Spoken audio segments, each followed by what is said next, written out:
Okay, I think I've got the volume right now. Is that better? That is much better. Yeah. How are you doing? All right, good. How are you doing? Sorry, yeah, good. Yeah, no, I'm doing well.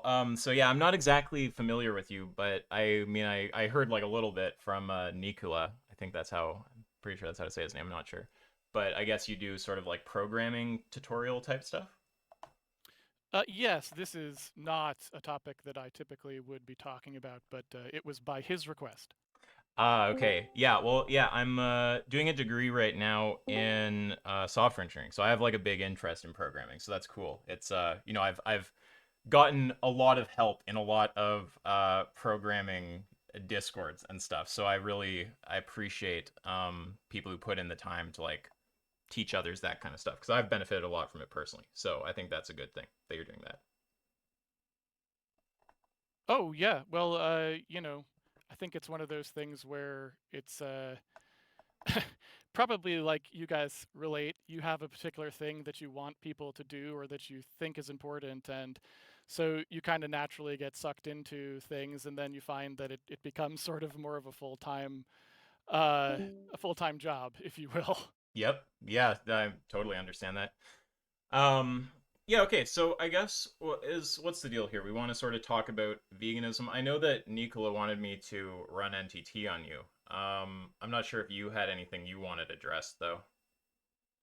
Not particularly, but just I tend to be fairly meticulous, so I would probably ask a lot of questions as long as you're okay with that. Oh yeah, no, feel free also at any point if you're like not following what I'm saying or you think there's like an error or something, just like cut in. I I prefer to like not waste time on like big monologues if the other person's not like with us on what we're saying. So yeah, don't hesitate to cut in or ask questions. Got it. um, okay. Well, I guess for veganism, I typically approach it with this kind of like dialectical method. So I'm gonna just ask you like a few questions. Okay, so firstly, if we had a human holocaust, so say that we replaced the animals that are currently being stabbed to death in factory farms, killed in gas chambers. Have you seen footage of this kind of stuff? Do you understand like the scope of what's happening, or is this like are these all like new things you're hearing right now? Oh, yes, certainly. I mean, obviously, I also follow a lot of people on Twitter for other reasons who are big vegans, like, your Glenn Greenwalds, for example, Oh, who sure. advocate for this sort of thing pretty regularly. Okay. Yeah, sorry. Some people it's hidden out of sight. So some people legitimately don't know what I mean when I say gas chamber. They're like, gas chamber? Like what the fuck are you talking about? You think it's World War II? I'm like, no, like gas chamber. Like that is a common thing, gas chamber. Um yeah, Well, so I should also first mention before we go any further, too, that, like, sure. so I generally understand that perspective as well. So it's not like, I'm just like, what do you mean there are people who care about what happens to animals or something like that? So I'm fairly familiar with, I guess what I would say is the perspective, and also I don't have some kind of a confusion about where people are coming from there either. I would say, Sure. just broadly. Yeah, totally. Yeah, no, I'm just sort of seeing that we're on the same page. I don't want to be describing some situation that you're like you're like, what are you even talking about, dude? Okay, so yeah, so the question is so we have say that it's humans instead of animals being stabbed to death and gas chambered and whatnot. Would you have a preference? Would you view it as wrong to support that, to cause that to happen by buying the products that create demand for it? Well, I guess what I would say is that doesn't really make a lot of sense to me, even as a hypothetical, because it sort of suggests that I'm going to have this. Not sure how you would say it, but that how I feel about particular things getting destroyed in general, whether they're humans or animals or anything else, has to do with like a matter of perspective personally, and I generally just don't view the world that way, if that makes sense. Meaning, my personal feeling about whether an animal or a human is killed is not how I generally view whether ethical systems work or something like that, because that's, to me, that really is, I mean, I hate to be dismissive, but kind of silly, because that's not really what ethical systems are about. Obviously, we all have lots of different feelings about things. And, I kind of learned early on that my feelings about what happens when something occurs can't really be the basis for how I expect societies to function. Does that make sense? To a degree. So, I mean, we can maybe talk about metaethics for a moment before That would having be the great. Yeah, yeah. yeah, before having the kind of applied slash normative conversation that we're having. At least we can get a sense of if there's a meta ethical issue that's going to hamper the discussion. Um, so it sounded to me like you were just saying that you're a moral realist. Are you a moral realist? I, I probably wouldn't want to call myself a particular label in that way, just because, I might not quite be. But in general, what I would say is that I don't feel like, historically speaking, things which are untethered from real measurements we can actually make, meaning things we can't verify back to reality, tend to just spiral, meaning they don't have any tether. They're like untethered feedback loops, and they can go anywhere. So, in order for me to have a strong position on something, like, say, eating meat, I have to be able to tether it back to a reality that I can demonstrate, meaning, here is a good demonstration of why this is important, and I can, tie that back to a real, measurable, observable. So, I would say that that is how I look at things, but I don't necessarily put a label on that, because I might not exactly fall into a category that someone else has defined. Yeah. Well, I can ask about the relevant features of your view instead of using a category label that might like overshoot and then capture too much or maybe too little, commit you to something you don't want to be committed to. Well, and I my answers will be unpredictable at that point, right? Because you'd be thinking that I was thinking one thing, but actually thinking the other. or just predictable, but not as much as they would be if we had more clarity, right? Maybe you line up like 70% with what a moral realist is going to say. Yes, exactly. Yeah, I follow you. That's a reasonable thing to say. Yeah, so when you say something like that X is right or wrong, what do you mean when you say that? Well, I guess what I'd say is I have sort of different levels of that. So there's a sort of lower bar, and that bar is what I'm going to do, meaning, I have to get up every day and make decisions about my own life, right?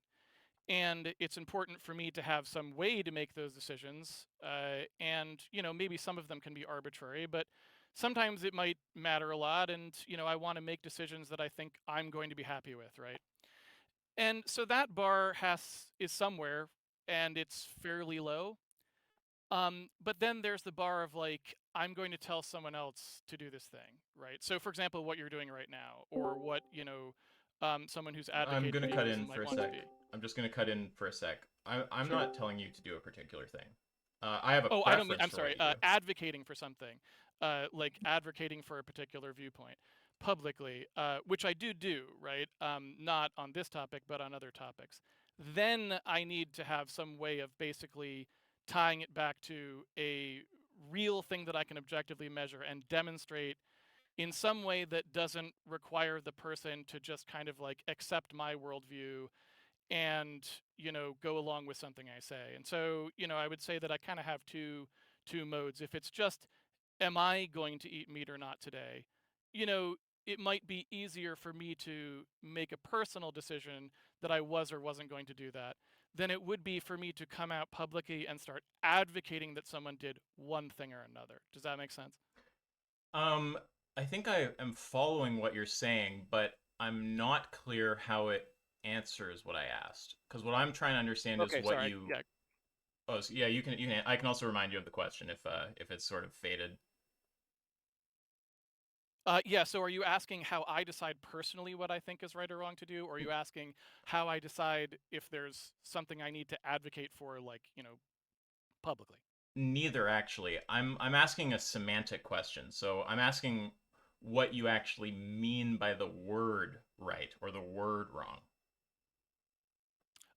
So if I was to say something is right or wrong, then it would be in reference to some particular goal, right?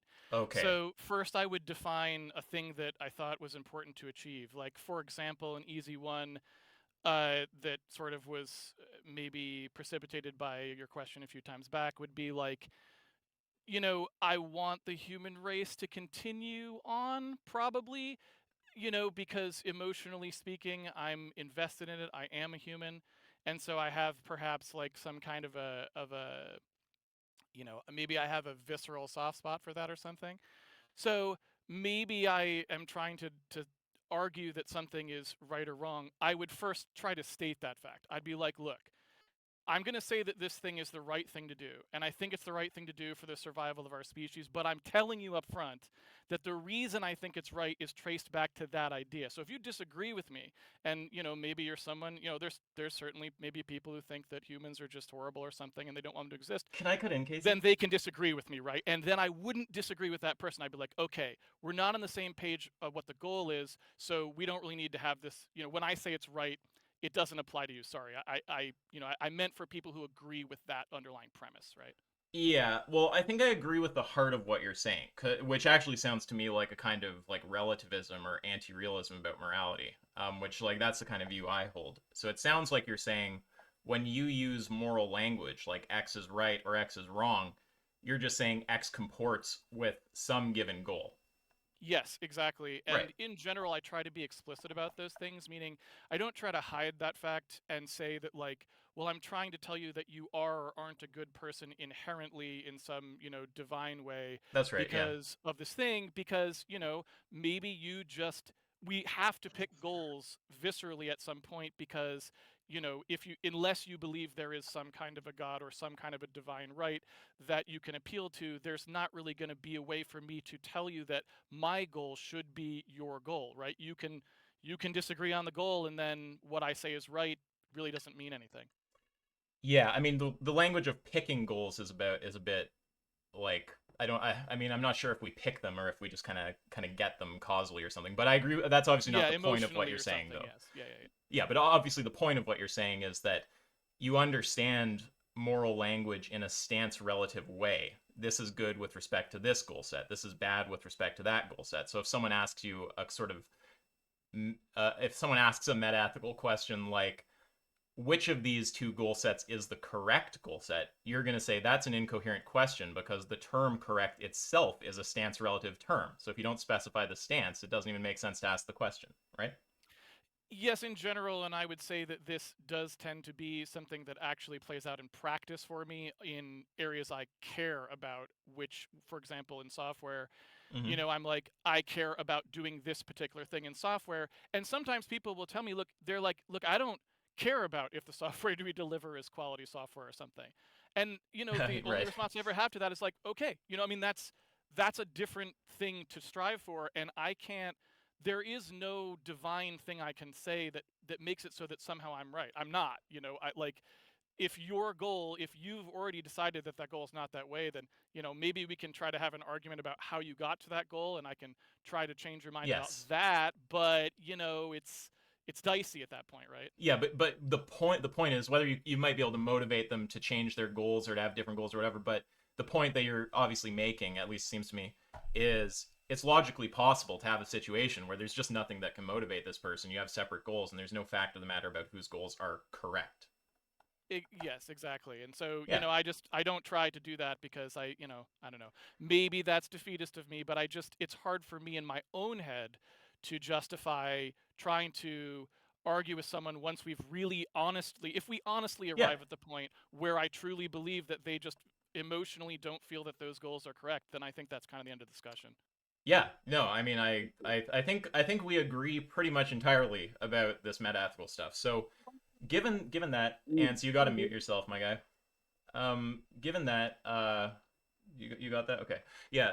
Given that, let's go back because the way we got into the metaethical conversation was I asked you an initial question. I said, say that we had a holocaust of humans as opposed to animals, and I asked what your whether you would consider that to be like morally appropriate or not. Right now that we've cleared up that moral appropriateness just means that it comports with your goal set, aka that you have a preference for it. Now that we understand that's all that we're talking about with morality, I don't think you want to object to the hypothetical by saying that it's like in some way involving your preferences in morality or something like that. I think that the hypothetical is probably just coherent and we have agreement on metaethics, so it seems like it could be answered.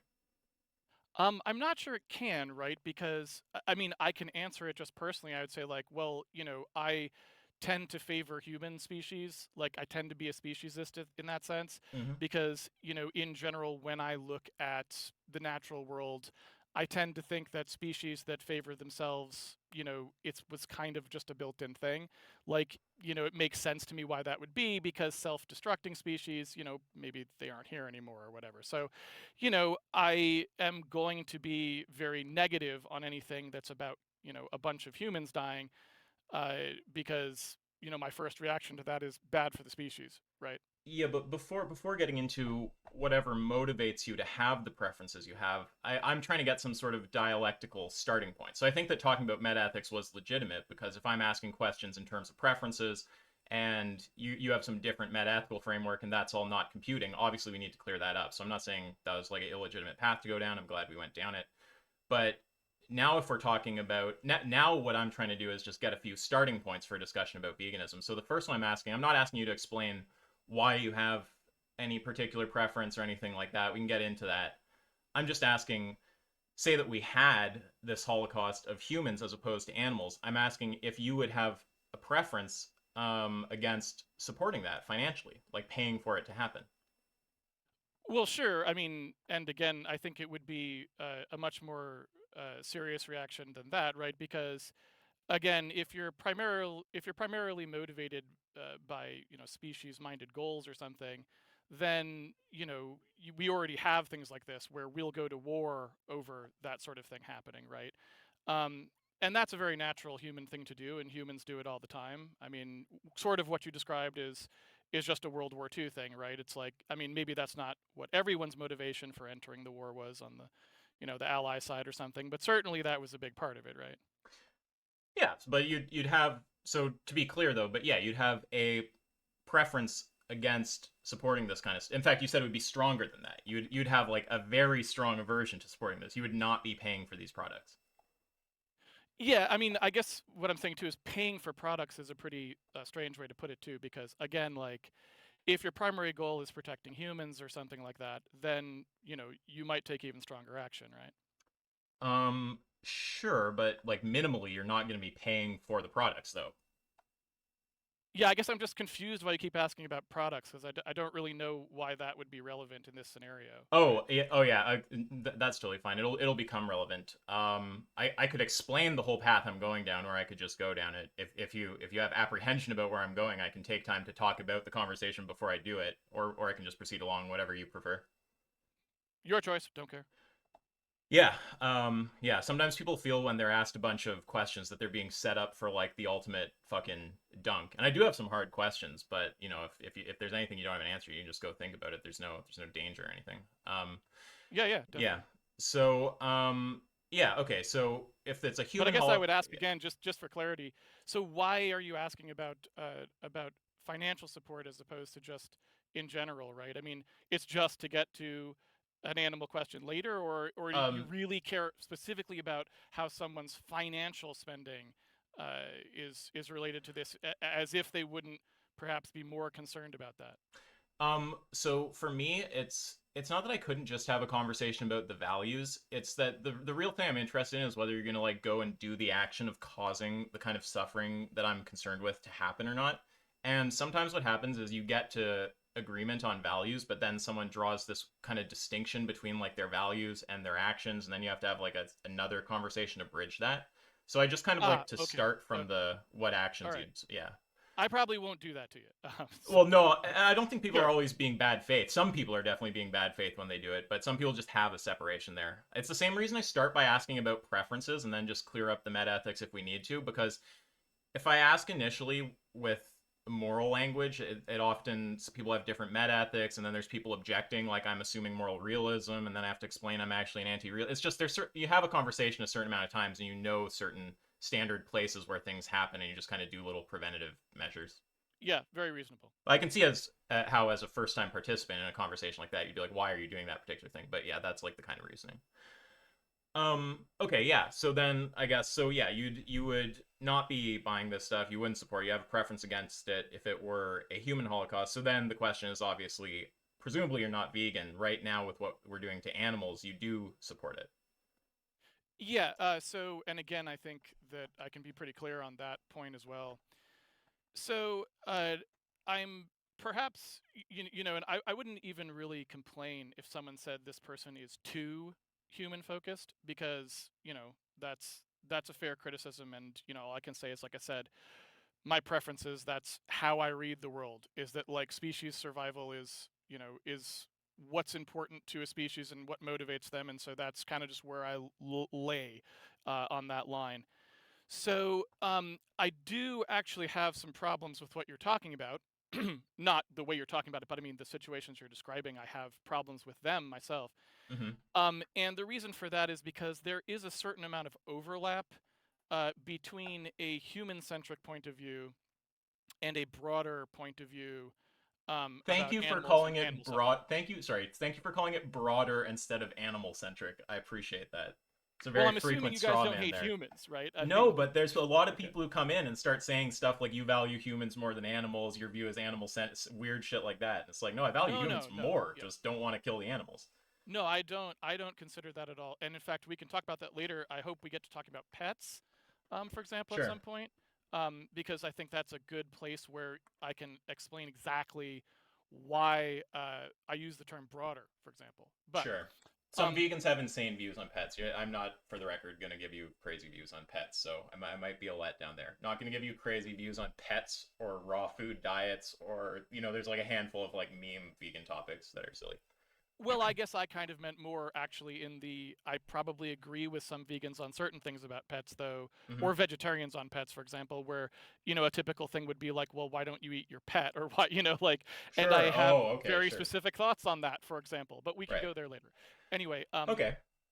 Yeah, so so back to can the I original point, though. Yeah, What I was yeah. trying to say was Oh, I okay. do have a fair amount of overlap with some specific causes, right? Mm-hmm. Because in general, if you're someone who isn't just saying that you care about humans, but you actually do, meaning you're actually following through on that, then you have to recognize that unsustainable things are a problem for humanity. Like, you can't have things that humans are doing that's currently, like, if it were to stop, um, your fossil fuels run out. You ruin all your agriculture and can't grow anything and have no livestock and you die of starvation. These sorts of things don't have anything to do with caring about an animal, but they lead to the same kinds of decision making sometimes. Yeah. Because if you're doing something in a way that you cannot sustain, then inherently you are headed for doom as a species. Yeah. And so sometimes you will hear me espousing things which sound um, quite similar Mm-hmm. to something that a vegan might be advocating for, but I actually don't really care about what's happening to the animals. What I care about is us. And it just so happens that those concerns are shared. I mean, that's just kind of the way it works. And so I think there are currently a lot of things where parts of our food chain, for example, um, are not doing that. And more broadly, the food chain is one element of a system which currently uses a lot of unsustainable energy sources. So that's, and, it doesn't matter what you're eating, even if you're eating plants, that's still true. And so, I don't have as much of a separation between policy, perhaps, as it might sound from what I'm saying. Um, okay. So we have two starting points about the human and animal holocausts respectively. Well, I guess respectively is important because I'm not talking about the order, but we have points about the two of them. So then the next question is basically just going to be this. What is it that's true of the human holocaust? Sorry, what's what's true of the animal holocaust that if true of the human holocaust would cause you to not have any problem with supporting it? So you're I'm looking for sorry. a So yes, just you're trying to make a distinction between them beyond the fact that they're humans. yeah. So you're trying to, well, no, you might appeal to the fact that they're humans. That's a possible answer. but the question is basically asking, you have these two worlds. You have the one world with the animal holocaust, you have this other possible world where it's a human holocaust. You have different attitudes about the two of them, so it's asking, what are the features true of the one that, if true of the other, would result in you not having any kind of preference against the consumption of the beings in question, paying for their slaughter? So, only because one of them is for perpetuating humans a bad thing and the other one isn't. So, again, I can give you a feature, although it's a socioeconomic feature, but it's really the only one I can think of. And that is, like I said, if the death of all of those animals would somehow make it very unlikely that the human race would persist. So let's say that those animals were not going to be eaten. They're going to be killed en masse. They were our only source of food, and we didn't have a backup. And it was very clear that this was a terrible idea for human survival. Then I would be very upset about it, right? Okay. And say that we had well, wait, I'm actually not entirely sure I follow that. So Okay. the thing that we want to be true, or sorry, that's true of the animal holocaust, that if true of the human holocaust, you'd no longer have a problem with supporting it, is whether that holocaust is cutting against the survival of humans, basically. Yeah. So in other words, if you think about the kind of natural uh, goal, right? That I'm sort of saying that I would follow for humanity. Like when I think of humans Mm-hmm. and I think about what had to be true in our history in order for us to still be here, we have to put a pretty high, um, a pretty high, like, uh, if you think about it as like a weighted function, right?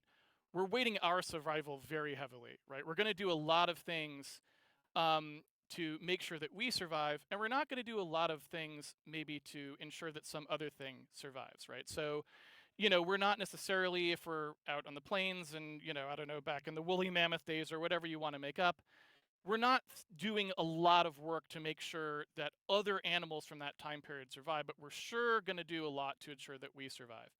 And so I tend to still think along those terms. So when I'm looking at something like you said, then if I believe that this event is very dangerous for humanity, then I'm going to be strongly opposed to it. Now, if it's only somewhat dangerous for humanity, then I might still be against it, but it's going to, right, the amount that I'm going to work against it is going to be different. So, maybe I think that it's not horrible for humanity to have this giant holocaust of animals, but maybe I think it's still not a very good idea because, as best as I can evaluate, it's not actually a good thing to be doing. Because if you look at the feedback cycle that happens when we say create the ability to holocaust animals, or we create the infrastructure necessary to have animal holocausts, if we look at what that tends to produce systemically, do I think that could, cause a very bad place for humanity? Do I think that could cause very bad outcomes for societal structure? And I could easily see that being true, right? Because, we can talk about this, like I said, maybe when we get to the pets thing, but there are things that I might be uncomfortable with and say, I still don't think this is a very good idea, and I'm not really going to support this, but it's significantly less um, uh, of an emergency in my mind, right, than a human holocaust, right? So Mm-hmm. does that make sense? It So does, there but are ways that it could be something that I'm still not, like you said, if it's simply a question of are you supporting it by buying this thing, yes, maybe yeah, I wouldn't, right? yeah, Because that's not as much as I'm going to literally pick up, an M4 and yes. head out on a boat to go stop this, right? Right, yeah, you're not like Lauren Southern or whatever. Um, so No, no, I meant like in a war, right? no, no, Like, I know. There's just so many people meme about by saying they went on some boat with a fucking rocket launcher to stop migrants or something. But no, I follow your point. You have degrees of care about things, okay, yeah, and yeah, you're going to be, the degree of care is going to affect like how motivated you are to act on it. If you care a lot, maybe you're going to be fighting in the streets. If you care somewhat, you're maybe going to avoid the thing. If you don't care much, you're probably not even going to avoid the thing. I follow that, but yeah. also it's good of you to mentioned the initial thing about paying for the products. This is also sort of part of why I say that initially, because people will talk about these like thresholds of care, but the question is kind of phrased like that's fine. I don't disagree with any of that, but the question is sort of phrased in a way that it's not going to really be relevant because we're just trying to find out what the features are of those two worlds. I'm just going to start calling them World 1 and 2, where 2 is the animal holocaust, 1 is the human holocaust, just for efficiency.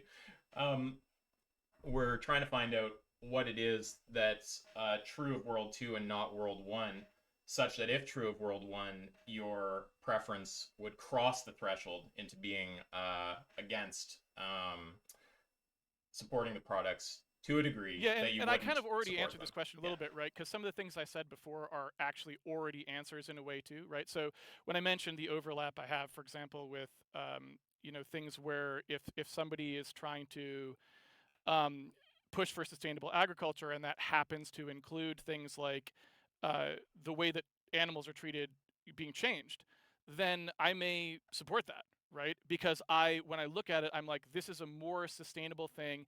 These prices should be higher, right? And or that sort of thing in order to create a sustainable ecosystem here, because again, that leads to the human survival part that I actually care about. So there are ways in which those two worlds do overlap, but it's not really about traits of the things, meaning it has nothing to do with the animals and anything that they may or may not share with humans. That to me, that's completely irrelevant. It has to do with just the survival of the humans, and so there are things, Yeah, and like, again, can this I is cut in for also a why sec? I might do There's an something important like point here. yeah. There's an important point here. Sorry to cut you off. Just to be clear, traits are just any feature true in the world. So when you say the traits don't matter, but it's this property all humans have, like we are just talking about properties. So yeah, I understand confusion. Trait might make you think like a physical feature of the being, but trait is a broader concept, like what you're talking about with properties. Okay, good. So Yeah. yeah, so those things are the traits. The sort of things I already talked about would be the traits then. Yeah, so I understood the answer to be, and you can correct me if I'm not understanding you correctly. I understood you to be saying that the trait is whether the Holocaust in question is what diminishing like humans' ability to survive. So like an animal holocaust is not diminishing humans' ability to survive in the same way that a human holocaust is because it's, killing humans. And so that's the difference. Am I understanding you correctly or not? Yeah, I mean, I think that's basically the gist of it, right? And Okay. so, the degree to which that I'm going to try to take action to prevent something is going to have a lot to do with how I assess that situation. And, sometimes that assessment's very difficult and sometimes it's very easy. And I think the reason that the human Holocaust case is easy is because you're just directly killing a bunch of humans. So I don't really have to do a lot of calculus. I don't have to sit down and actually kind of look at things systemically and figure out what I think actually is going to work best for humanity in the long run. And is this going to be a marginal issue or a serious issue or whatever? I can just go like, look, you're destroying all these humans. That is exactly what I said my goal wasn't, right? That's the opposite of it. So it's an easy case for me, right? Yep. Some cases are easier than others, and how easy it is a matter of how obviously it's related to your primary goal. I think I'm following you. Well stated. Yes, well stated. Cool.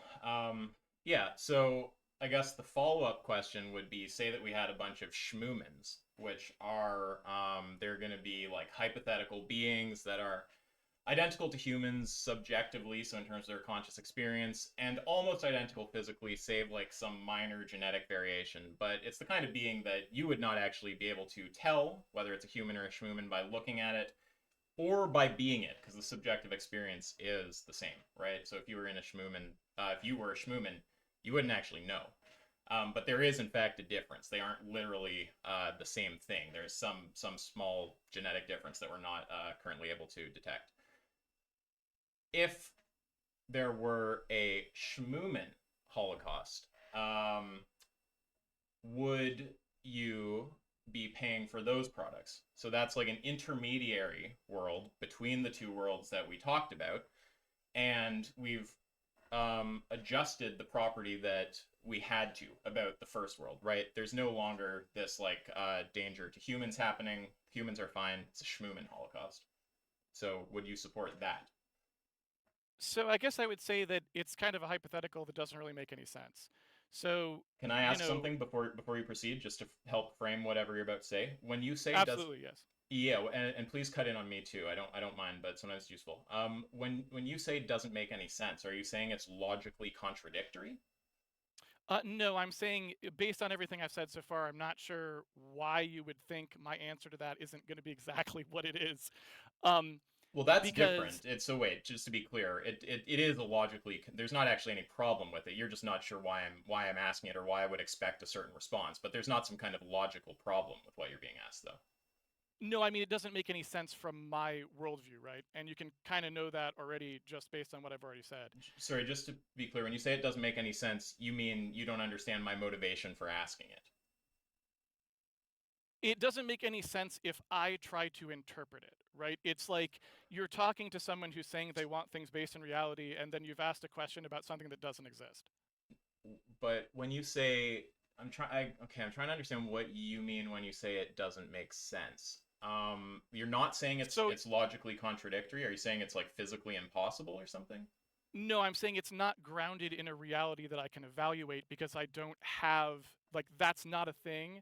So, can you use a real thing in the real world, something that's as close to your shmoomin as you can get, so that I can Uh, evaluate it in reality? Because as I told you at the outset, this isn't hypothetical. Like, I don't do hypothetical things. So, I no, have to be able to evaluate this in reality. I think I'm going to object to that kind of move. So we might have to talk a bit about like metaphysics or whatever. But when you say you can't evaluate it, terms like can and will and must, those are modal terms. You ever heard that concept before? Modal terminology?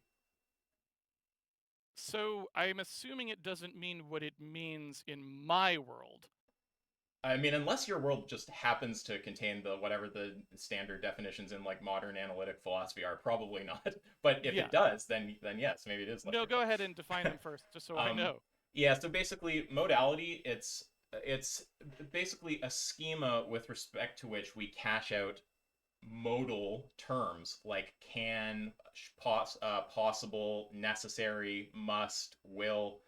So these kind of terms about possibility and necessity, those are what we mean by modal terms. A modality is a schema to cash it out with respect to. So what that means practically is when someone says a sentence like X can't happen, we need to know with respect to which modality are you speaking when you say it can't happen.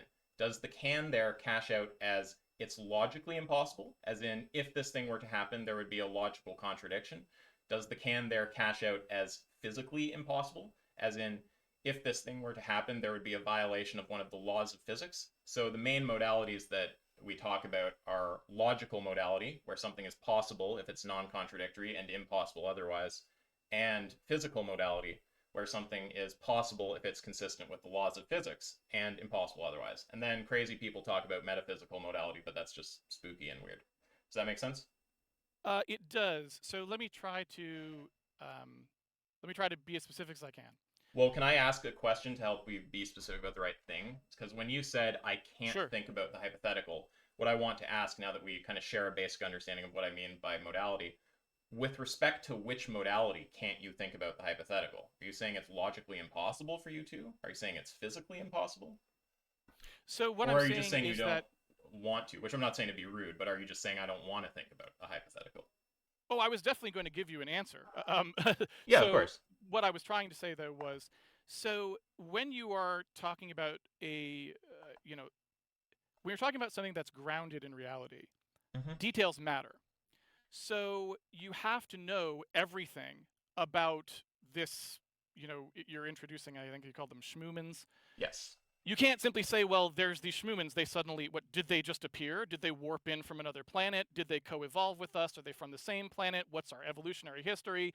Like, what, do we occupy the same spaces? I need to know everything about this in order to make an informed opinion. You can't just say, well, there's this hypothetical thing, and I don't know, they're similar to humans, I guess, and then expect me to have, like, an actual answer to a question, because it doesn't really follow how I evaluate the world, which is based on the actual details.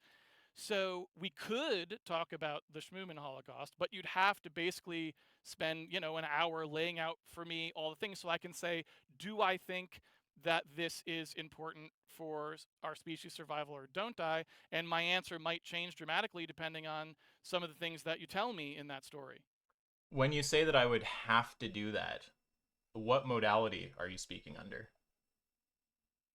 Under simply the fact, I'm not comfortable with the modality term because it's the first time I've ever heard that. Mm-hmm. Since I don't tend to like philosophy very much, as you might imagine, somebody who likes reality-based reasoning isn't going to. I take objection to that. Philosophical reasoning doesn't have to be not about reality, but a lot of It it is doesn't have to abstract. be, but often is. You can continue. I just wanted to flag. I don't like that jab at philosophy. Philosophy is very valuable. Um, okay. I mean, yeah, agree to disagree on that one. Sure. So basically, all I'm trying to say is I need to know the details, right? Because if you're talking Mm, about trying to I gotta evaluate I some gotta cut in. You just said need again, which is another modal term, right? And my in question, order to produce an answer, I need to evaluate the details. in order to produce an answer. So are you saying that it would be logically impossible to produce an answer without the relevant details? I'm saying my answer would vary depending on the details. Okay. So then given the details that you have, what's your answer? Which is that they're subjectively identical to humans and physically identical, but there's some small genetic variation. So you have enough information that you literally could not tell if you yourself are a schmooman or not, unless I have a little schmooman scanner and I scan you with it. That's the amount of information you have. I guess I would say that in general, I do not have a strong feeling one way or the other about it on that record. Meaning, if that's all the details I get, I I can't really have an opinion. So I can try to give you some details that would make a difference, Mm, meaning that would help me to say whether or not this is something I would be strongly disfavoring, indifferent about, mildly disfavoring, those sorts of things. yeah, I don't know that that's the most. That's not. I don't think that's the path I want to go down because I think that Why not? I well, sorry, 1 second. Is it okay if I continue with what I was asking? If we really want to start talking about the motivation about why I'm doing what I'm doing, that's a meta conversation. Like we can have that, but let's Well, like no, I didn't mean why. I just meant why don't you want to answer that? sorry, what was it? What was the question again? I, I I was just remember I asking, remember broadly whatever it was. My answer is that I wanted to kind of get back to the thing I was getting at. But if okay, there's something important, I mean, I don't want to be seen as like not answering if you got something important to ask. well, do you want to do it a different way? Would you like to ask the question in a different context or something then? No, I think I'm getting to where I want to. I just wanted to kind of continue with the line of reasoning. Like when we get to the Schmooman case, you're saying that you're not actually sure what your view on that is, but I just want to make sure you understand what that entails. So Yeah, you're sure, go ahead. you're that would mean, and this is going to sound wacky, so I'm not saying that you have this ridiculous view. I'm saying that this is entailed on what you just said, and you might not realize that. Um, what if we were to scan you right now and discover you're a schmooman, it would be fine to just execute you and eat you right here in this Discord chat. Like, presumably, you don't agree with that, right?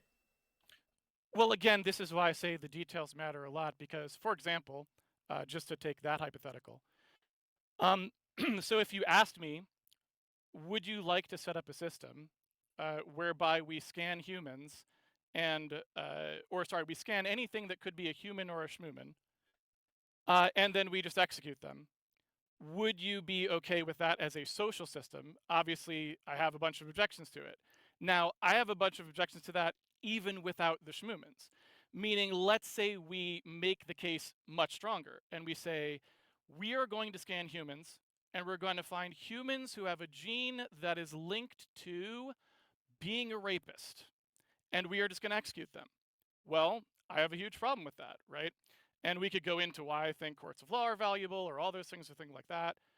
But in general, I guess all I would say is if you're just talking about randomly scanning things and executing them without actually having a process to determine whether or not it is valuable for us, then I do have a problem with that. Meaning, you know, due process is a thing. And so if the question is, do we need due process because we don't have the ability to differentiate, then I wouldn't be in favor of it. We could also say, excuse me. So let's say we said that, I'm trying to bring this back to something that I can evaluate because it is more grounded in reality. So let's suppose that we, for some reason, and I realize that this is very confusing, but let's say that for some reason we just can't differentiate between humans and other primates, right? Like it's not as easy as it is right now, right? I do think that has a bunch of social implications, meaning I don't think that you could simply do the thing that you're talking about. And I would want to talk a lot about how social structures would be set up to make sure that people whoever was running that structural system weren't just executing people willy-nilly, right? Because executing people willy-nilly, whether they're, schmoomans or baboons or humans, leads to the potential that you will just be executing humans all the time, and then humans will go away. Does that make sense? I think so, but I want to make sure I understand how it relates back to the line of reasoning that I'm trying to run. So, say that I show you a possible world. We put on the possible world goggles, and you can like see a world, okay? And in this world, you see this farm, and it's a factory farm. There's like cramped rows of pigs and cows and stuff, and then there's a cell and you're actually in it, right? It's you in this cell. You're like confined there. You can't really move. All the standard bullshit that we do to animals. Now, say that I also add to this hypothetical that it's unclear whether the being you're looking at is a human or a schmooman. Is what you're looking at morally problematic, or are you uncertain? And specifically, the aspect of that being, whichever they may be, being there. I'm sorry, I am in the cell or I am looking at the cell? Okay, so there is a hypothetical you in the world you're looking at, but I'm asking you from your perspective in reality to assess that hypothetical. In the same way that if you think about yourself going to the grocery store, you can picture yourself in the grocery store, but you aren't literally in the grocery store. You're thinking about yourself in the grocery store. Right, okay. So you're saying I am imagining a world in which I am in the farm. Yeah, and I'm not asking you to imagine being in the perspective of the being in the farm. I'm saying from your perspective, just picture you put on the goggles and you're seeing a factory farm. And now one of the beings you see in one of the cages, in fact being like slaughtered or thrown in the gas chamber or whatever, that's actually you. You're looking at yourself. Do you Yes. look at that situation and not feel clear about whether that's morally problematic? Uh, sure. I mean, eh, are we hypothesizing that I am not a human? I'm saying that given the information available, because remember, you said, for instance, that you can only act on what you have available. I'm asking, given the information available, which is we're not sure if that's a human or a schmooman, are you uncertain if what you're looking at is right or wrong? I mean, like I said before, I really can't answer this question without knowing the specifics here. So Sorry, wait one if second. You did that thing again though. When you say you can't, which modality are you saying that with respect to? that my answer might change depending on the details of what these particular species are. But that's not a we need to clear up the modality thing because you keep saying I can't answer this or can't answer that, but it's not clear. Like if you just want to say my answer to that will change if you give me different features, like yeah, that's fine, just answer with the features given. But if what you're saying to that is actually supposed to be a modal statement when you use the modal terms like can or can't, we got to know what modality you're speaking under. So is all you're Need saying more features would be the answer. So I need more features. Are we the same species? okay, but but when you say need is a modal term. Under which modality do you need more features to answer? Under which modality can't you answer without more features? Under which modality is it not possible? They're all different ways to say the same thing, right? So when I But ask you need to that, use a term different than modality, right? That's not my language. Like it's like you're speaking French. oh So well, describe it in a way. I can describe mine very simply. So you have an algorithm. The algorithm requires a certain number of parameters in order to produce a result. You have supplied insufficient numbers of those parameters. That's what I'm telling you. and well, what I'm trying to understand is when you say you can't answer, right? I'm asking what that word means. And if you don't mean one of the sort of standard things that we would mean in philosophy when we use those terms, which one of these you're using it with respect to a standard modality, then I'm not sure what your sentence means. And you have to kind of clarify what you mean by the word can or must or necessary or whatever modal term it might be. Okay, well, let me help you to understand. Sure. So suppose that I told you that you needed to go to New York and then asked you, should you go north or south? What's your answer? Hmm. Should I go north or south? That's asking me which I have a preference for. So I don't have any preference one way or the other. So I'd say the question is kind of loaded. So, done. You've answered your own question. I don't see how my question is loaded. You'd have to explain that.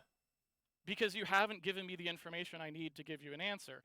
In the case of my question, the information you needed was where you were relative to New Oh, York. but I can be specific. I can say, if I say you haven't given me the information I need to give an answer, I can say that it's logically impossible given my understanding of what normative terminology like should means, and I can unpack that if you want some detail there. But I'm actually going to say Yeah, that let's it, go ahead and unpack that. So but unpack that. but before that, you have to understand the broader point that I'm making, though. The broader point that I'm making. Sorry, let me remember what I was going to say. One second. Oh yeah. So the broader point is that I'm going to answer with respect to some modality, right? So if But you you need to stop using that term because that's not my terminology. So you need to explain it in a way that would make sense if someone doesn't know what modalities are, well, right? I think that there's a confusion with that move there, though, because what I'm saying What is move? I'm the answering your question and asking you to explain it. to be clear, move doesn't have any negative connotation, just like move in a chess game. It's not like a negative thing. It's just like a dialectical move. So one Well, it dialectical. assumes that we're adversarial, which doesn't really necessarily seem the No, it case. doesn't. What about moves in like a collaborative dance or something? Okay. Yeah, there's plenty of things where moves aren't I meant the adversarial. chess game analogy. Okay, well that's one example. But the point is, move isn't supposed to have any negative connotation. So, don't take it as having any. I'm not saying anything negative. Sure, but anyway, can you explain the modality thing, or rather, Yeah. can you So, explain your thing about the modalities in a way that doesn't require knowing what a modality is, because otherwise it just doesn't really well, get anywhere.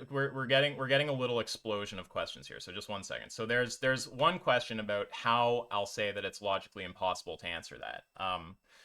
Well, there's going to be a bit of weeds to get into around that, but there's that pathway. But the other thing that is on the table is dealing with this move that you make about modality. When you say, I don't use that term, it's on you to explain to me what you mean. I think that there's a confusion that's happening there. You're using modal language, right? Terms that are considered in philosophy to be modal language. Like you're saying things like can't, it's impossible, or I forgot exactly what you said. I need this. I can't I do it said if I it's on. needed more information to give you an answer. Yeah, so but anyway, the words being used are like need, can't do without, right? So then I'm saying, okay, I have an understanding of those terms. Those are modal terms. I'm going to understand them with respect to a given modality. If you ask me a parallel question, I'm going to answer with respect to a given modality. And I'm trying to understand what you mean by those terms if you're not using them in the standard sense that they'd be used in philosophy, right? So Right, and so yeah, that's why I tried to it's give not you a on programming just example sorry, since we're both programmers. just let me finish my point. Yeah, I do want to hear that. But so it's not my burden to provide your meaning. That's your burden. Right, and I provided my meaning before. So Okay, if I you didn't were follow to that. imagine that this was Yeah. an algorithm, right? Mm-hmm. And an algorithm requires certain inputs, I'm just saying I haven't received sufficient input to produce an answer. Like, for example, if an algorithm requires you to provide 3 different numbers as input and you only provide 2, it can't produce the answer, right? It needs the third input, otherwise it's just going to say, we can't run this. The Mm-hmm. variable literally doesn't exist. Right. That's an example of using modal language, but that doesn't really clarify the modality. And in fact, if you look at the higher sciences, right, like philosophy is a very fundamental kind of thing. If you look at the way that the higher sciences use terms, like modal terms or logical terms, you're going to find that there's like a kind of ambiguity about them, right? So even when programmers are talking like that to each other, they have a rough sense probably of what each other are saying. But I doubt that there's actually clarity on the relevant modality to a point that you could have like this sort of conversation about it. So Well, I yeah, I'm mean, we not certainly know actually whether which we've passed the right number of parameters to a function, though. That's different than when you say this function cannot do so and so. There's a question of what modality you're speaking with respect to there, right? You might try to generate some modality and say it's some like modality about like computational possibility, where we say that it's possible if and only if it complies with some kind of like syntax rules for the language or something. Like I don't know exactly how you try to build a modality to fit that use case, but you could generate some kind of modality there to make sense Well, of I'm just that talking about statement. reality, right? I'm just talking about the fact that in reality, if you have a function in a language that requires it to have three, you know, things passed, and you try Requires to call it, it'll requires is a just be an modal error. term. Yeah, but, no, I hear you, but I think we're talking past each other. Requires Well, is a that's for sure. modal term, right? When you say this function requires these parameters, someone could ask, with respect to which modality does it require those parameters? Now, programmers, for the Compiling the record, program. just 1 second, programmers aren't taught philosophical tools, right? Like I'm kind of in a weird position of I do programming and then my minor's philosophy, so I do a bit of both. But programmers aren't taught philosophical tools, right? So they're not going to have really the tools to do like investigation of like the modal language that they're using when they make computational sentences or whatever. So I'm not saying that computer programmers are like talking gibberish to each other or something when they say this function requires these inputs. And I think you could specify some kind of like computational modality to cache those claims out in where they'd make sense. But the point is, they're not going to make sense till we know what the modality is. So, yeah, I want to know in the context of you saying you can't answer my question, what modality you're referring to. Obviously, you're not some like program with like syntax rules or something, so it's not going to be some like computational modality. So I'm trying to understand what modality you're appealing to. Can you just explain what you mean by modality? Because you keep using Yeah, the word modality yeah. in your definition, which doesn't help me know what it is you don't understand about what I'm saying. No, I'm not. I'm not. To be clear, I'm not using the term modality in the definition of modality. That would be a regressive definition. I might use modal terms in the Yeah, definition of modality, exactly. be clear that the use of modal there is really just kind of acting like a label to classify a bunch of terms. In the same way that we might say moral terms or normative terms are like should, ought, it's correct to, whatever. We have a bunch of terms that we label modal terms, right? So just to be clear, I'm not giving you a regressive definition. Referring to modal terms in the definition of modality is not the same as referring to modality in the definition of modality, which would be a regressive definition. So can you define it just, Yeah, from whole cloth, right? yeah, of course. So it's a schema with respect to which we cache out modal terms. Then I can give examples of those schemas. And two that I gave were logical modality and physical modality. On logical modality, we understand words like can and can't to mean that something is logically possible or not, as in it contains a contradiction or it doesn't. On a physical modality, we're going to say something is possible if it's consistent with the laws of physics and impossible if not. That's what modality is. So I would say that in this particular case, if you're saying that you want to know the modality of me needing more information, Mm-hmm. what I need more information for is the original metric that I described, which is physical, meaning it is a reality-based modality, I guess, in what you're saying. Although I'm still, one of the reasons I don't like philosophy, if I may, is Mm-hmm. most of what you just said just kind of sounds like the sort of thing that only exists linguistically and doesn't really capture how things actually work.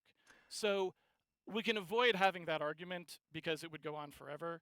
But I'll just say, like, that's exactly why I don't like having philosophical discussions and don't think they're very productive. Okay, But I'm that just going to said, offer a counter perspective, and it's not meant as an insult. It's just an honest opinion. I think that people often struggle a little when philosophical concepts come up, and they don't like being shown that some of the statements that they're making actually have levels of philosophical ambiguity to them that can undermine those statements, and that actually places a burden of higher clarity on them. That can be kind of frustrating because it undermines a sort of confidence that someone might have in their views. So I personally think that that's what's going on, not that it's just about philosophy being like useless or something. And again, that's not said with any harshness. That's just what I honestly think.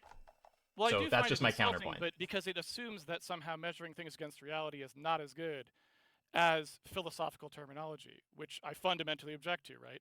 To me, these things are about what actually happens in the real world, and I told you that at the outset. So the idea that somehow something that you've decided to pre-categorize because you subscribe to a certain way of linguistically processing the world and then condescending to someone because they don't share that is, frankly, rather disappointing. But I'm not okay, so let's just take one moment here. So you said it's insulting. So just to be clear, you can take it to be insulting if you want to, but I'm just saying that my intention is not to insult you. You can believe that or not, I guess, but I'm not trying to insult you. But you also sure, said and like I something. said, You it's also, fine. yeah, you also said something that I think is like negative about philosophy, and I want to say something back. But when I think about what's the thing to say back, the honest thing that comes to mind is like a little harsh. So I still want to say Sure, it, but I don't want to be mean. So you might be offended, but I'm not trying to upset you.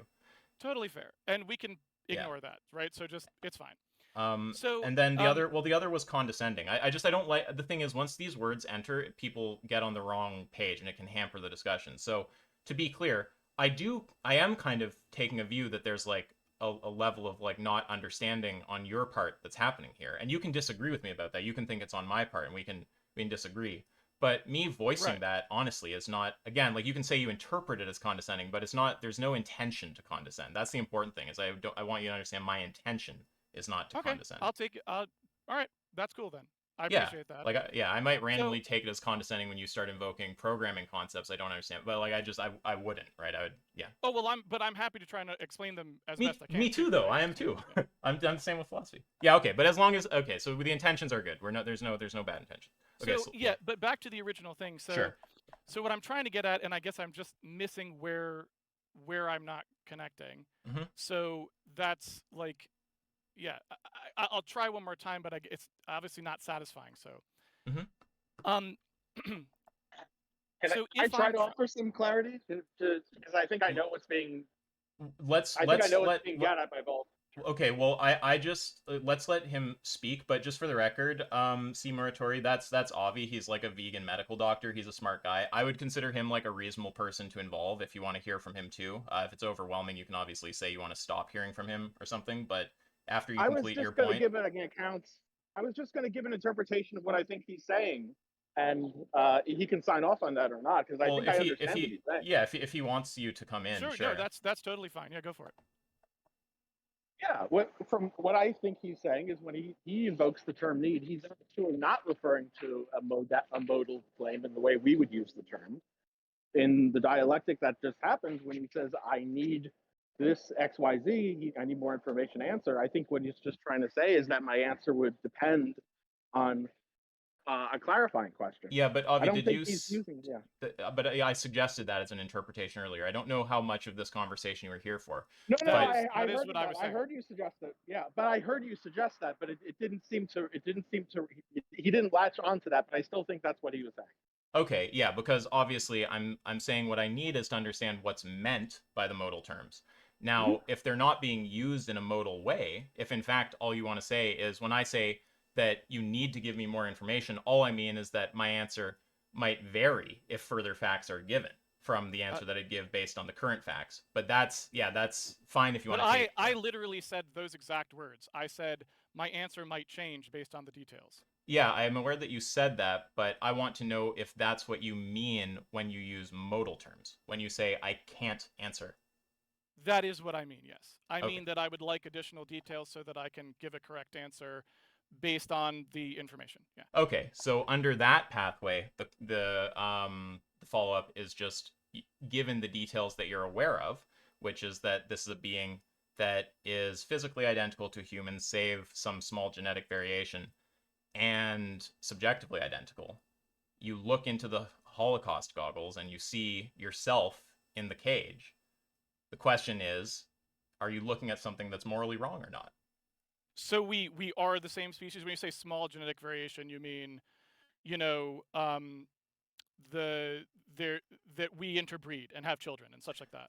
No, the gap is sufficiently large that it's another species, but the morphology, like the physical form, is, for all you can tell, the same. You wouldn't be able to tell them apart with any current technology. And the subjective experience is the same. And in the hypothetical, you're unclear which kind of being it is. You're being Oh asked wow. to Okay. evaluate. Yeah. So had you told me that piece of information, we could have saved the entire Which piece? sidelining there. Sorry, which piece of information? Because I suspect I did, but maybe I didn't. What That we piece? cannot breed. Oh, yeah. Well, so it's supposed to be a different species. I did not have that information. That's fine. So no. Wait, actually, sorry. I think I just overstepped. It doesn't have to be, because you initially said it's, yeah. Oh yeah, no, it is supposed to be a different species, right? Because you said that human, being something that is conducive to human survival is the trait. Correct. That human Yes. holocaust isn't. Do you Yeah. understand now why I was trying to get this piece of information? Trying to get clarity about the species. Yeah, I can understand why you would want to understand if schmoomins are the same species or not. Yes. So Mhm. now I can answer the question. Wait, sorry, just wait 1 second. I feel like there's something else that I wanted to say about that. Okay, sure. Yeah, just give me 1 second to think.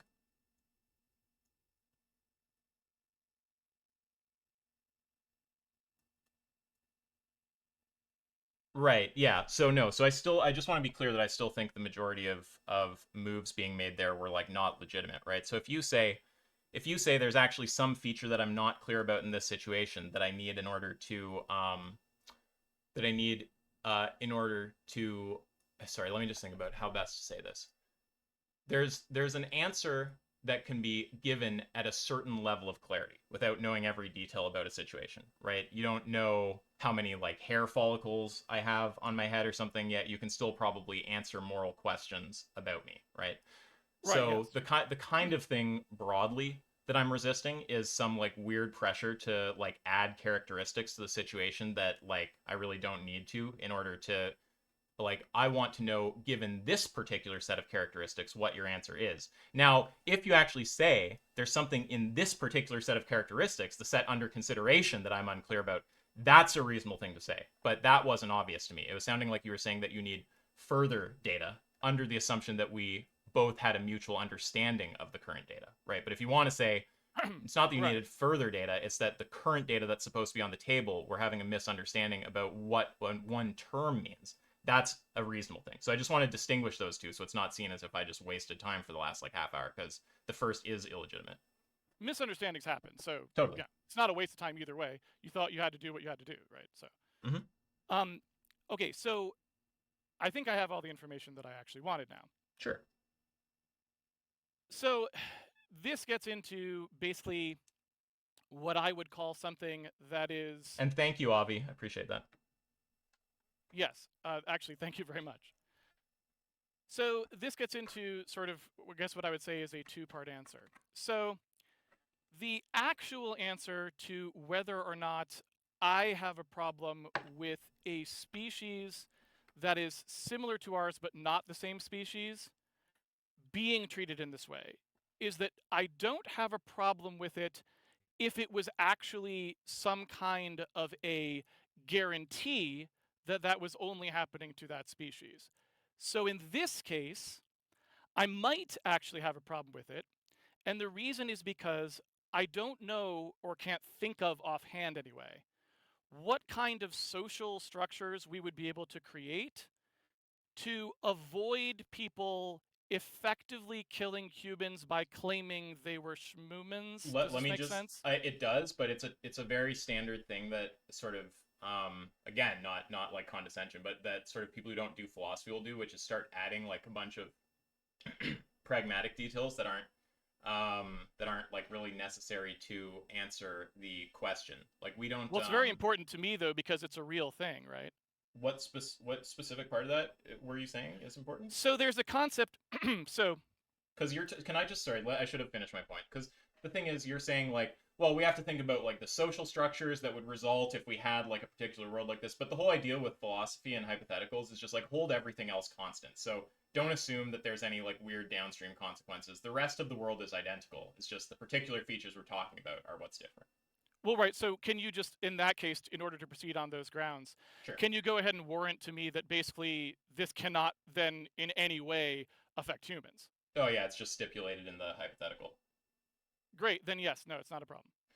Okay, yeah, so that's the thing. If someone takes a view like that, I'm not going to say that they're logically inconsistent to be non-vegan, but I just think that if I point out that your view has this entailment that beings who are subjectively identical to humans can just be, and physically identical, save a small genetic variation, can just be holocausted. So you'd be completely fine with, for instance, a mind that's completely identical to your mom just being like stabbed in the throat and gas chambered. I think people will reject the view if I point that out. But I would say that it's a consistent view. I don't think there's any like logical error. I just think you have preferences that a lot of people will kind of like recoil at. Well, not exactly, right? Because the idea behind this hypothetical is to try and get that point across. And I can appreciate that and I understand where it's coming from, right? But from my perspective, these things actually matter.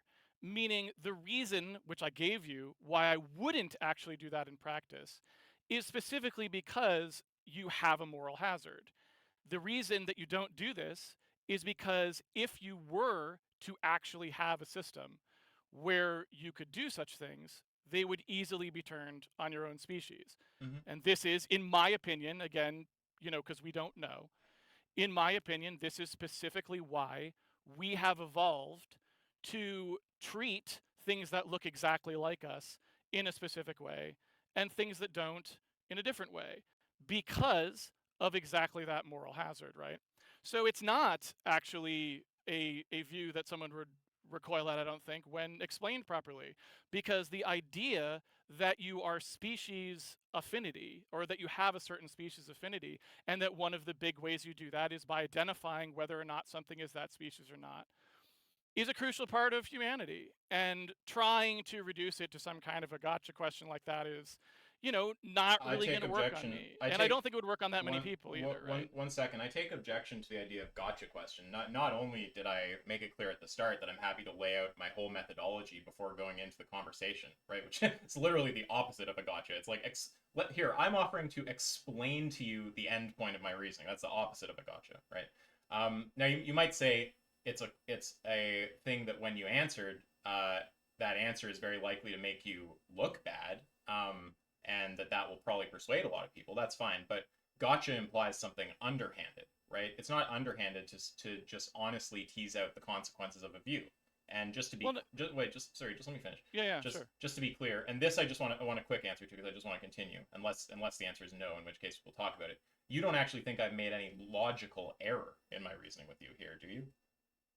Well, again, I think that when you're talking to somebody who believes that things have to be evaluated with Well, wait, respect to the sorry, sorry, detail, sorry. I don't mean to be rude, but can you just answer that one clearly for me? You don't think I've actually made a logical error?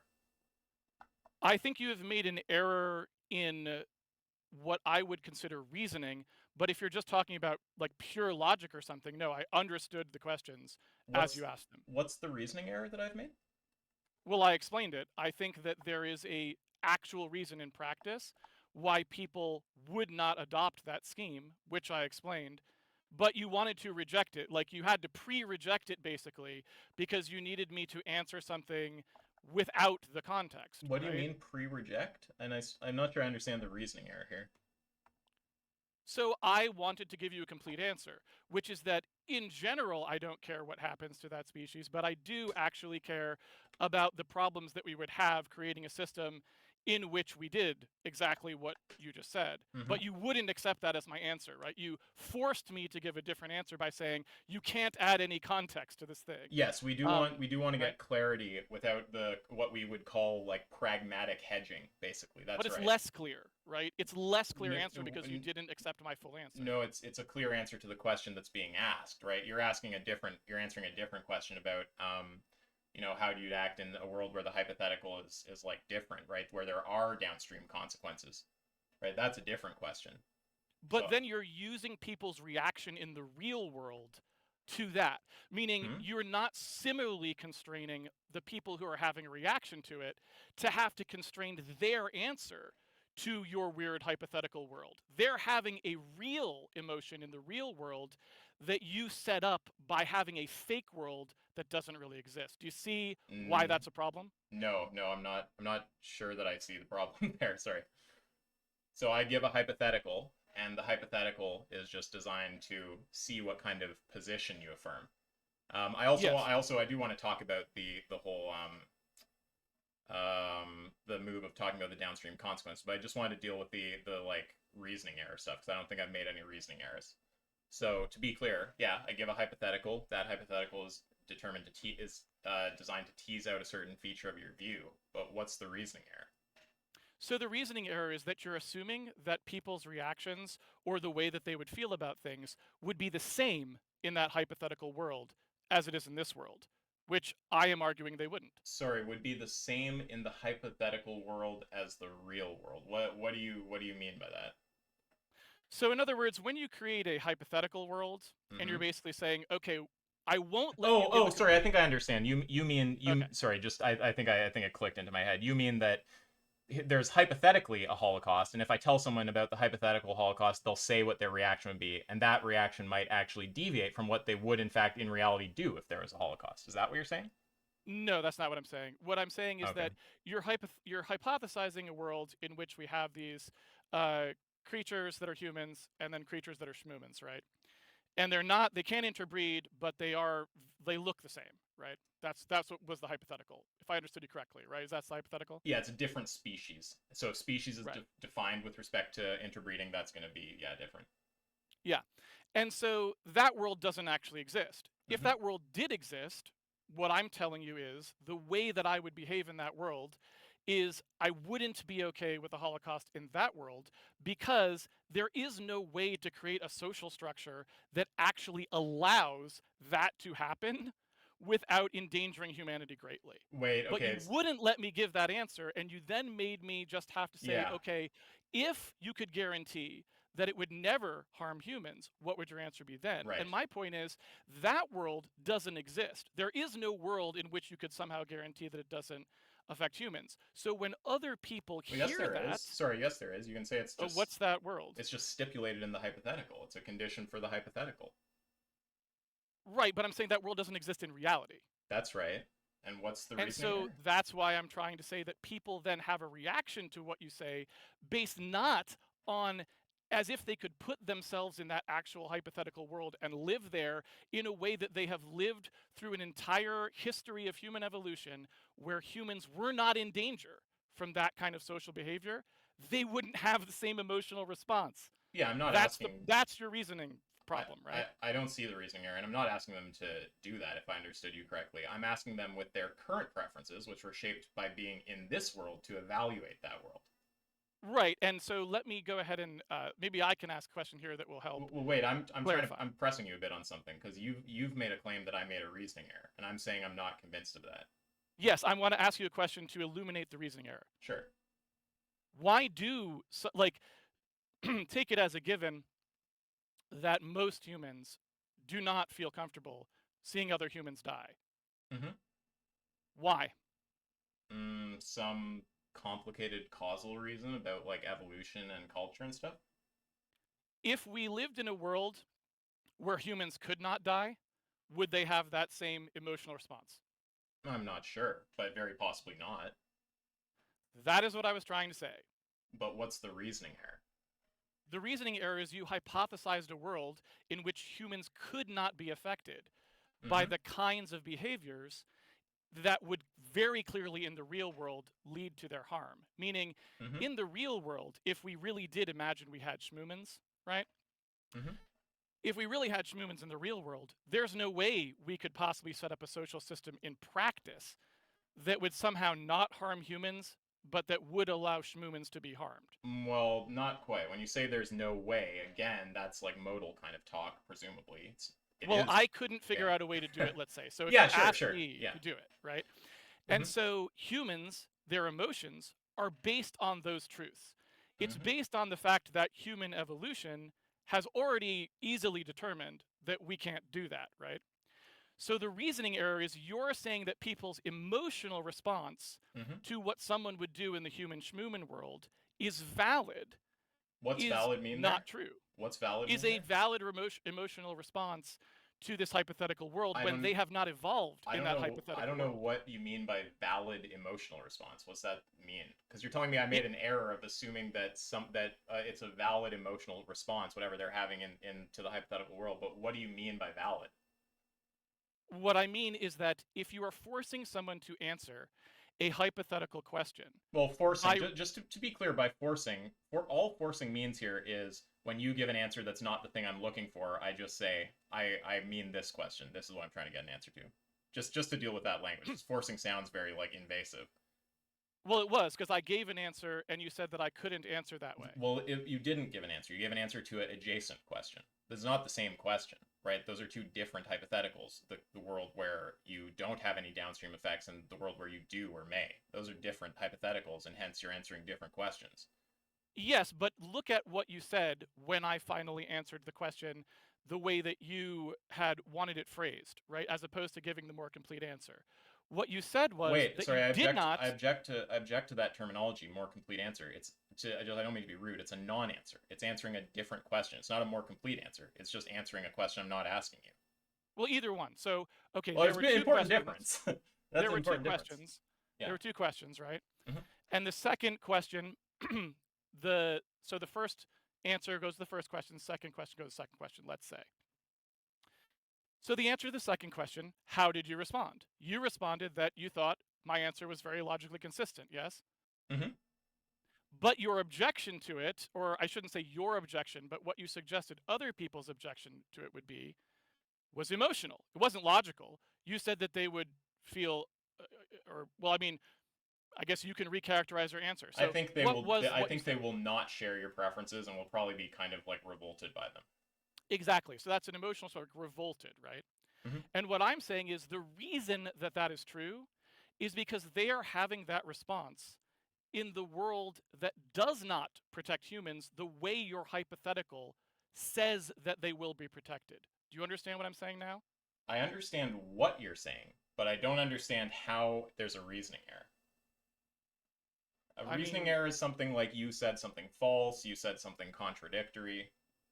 Yes, I tried to answer the question by giving the context that I thought was necessary in order to answer it, and you Sorry, objected because you said that wasn't narrow enough, right? We You need to wanted clear a this question. up. That you were Sorry? answering. Sorry, we need to clear this up. You keep saying you were answering the question. We got to stop using that phrasing. You were answering a different question. It's not the same question.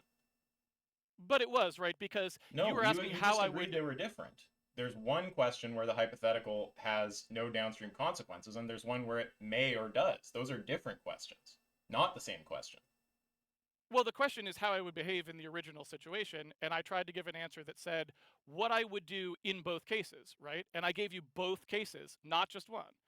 And so I'm not sure why people would be disgusted at my answer when I specifically said that if there was any chance that humans would be harmed, I wouldn't do this. But wait, we're not moving to why people would be disgusted. What I'm trying to understand, and you can also just back off the claim for the record. You don't like have to defend it if you think twice about it. But what I'm not understanding is the reasoning error. I don't think I've said anything false. I don't think I've contradicted myself. I don't see where I've had an error in reasoning. Well, maybe reasoning error is not the right term then, but I think characterization error, maybe, meaning your characterization of what my opinion was and what the average person might think of my answers to those questions, I don't think is actually correct. And I think that the way that you decided to characterize them requires doing the mismatch that I described. Let me reply to that because I understand the criticism you're making. I didn't understand the reasoning error one, but I understand you're saying that I strawmanned your position and people's reaction. There you go. Okay, that's a better way to say it. Yeah. Yeah, that's fine. Yeah. So yeah. In philosophy communities, if you say reasoning error, people are going to be like, "My reasoning is great. Thank you very much. Don't you criticize that." But yeah. So with representation, well, I don't think I've misrepresented your view. I think that I've represented your view accurately, and I've focused on the aspect that I think people will be able to disagree with, where they'll say that's not my view. So I don't think I've misrepresented you. You can tell me if you disagree with that. And then the other thing is with respect to misrepresenting people's reaction.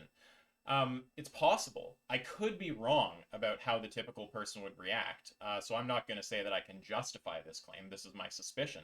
But very strongly suspect that if you say this guy's view entails that if you had his mom's mind in a body that's physically identical but with a slight genetic variation, it would be fine to cause her the experience of being gas chambered. I think most people would probably be revolted by that, but I don't have empirical proof of that, so I'm not going to like commit to that claim. We can just agree to disagree on that. Well, again, though, because it's context free, right? So, in other words, you can create those kinds of situations, you can remove the context from something and make anyone seem I as need to horrible cut as in. you want, I right? need to cut in one more time. The language context free is a bit misleading.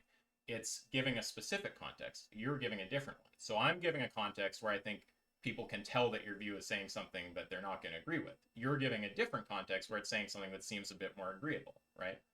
That's fine, but that's not one of us doesn't get to say to the other, you're avoiding the important context, right? It's like you can bring the context you want. I think we do, because the important part here, when you're evaluating someone's behavior, is whether or not that person will. I mean, because otherwise, why do you even care what someone else thinks?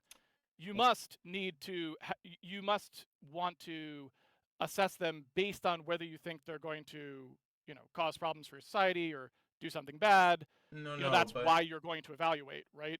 but what I'm saying is that we both have context that we think is relevant. So I think the relevant context, as in the context that is going to facilitate the achievement of my goals in the conversation, is your response when I dial in those parameters as I did, right? You think that some other context is important, and that's fine.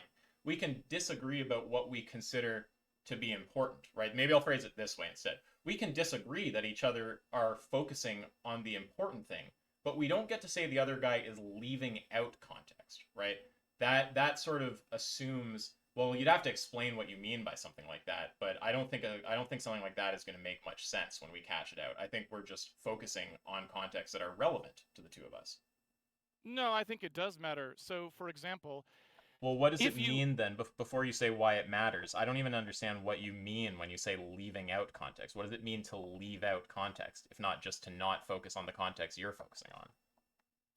Well, because it's pretty easy to find a hypothetical that will make a particular position look sort of viscerally bad, even though it doesn't actually produce any negative consequences.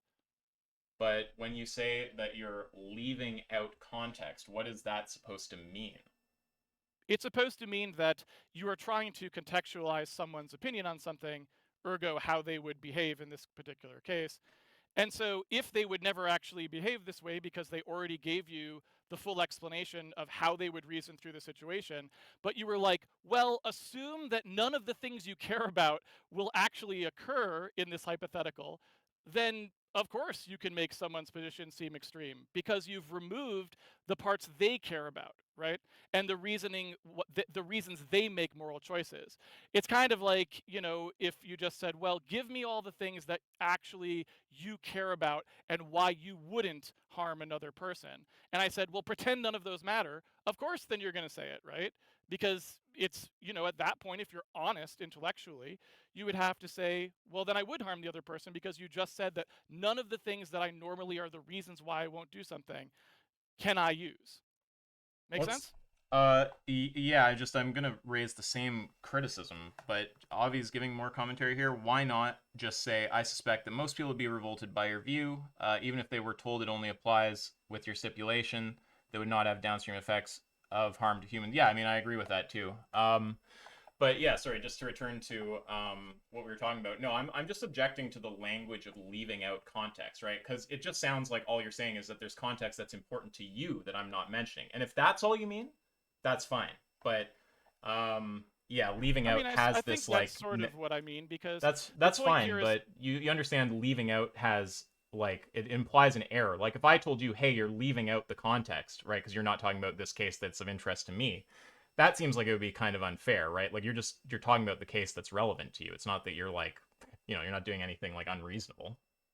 well, but you're creating a hypothetical that doesn't exist. So I think at that point, I have to be able to say it needs to have enough context for me to be comfortable answering, right? Because in general, you're not asking about emotionally what someone would necessarily do. You're asking about logically what they would do because you've created a world that doesn't exist. So they can't really answer emotionally, right? And I'm trying to meet you halfway on that, which, is just what I like to do because I would like to be able to talk about it in the way that you want to talk about it. But Yeah, then I it mean, seems like not allowing me to say, well, here's how I would actually view that situation in the real world. I mean, wait, but to what then do you say that that's a by bad, by not people have a bad allowing? emotion, it seems odd, right?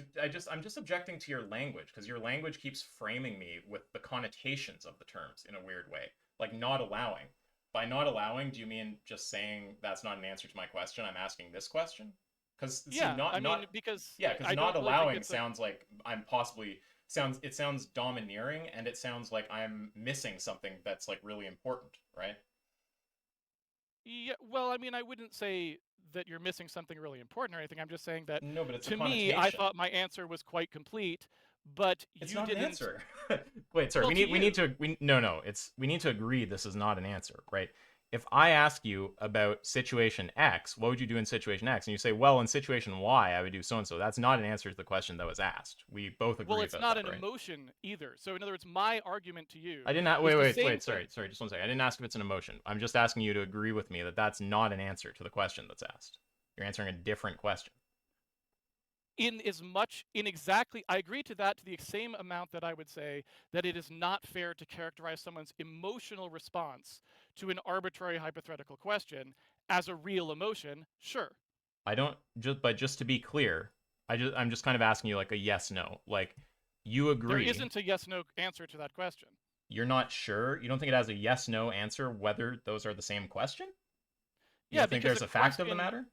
sure, a question that someone asks, and someone gives is it's this very subjective question you ask, like, how would you view this situation, Well, that's right? not what was asked specifically. What was asked is whether you would support by paying for the killing in that situation. Right. In other words,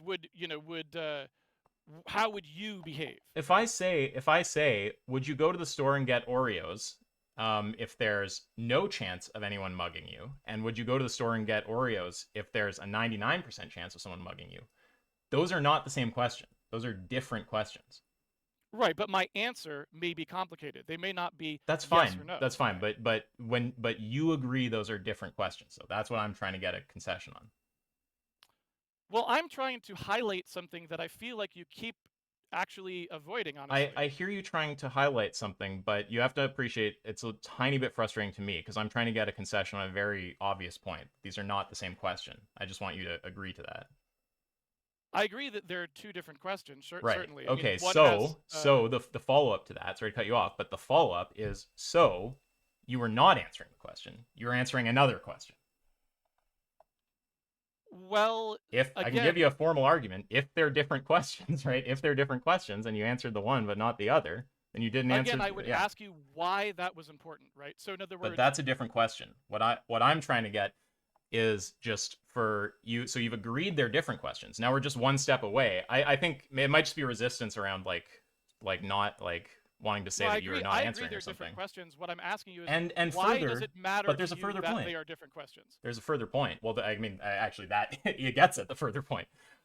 Because I don't like you saying I answered the question. You didn't answer the question. You answered a related question. I mean, you eventually answered, but yeah, But I that's gave a just good answer to the question that I think anyone would understand, but you no. That didn't. are you talking about the one where you start saying that in reality we would have downstream consequences and so and so? That's the good answer that everyone would understand.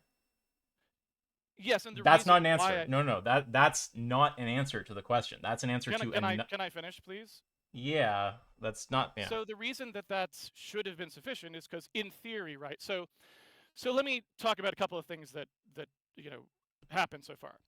So supposedly, right, it was supposed to be, not gotcha questions, just having discussion about this to see what people's opinions are or what your worldview is, which Mm-hmm. is, totally reasonable. Sure. So when someone gives an answer to a question like, well, here's how I would approach the real situation, when they've already told you that the way they do moral reasoning is from reality, right? And then you're like, well, sorry, you have to answer this question given this specific context You that's go. part of the question. Yeah. Meaning the question you can't give an answer that sort of encompasses that question. You can only give an answer to this specific question. that doesn't feel like an honest discussion, right? And then wait. I think constantly saying, I think you might have misrepresented me there. To be clear, all that I'm saying is I'm asking for an answer to question A, and I am not asking for an answer to question B. That's perfectly compatible with good faith. Right. And so what I was asking now is why? What is the need to? Why did you need to do that? Oh, because question A is relevant to my line of reasoning. The other one's not what I'm asking about. It's just keeping the conversation on track.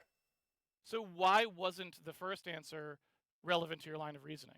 Because what I'm trying to figure out is how you would, whether you're consistent about your reply to the initial question, which is what differentiates these worlds, such that it's true of the first, and if true of the second, you would support the same kind of behavior in the second, right? So I'm trying to get an answer to that question, and your answer is not an answer. Or sorry, so you answer that by saying it's the likelihood of the Holocaust in question causing damage to humans, right? And then I give a hypothetical where that condition is not meant to test your consistency. And then instead of answering that hypothetical, which I'm giving to test your consistency, you answer a related hypothetical where your view seems more favorable. So it's just not the topic that I'm talking about. I'm trying to go down a particular line of reasoning. That's all there is to my motivation there. Well, but you can see why it would look somewhat differently to me, because to me, my original answer is actually much more consistent. It's not an answer. You have to stop calling it an answer. That's starting to frustrate me a bit. I'm not trying to be mean, but you got to stop calling it an answer. We've agreed it's not an answer. It's just you talking about some other question. My response? Yeah, that's fine. Would you fine. feel more Yes. comfortable with response to the question? Yeah, sure. So my response to the question is very consistent, right? It's basically saying, yeah, well, so there's a reason I obviously don't do those things. Mm-hmm. You don't have to justify this part, because I've agreed that the position is consistent. What I said after that was what we started disagreeing about. Right, and so I think there is a way for you to be a morally respectable person who makes good choices in terms of humanity's survival for that exact reason, the reason that I gave in my response. Sorry to avoid using the word answer. Yeah. In my response, where I basically said, look, you can have a logically consistent position where you believe that the way that you're going to make choices at the margins is this, consistent with the belief that humanity needs to persist. But you have to take into account that you can't just arbitrarily pick things that will have a logical reason why you could do them in the moment. But when you consider what actually has to happen in society for these things to be true, they actually create quite a bit of peril for humanity. That, to me, is actually a very consistent and emotionally sound position. And your attempt to categorize it as being, very viscerally repulsive, I don't actually think that's true. I would like to hear. There's a few things. What people think about that, because that kind of person will be fairly morally reliable to you for humans. They're not going to make decisions that would imperil humanity, right? They're going to think very hard about even small structural changes that could result in systems that are very dangerous for humanity, right? Yeah. So just to be clear, I've not said that there's any inconsistency. I think that the view is consistent. In fact, my response, once I did get the answer to the question that I was sort of like driving at, my immediate response was to say, oh, okay, yeah, I wouldn't say that kind of view is inconsistent. I just think that people will be repulsed. So just to be clear, there is no claim about inconsistency on my part. The initial line of reasoning. So why would they be repulsed? That's the part I want to we can talk about that, but I just want to be clear that there's no claim of inconsistency. So the initial line of reasoning is to investigate if there's consistency or if you sort of bite the bullet on a position like this. But yeah, there's no assertion of inconsistency. And then why, you can say it. Let me just ask that follow-up question, right? So why would they be repulsed when they know that this person would not allow such a thing, because in reality, they don't feel like it is a safe thing to do? So why would they be repulsed when they know I wouldn't do it? I'm not sure why people have the preferences that they have. I would assume it's some big, complicated, like causal and societal kind of thing. So it's just kind of like arbitrary, and you don't really think it matters that they would have this response. You just felt compelled to bring it up. No, wait, I don't know what you mean by arbitrary, but if you're asking why do people have the responses they have, I'm basically saying I assume there's some kind of causal story there, but I don't know it. I'm not sure. Like, if you ask me why do you like basketball, it's like I don't know. I mean, maybe you were disposed to genetically, maybe you had good like childhood experiences. I don't know why you have the preferences you have. No, not why they do it. Why did you feel it was important? That was something you felt like you needed to say, for example. Oh, it's yeah. I kind of just say it, I guess, partially for you, because I want you to just be aware that that's sort of how I'm reading it, and I also say it sort of for the audience to kind of be like, okay, this is sort of the conclusion that I've gotten to on this view. If you are with me and thinking this is like kind of a bit kooky, then you're not going to be with that view. So that's like why I'm drawing attention to people's reaction to make it kind of obvious to you, but also to the people listening that this is sort of the part I want you to focus on when considering whether you agree with this view. If you reject this kind of hypothetical, where if we had a being who was physically identical, save for like one gene, to your mother and had the same conscious experience, that it would be fine to stab her in the throat and gas chamber her. If you disagree with that kind of thing, then you're gonna not agree with this view. So, again, it just seems like a little bit strange, though, right? Because I'm basically saying, no, I wouldn't be, right? But Sorry, you wouldn't be what? I'm saying that I wouldn't be okay with the structure of society that would allow that to happen. That's not what I'm right? asking about, though. I'm asking about. I know, and so that's why I'm asking you, can you tell me why it was so important to you that you couldn't accept my initial response? It was very important for you that you had to get the response only when that part that I care about was removed. Oh yeah, because if the idea is to try to tease out the features of the view that are going to be sort of most likely to be unpalatable to you or others, so that they're more inclined towards the vegan position, less inclined towards your position, then pointing that out is going to be a lot more effective than pointing out some related context where your view comes out looking more reasonable. But it doesn't really affect how I would behave in reality, right? So I'm confused. I don't see the relevance of that. What's the relevance of that? Because you want me to be vegan in the real world, not your hypothetical world.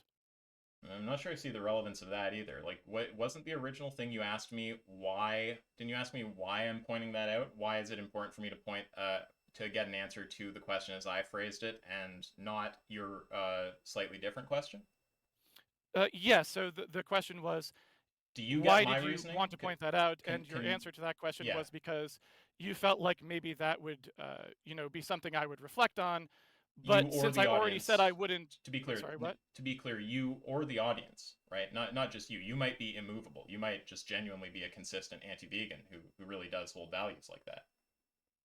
So you or the audience. What is an anti-vegan?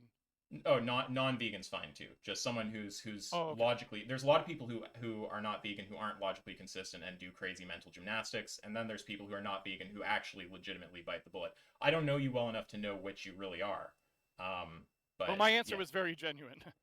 Yeah, well, so just I kind of do want just total clarity on this, but if you do answer yes, then yeah, just say you're a consistent non-vegan.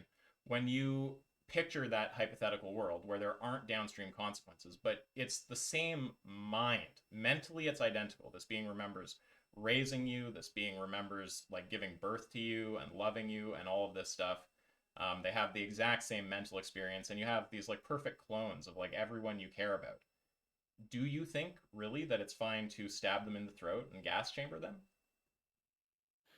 Well, I guess what I would say is, See, now let me say before you answer, any other reaction than an immediate yes there makes me think you probably do have values that lean a bit vegan, and there's a level of sort of like trying to rationalize carnism going on. Because someone who really does believe that just goes, yeah, of course, sure, stab them. They don't start trying to paint their view and try to make it seem, right? well, like I said originally when I started off too, I am not someone who is like rabidly against it or something. Sorry, I lost you. So I don't I'm want to sorry. miss. Can you I start don't want over? to. Sorry, what? I just missed what you said. Can you start over? Sorry. Oh yeah. I didn't want. I just wanted to be clear. Like I'm not rabidly against it. I don't try to go Yes. around convincing people to eat Yeah. meat or something Yeah. like Sorry. this. Right? Anti-vegan might have been too strong. Non-vegan. But uh, no. So again, in my experience, Mm-hmm. and which I'm sure you are probably familiar with, having heard my answer to your question. in my experience, my worldview is idiosyncratic, meaning I don't generally find that most people would agree with how I tend to view things. So that's fair point. Sure. And in general, I would say that I don't have a lot of success. That's why I'm not really, I'm not a political activist, right? Because I know that basically I would get up and say, here's what I think we should do for humanity's survival. And people Yeah. would be like, what are They'd you be like, talking "What?" about? And we don't care. Yes. Right? Yeah, that's right. They would just be like, well, this is, you don't make any sense to me. I don't have the same values as you, so it's irrelevant. And right? unless, so I don't like do you that. said earlier, unless it's the case where you happen to converge on the same prescription while secretly having underlying values that are nothing like anyone else. Which I do sometimes. I do sometimes Right. converge on something where I'm like, yes. Which is why I say, like, when someone's talking about factory farming or something, they may find me in agreement on something. And if we later explore why I'm in agreement, they'd be like, oh, that is not what I was talking about, but okay. Like, long as we're on the same page. Okay. So yeah, but but back to the original question. Yes. The reason why I don't immediately say, sure, go ahead, is because, again, to me, these things, when you talk about things as hypotheticals, I feel like that can be very dangerous because you are ignoring the actual real effects that rarely can be summarized by the hypotheticals. So the problem that I have with both questions, the second version of the question, however, when you wanted it answered very specifically, the problems I have with them is no one can ever make a decision that way because in reality we can't construct that thing. And so to I don't know me, what that again, means. this is the Sorry, what? Sorry, I cut in when you lose me. I don't know what it means. We can't construct.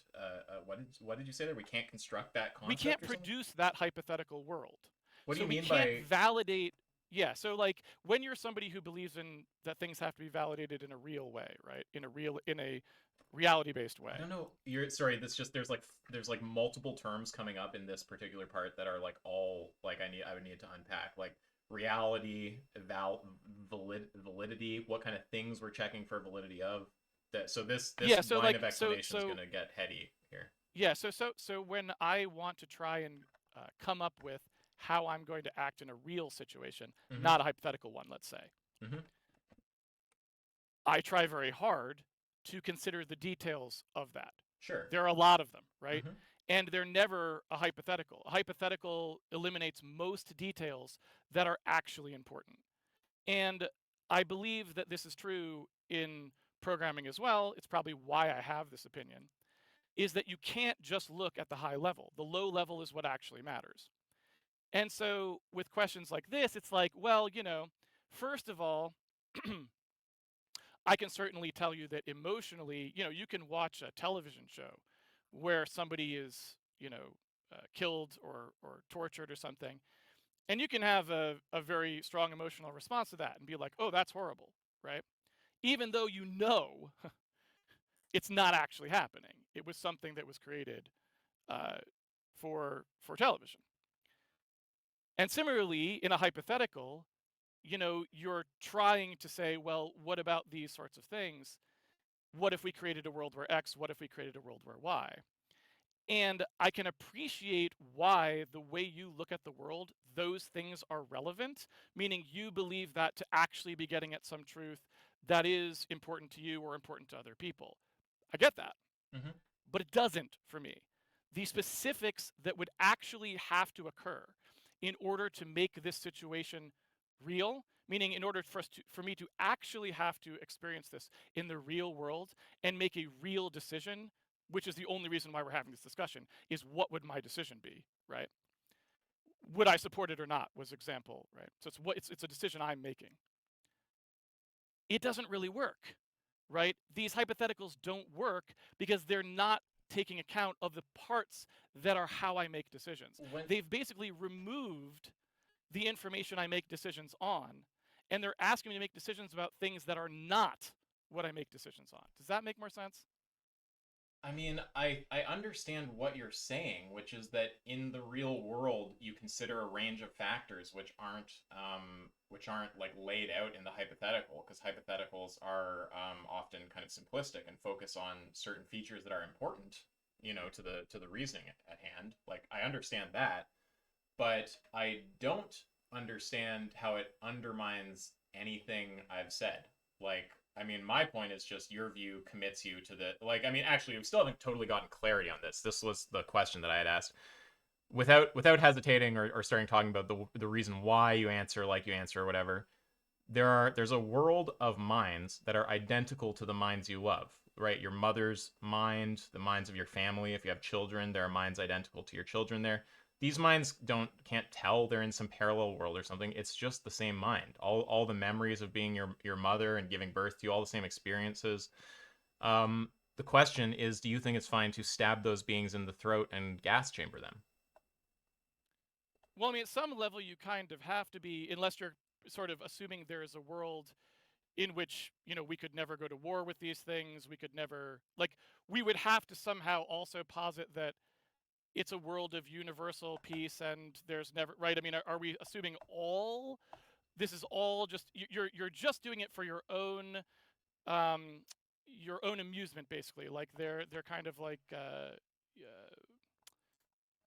you're trying to ask about it from the perspective of, like, say, if we were to bring it back to animals, would you have a zoo where you just occasionally you just you kill a gorilla for your own amusement, right? Is that basically what we're asking? No, it's like picture a situation where everything else is the same, but you just change the beings who are the victims of the Holocaust. So in this case, it's beings with like a mind that's, identical to your mom or your loved ones, and they're being shot in the head with like a bolt gun or like gas chambered and having their throat slit and like bleeding out. The question is whether you would have a preference against that or not. Uh, okay. And this doesn't affect humans in any way. No, it affects these beings, which are schmoomins, which have minds that are identical to those beings, but there is some minor physiological difference, like one molecule is altered, but otherwise identical to your mom. And this could be, for example, if we wanted to make this a real scenario, this could be happening right now on Alpha Centauri, for example. Could, as in it's logically possible that it's happening there, sure. I mean, I'm already not worrying about that, meaning, like, I don't spend any time thinking about that. So I guess no. The answer is, No, if that is that's something that's that's not. happening and it doesn't actually affect humanity, then no, because my primary concern is for humanity. And if there is some mirror universe or mirror world where humans, like copies of all of the humans here, that can't breed with us because they're not the same species and that don't affect our survival, or having something horrible happen to them, no, I mean, I wouldn't consider that something that I need to be particularly concerned about. Just to be clear, I'm not asking if you knew that this Holocaust was like possibly happening in some corner of the universe, would you spend your day worrying about it? I'm asking you, given awareness of it, do you think it's morally wrong? Uh, Again, the situation is a beings plural, with minds identical to all of your loved ones, right? This being is just your brother. I mean, for all it can tell, it's one molecule different, but otherwise it's the same. Same but it's mind, same not. kind of. It's not my brother. That's right. It's not the same being. It's different Right. by one molecule. And the Right. question is, do you have a moral problem with holocausting these beings who are identical to all your loved ones, save one molecule? Well, okay, we're already sort of saying that that's not true, right? Because then they would be humans. No. Say that you've changed the whatever the molecule or thing is you change. You can't breed anymore. Whatever the condition is for species membership. It's pretty. You have to have a pretty significant change, right? No, you just have to say they can't breed if you're using a breeding definition. Are you Right. I mean, saying? but it's a lot more than a molecule. Is all I was saying, right? Yeah, we can say that it's we just take a logically possible situation, right? We might say in reality, if beings can't interbreed, the average amount of genetic differences between them are probably so and so, right? But we're taking a logically possible hypothetical, and we're saying there's just some small Yeah. part of the gene sequence that's different. But Yeah, the I mean, like mind, they're a different primate. no, but They're just to different. be clear, there's Yeah. a move people do, but and again, move no negative connotation, where they start trying, because again, this is something people do who don't really have non-vegan values. It's people trying to rationalize carnist values who do this.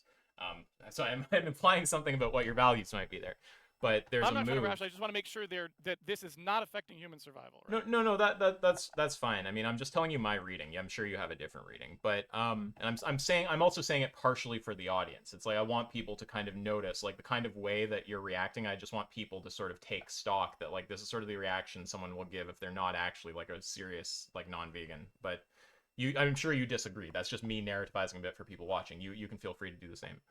Well, like I said though, I'm Yeah. not a Wait, serious let me non-vegan, meaning I don't I try don't mean to. that. I don't mean serious Okay. non-vegan as in like someone who spends their time advocating. I mean someone who really holds those values. Because people who really hold these values don't hesitate like this. But it doesn't matter. Like we can disagree about that, and you can I just let me finish what I was saying. So okay, so yeah, with this okay, well I don't remember exactly, but I'll just go back to the general point, which is we have this hypothetical world, and we have all these beings who are identical to those that you love, but there's just some minor genetic variation. It's just a logically possible world.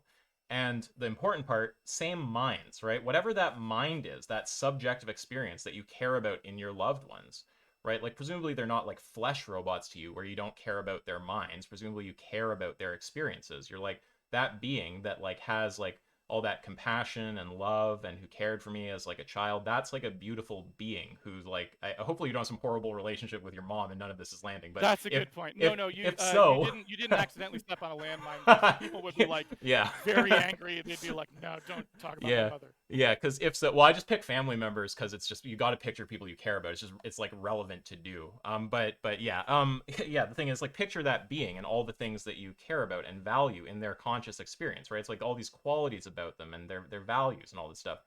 We have a being that is just like that. In fact, we have like billions of them, right? And they are just different by a molecule, but their actual minds are the same as those minds that you love. And the question is just no hedging, no ifs, ands, or buts. Is it fine to stab those beings in the throat and gas chamber them and bolt gun them in the head?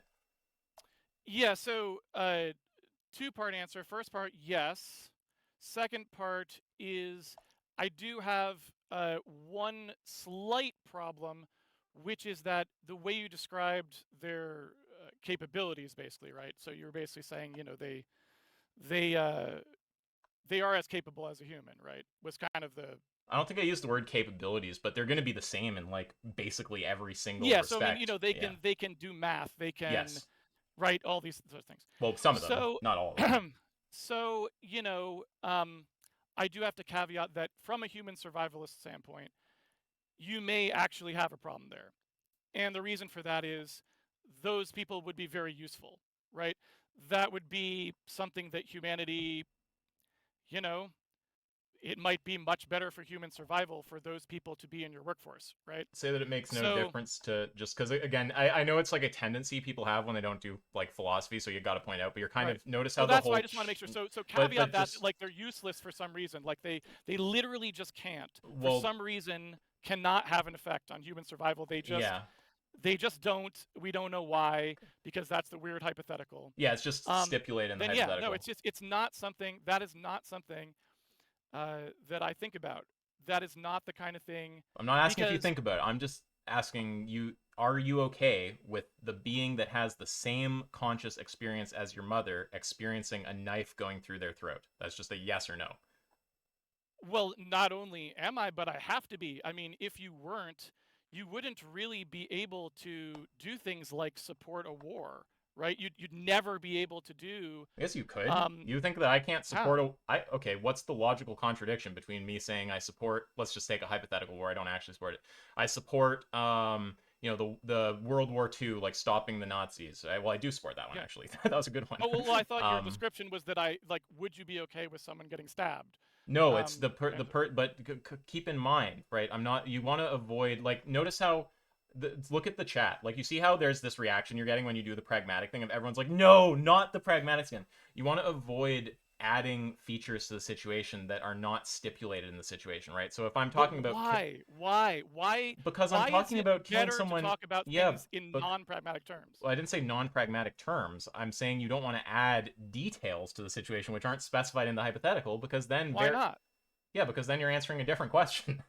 But why is it important that I answer exactly the question? Isn't the point here to try and get at how I do reasoning? No. Why would having to eliminate explanations about my reasoning get you to a better, understanding of my reasoning? Oh, yeah, we might have a confusion about goals in the conversation. My goal is not to understand your reasoning. I mean, you sound like a Oh. smart guy. I'm sure you also obviously are probably a great programmer. I mean, I'm not saying I generally have no interest in your reasoning. You'd probably be a fine guy to explore the reasoning of, but that's not what I'm doing in this conversation. What I'm doing in this conversation is trying to understand specifically what it is that's distinguishing animals and humans in your mind, and then teasing out the logical consequence and allowing people to determine if they agree with the view or not, yourself included.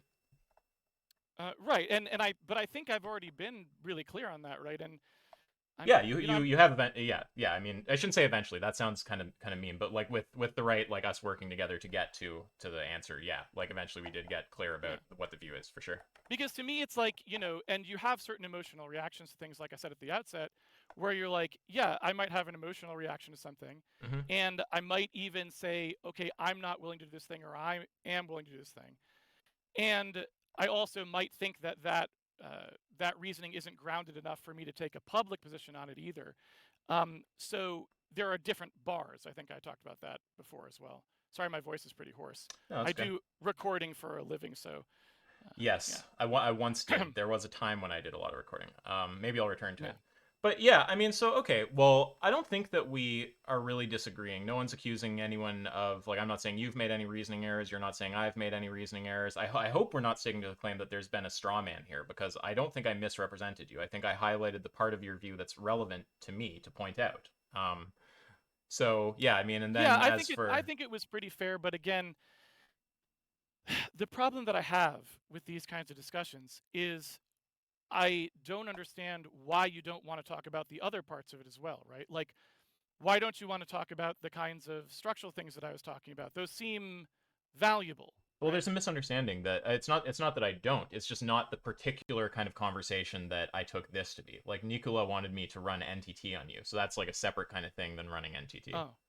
Well, like I said, those things don't really usually need to be done with me though, because like I said, I'm pretty upfront about this stuff. Like I really do believe, like, okay, I'm humans first.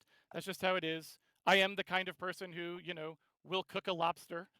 Well, I will kill it. And yeah. it's like, there's a lot of people who maybe will only eat a food if they, never saw the way it was, prepared or something like that. So, Hmm.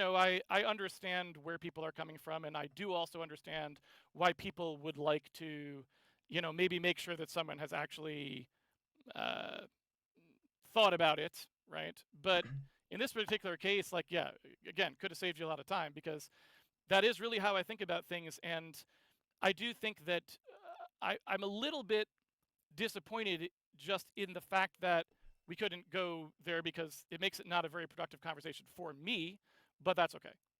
Well, I mean, I'm always happy to have another conversation. I mean, you know where to reach me. But yeah, I mean, what I was asked was to like run NTT basically. That's what I took the goal in the conversation to be. That's not to say whatever other stuff you want to talk about is like not interesting to me. It's just about Oh, yeah. relevance to the topic. And to me, everything is situational. And that's why something like NTT just isn't very persuasive to me, right? But there are things that are. And that's why I say it's kind of an unfortunate discussion, because there are potential ways that you can, for example, convince someone like me that, maybe not to stop eating meat, but let's say eat less meat or support other things. And I kind of told you what those were, but, that's not where the discussion went. And so now I'm just like, yeah, that's my position. And it was actually an honest position. I'm a very pragmatic person. And really, in practice, I actually quite am. Is there any chance that we can get you to call your mother on the phone and tell her your position? I think you may be underestimating my mother and how closely her way of looking at the world aligns with mine. Maybe. I mean, it's possible. It's just a really extreme position. I picture most mothers, if they hear their kids say like, well, they might be confused with the philosophy, but if they heard that, I suspect they wouldn't react well. But I'm kind of teasing. Like, I understand you've got your view, it's No, consistent, I can actually explain but that part too, though. So my family, I guess I'll let me put this in a simple term. So I think there are different ways in which lots of different humans have different sort of built-in ways in which they are going to create those goals, right? Like we talked about how you have relative goals at the beginning, and people have different ways in which they're going to formulate those goals. And my guess is that that's kind of random on purpose, meaning it was probably a good idea at some point evolutionarily or maybe a long time ago for people to have different ways they formulate those goals so that we don't all formulate the goals the same way or whatever. And some people formulate those goals based on sort of like a notion of, maybe like their, like you're saying, mother or whatever.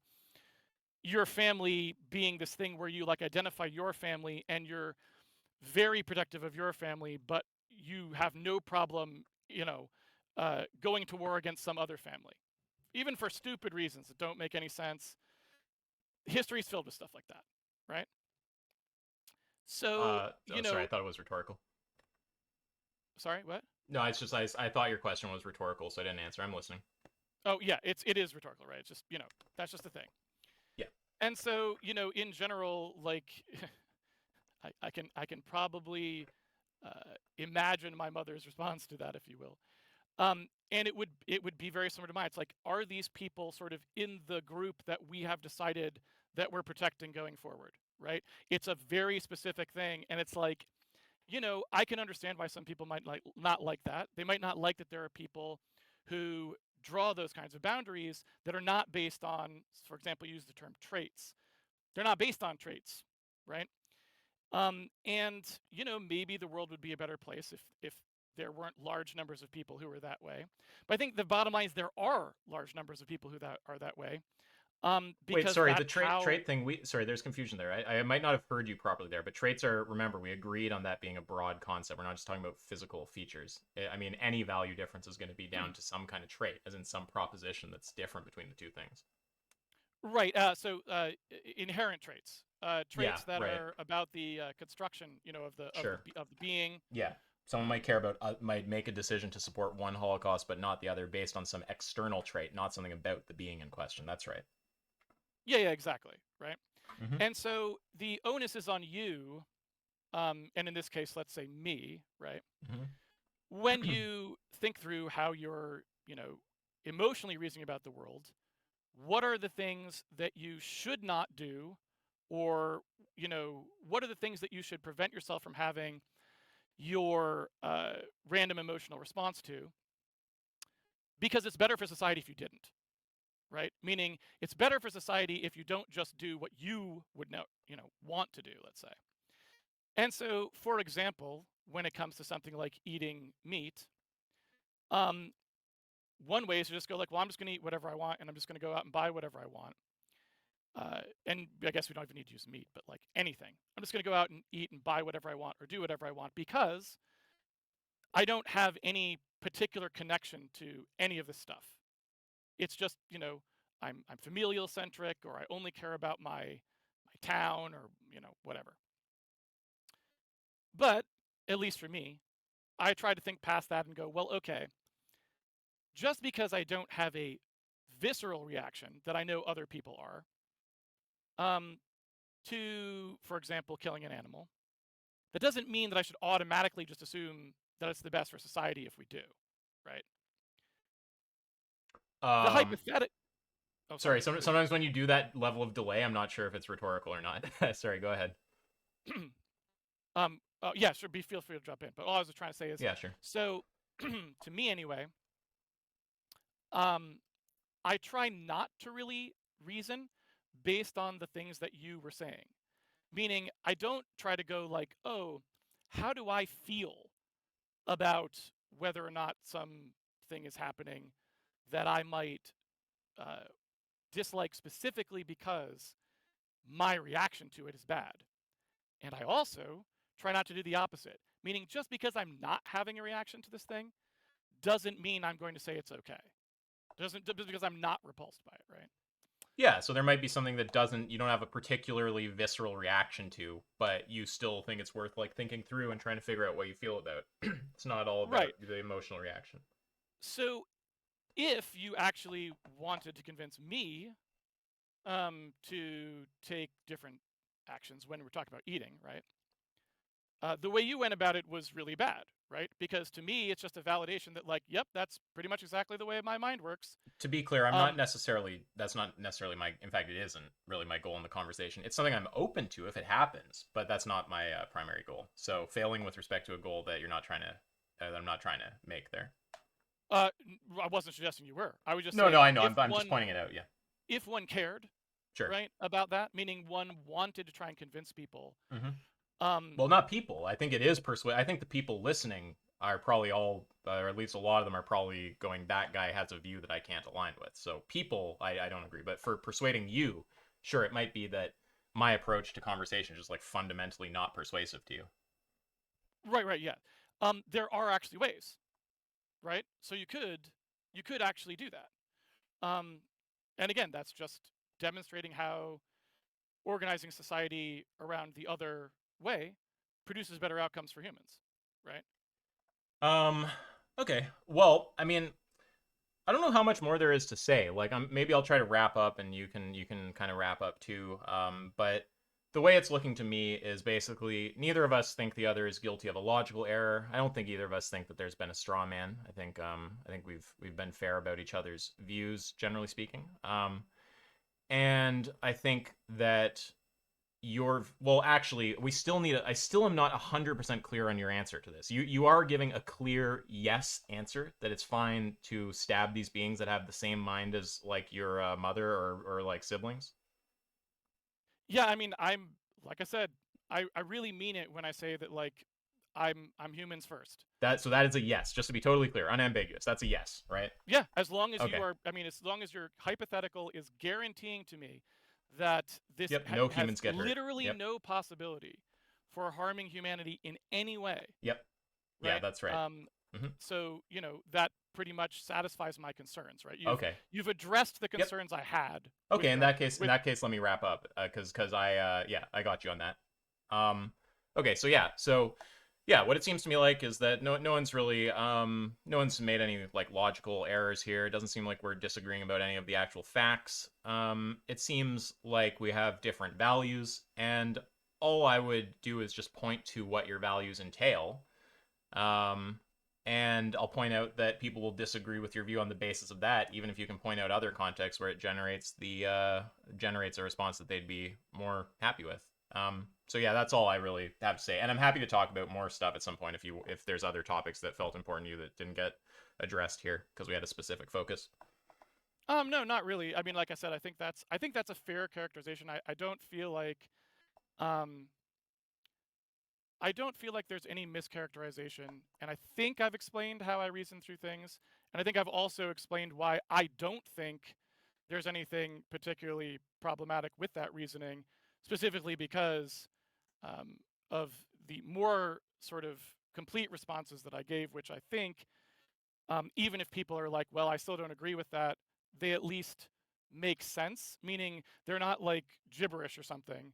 They're a consistent way of looking at the world that other people probably won't share.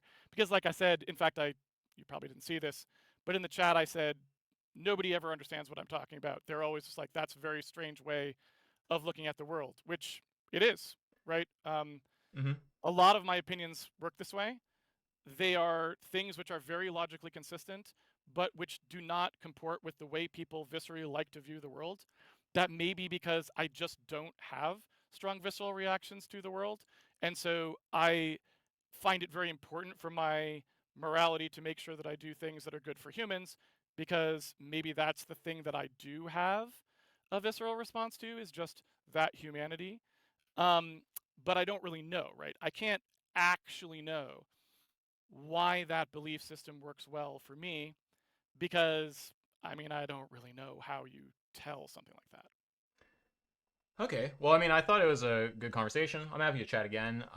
And I mean, people in the audience, I guess there's like 50 people or something. They might want to ask a few questions. I don't know if you want to field questions for a few minutes, but I'll warn you before saying yes or no to that there's a wide variety of people in here. You might find a very nice person who knows a lot of philosophy. You might find a person who's very mean and knows no philosophy. So kind of yeah, I mean you can ask a mod to moderate someone if anyone's too crazy for you. But yeah, do you want to field some questions if they have any, or do you want to just call it there?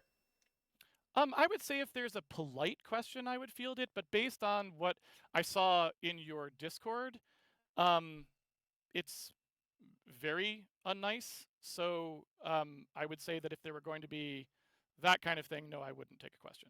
Okay, well, I don't know exactly what your threshold is, but if anyone is like over your line, just say so and they'll get modded. But yeah, I don't know if anyone has any questions. If you want to ask, Just polite. If it's just phrased politely, like an honest question because you care about what I think, then I'm happy to take it. Right. sure, totally. Don't put it in text. If you want to talk, come on voice. But yeah, probably just a few minutes here. I've been talking for a while. Speak now or forever hold your peace, people. Give you like 20 seconds. I'll speak up. Okay. Also, C Moratory, I may like drop out at some point, so feel free to whenever you've had enough questions, dip out. But it's been good talking to you. Yep. No problem. Yeah, how are you doing? So, Good. How are you? very good. So, my question is so you said as long as it doesn't affect humanity in any way, you would be fine with whatever happens to the Shmoomins. Let's say we had like a galaxy full of Shmoomins, and every time you press the button, you got some kind of joy or pleasure out of it, but it would kill, like, or destroy a galaxy of Shmoomins that exists somewhere out there. Or let's say we take every single one of them and put them through some torture chamber or something like that. Um, but it doesn't affect humanity at all. Would you still think that's okay? So I guess what I would say is this is essentially what we're asking is like, are we okay with using Shmoomins just for our own personal benefit, regardless of the cost to the Shmoomin? So they exist to basically be like, yeah. I mean, I think I understand the question, and I would say Yeah. again, my most complete answer to that is that you would again have to ensure me that somehow this doesn't affect humanity. Yeah. But it So feels like it does, and let me tell you why I think it does.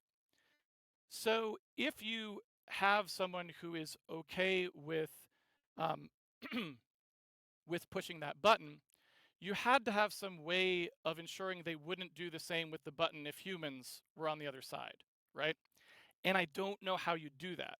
So my problem with all these hypotheticals is I don't understand how the person asking the hypothetical is actually able to guarantee the thing they're trying to guarantee. It doesn't sound possible. Does that make sense what I'm saying? yeah. Let's say there was only one instance of the button. So nobody can come back and keep pressing the button. It's just accessible for one person to get a tiny amount of pleasure, or let's say you to get a tiny amount of pleasure by like torturing this galaxy full of Shmoomins, but it has no effect on humanity. Okay, and it So can never happen again. Doesn't have any. there's no downstream effect to where like it would harm humanity in any way, right? So I just added that little like only one press so that you would So yeah. we can So only it's all press it. We can only press it the one time. It's just kind of this weird button that appeared out of nowhere, and somehow we've been assured that there's no possible way this can be an effect. And it's just a question of if I had the opportunity to press the button, or if I saw someone was going to press the button, do I have a problem with that, or is it fine? yeah. And all these Right? people in the galaxy, or the Shmoomins in the galaxy, would be tortured and raped and all that kind of stuff. Yeah. No, it's again, this does not matter. And the reason why, again, is because I don't see what the difference between that and caring about all things are, right? In other words, if I was going to try to create a world in which we never had something like that for some other kind of being, I'm just not sure how you would do it. Like, I mean, to give a parallel, at the moment right now, we grow all these, crops, we mow them all down, we destroy them, and we eat them. If I really wanted to care about how other living things exist broadly, meaning outside of humanity, I don't know where you ever draw the line, right? How do you draw that line? If you don't draw it at humanity, where do you draw it? Yeah, and that's fair, and maybe that's another conversation. But I just want to make sure that it's very clear that if a button appeared on somebody's computer screen and they could press it, and let's say it would be equivalent to them eating a piece of chocolate that they like, and it would um if it like torture a whole galaxy full of shmoomins. And given the fact that shmoomins are pretty much, for all intents purposes, pretty equal to or equivalent to humanity in turn, but they can't breed. There are different species, things like that, that you've already been over. Um, if someone were to press that button, you would say that there's no problem with that person pressing that button for that little hit. Right. So, Like yes or yes, no? yes, and let me ask you a follow-up question, right? So, I mean, is that particularly different from, I mean, anything that we're doing right now, right? I mean, even just us using these computers is, I mean, probably going to cause a certain amount of destruction of living organisms right now, right? We don't have to be having this conversation. We don't have to be using this electricity. We don't have to be putting out this coal, right? So Yeah. again, can you be more specific about why you care so much that it's schmoomins? Um, it's not. I I'm not sure. I don't know if I really want to. I guess I was just kind of testing because you said as long as it doesn't affect humanity, you don't care what happens. So Yes, I'm exactly, just trying because to I'm just trying to scale it up super high to test to make sure that that's true, right? If we had yeah, a galaxy of people or Shmoomins being tortured and raped and endlessly bred and killed and slit and all that kind of stuff, and all on the other end of all of that suffering was just like a bite of chocolate, right? yeah. You would be committed to having to say yes to that, right? Like, there's no problem with somebody taking that bite as long as there's no downstream effects that would ever affect humanity, which that's in the hypothetical. Well, I mean, obviously the person themselves would have to make the decision for them, but if you're asking about Right. me, Yeah. What is um, your opinion of that decision? Is that okay in your view? Is there no problem with somebody making that choice in your view? Or well, not only is it, but it has to be because you're doing that every day. Like you are literally doing that right now. You just don't consider all the things that you're killing to be schmoomin. Does that make sense? um, yeah, I mean, it seems like you're trying to levy like a hypocrisy on my part or No, I'm not something. living hypocrisy. I'm saying that you should also be okay with it, right? Because otherwise, you're going to have to give me some reason why you're not taking that action with response to all the other things, right? What is the limiting factor that allows you to say that you'll push that button when it kills other things, but just not Schmoomin? Uh, what is my limiting fact? Sorry, could you? So let's suppose that we just look at any other living thing that you're killing right now so that you can exist or do the things that you want to do, right? Whatever that is, because tons of living things die every day for your life, if that makes sense, right? Yeah, I mean, I understand that. Like, Yeah, so just I tell me yeah, tell me why it matters to you that they're schmoomin. What is so different about these schmoomin? yeah. I mean, it doesn't really matter, right? Because Why not? honestly, I just wanted to test that you were consistent in terms of what you. Now, if you're saying that I should also say yes, I would disagree. But I'm No, no, open the I'm just floor. asking you why you differ. Like, why is it important to you that they're schmoomin? Can I change? Like, so let's say I asked you the same hypothetical. I'm assuming you would say, Yeah, no, I you wouldn't. can't push Yeah, I the button, wouldn't press right? the button. Yeah, I wouldn't press the button because I don't want to cause that much suffering. I feel like it's a rights violation. Right. Um, Yeah. they So have let's, experience things like that. But like, yeah. once again, I don't want to. So let's Yeah, just drill down on that, right? Let's just drill down on that. So now let's suppose that when you push that button, right, what that button actually does is it feeds you. That's how you get fed. That's your only way of eating. Would you press the button? I, no, I don't think I would press the button to kill a galaxy just to eat. I don't. But like once again, I just wanted to get a clarity on your Oh yeah, but view. I want to Seems get like clarity it on would your be- position too. So would you press the Yeah, button? You wouldn't, right? yeah, I wouldn't torture a galaxy of beings to eat or something like that. Okay. But it seems like you would be okay with it as long as there was like minor amount of pleasure on the other end. So let's go one step further. So that button that you push, it feeds humanity. You push it and it feeds humanity. You don't push it, humanity dies. Would you push the button? I mean, yeah, you can scale it to a point to where, yeah, maybe I would push the button, but Right? yeah, I'm So not. so do you see why these hypotheticals don't work? Because they're Uh, just well, testing well, something how that does the doesn't actually mirror anything. well, how does the hypothetical not work? Uh, I asked you a simple hypothetical of like one bite of chocolate, or a pleasure equal to one bite of chocolate, and it destroys or tortures an entire galaxy. Have You to said there's be no problem arrays doing of that, pointers. right? And then you're asking me the question, well, you should say yes too. I would say no, but then you're scaling up that bite of chocolate to be something that's more substantial, and at some point, yeah, I would say yes. But I think Right. And that that this is all tangential to the point that if you truly only care about, if it has downstream effects to humanity, that's all I wanted to ask, yeah. coming here and ask. And Is so would that's you kill that why, galaxy? right, that position makes sense to me, right? So it's like, look, we both agree that at some point you push the button. You push the button when your species survival is on the line. I guess, right? Is that what you're saying? Um, I'm not really sure. I'd probably have to think about it. But So would you just let humans go extinct instead of pushing the button? it depends on what's on the other side. But I don't. Well, the Schmoomans, you described them. You said they were the Schmoomans. Yeah, I mean, if you had a galaxy teeming with Schmoomans and just one planet of humans on the other end, yeah, like, yeah, maybe. But like, Right. I just.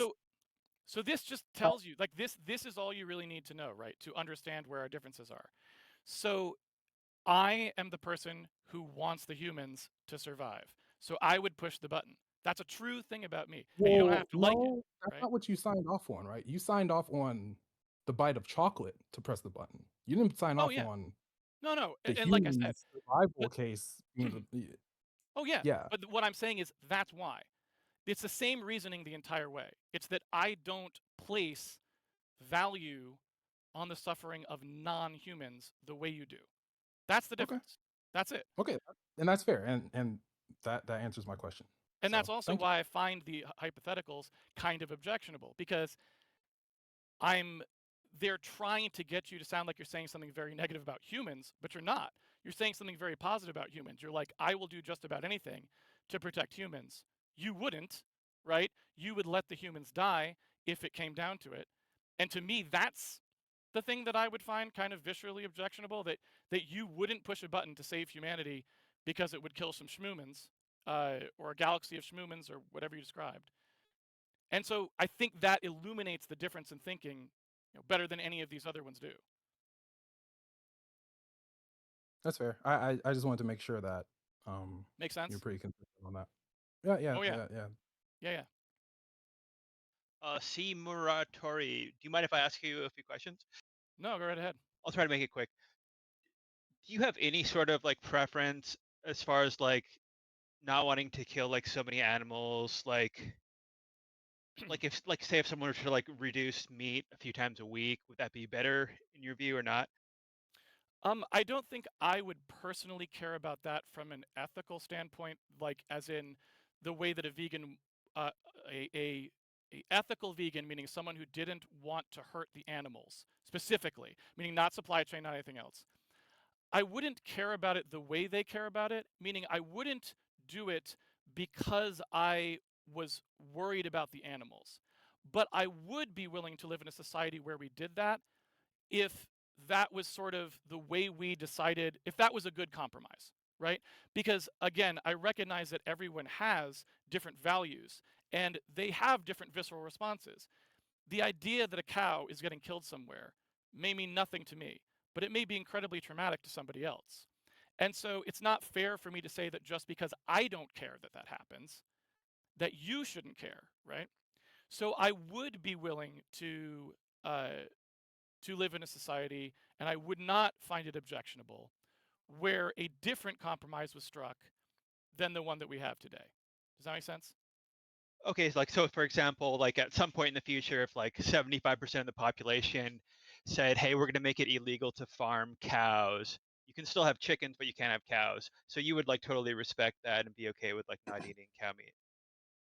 Oh, absolutely. There's no question I would be okay with that because, again, where I started the discussion off was very specifically saying I don't think it's appropriate in general for me to foist my opinions of what the goal should be on other people. I'm a dedicated, human survival kind of person, but I respect that other people aren't. And so, in order to live in a society where we can all sort of get something from it, and nobody's going to get 100%, I think that's, you know, just a given that I would compromise in that way because I don't have to agree with the goal to respect the idea that we should have shared goals, right? Okay, thank you for your answer. Appreciate it. No problem.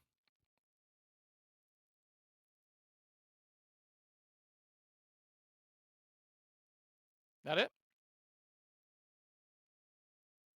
Hi, can you hear me? Yes. I was curious. You said that um, for you, ethics revolves around the continuation of the human species, and this was in part because of evolutionary reasons, if I understood correctly from you. Well, I mean, that part is sort of saying, well, one suspects that's why I care about it, but Mhm. there's no way to know why I care about it, right? I was just curious, why do you care about, say, the species and not, say, just like yourself, so like an egoist, or about just like yourself and the people around you, like your family or the people in your country, and so on? Largely because of just a read of history, right? So I think I could or would have had that opinion if it wasn't for the fact that having, read a lot about what's happened in the past, those uh, having that perspective leads to a lot of human endangerment, it seems. Um, so I don't think it's a good worldview because it doesn't seem to produce good outcomes for humanity. So it's sort of just a rational choice. It's a choice to say, well, I think for humanity's benefit, I should not be a like, oh, let's just make sure my family continues and the hell with everyone Mhm. else, right? So that's a very rational choice. It's probably not a visceral choice. But the choice to think about a boundary that sort of that you draw around certain beings you consider like your family, that's probably visceral, right? But I choose to extend it because I didn't like the read of history that would happen if you didn't. Hmm. And so it seems like one of the arguments you're making here is that from your reading of history, limiting the moral circle, so to speak, too much can lead to like very bad outcomes for humanity. Don't you think then that one could also make the argument that enlarging the moral circle to also include entities with sentience to various degrees close to us, like many animals, could be positive in a variety of ways. So it could be positive, not just in terms of like the collective mentality of people, so like how people think and therefore act, but also when it comes to climate change, zoonotic diseases, or like other issues that like animal agriculture has been hurting humans. Yeah, and I would say I totally agree that that's possible. Meaning, I Mhm. am when I was sort of talking at the end, where I was saying like, if someone wanted to convince me that we should either eat less animals or not eat animals, or more broadly, let's just say animal rights as a category of things, and you want me to be on board with something in that sphere. If a coherent argument can be made that it's like humanity's chances of survival increase when we do this, then that is the position I would adopt, right? If I actually believed that evidence was compelling, I absolutely would, because the reason I don't think that currently is I haven't seen that evidence, but there are certain things, as I mentioned earlier in the discussion, where I do overlap just by happenstance with vegans on things that have to do with food supply for that very reason. When I look at them, I say, I'm not concerned about this because I care what happened to the animals, but I am concerned about this because this is not a sustainable food chain, right? This is going to be a problem, and that concerns me. So sometimes I end up espousing a view that would sound like something that someone concerned about the animals would say, but actually that's not my main motivation. I see. Would you be open at any point in time if someone contacts you over Twitter to have such a discussion on a public forum like this one? I think that would be very interesting. I mean, based on how sort of unpleasant I felt like the circumstances on this one were, and also the really kind of ridiculously, I guess I would say, like hyper specific wanting to limit things to very like arbitrary, contrived questions and extremely limited answers, I didn't find that very satisfying, right? Because to me, that's not how the world works. And so they just don't feel satisfying, right? They just feel like, they feel like disingenuous ways of engaging in a conversation. So no, I probably wouldn't, but that's not because I wouldn't have been willing to do that otherwise. It's because I didn't particularly think this was very productive. I see.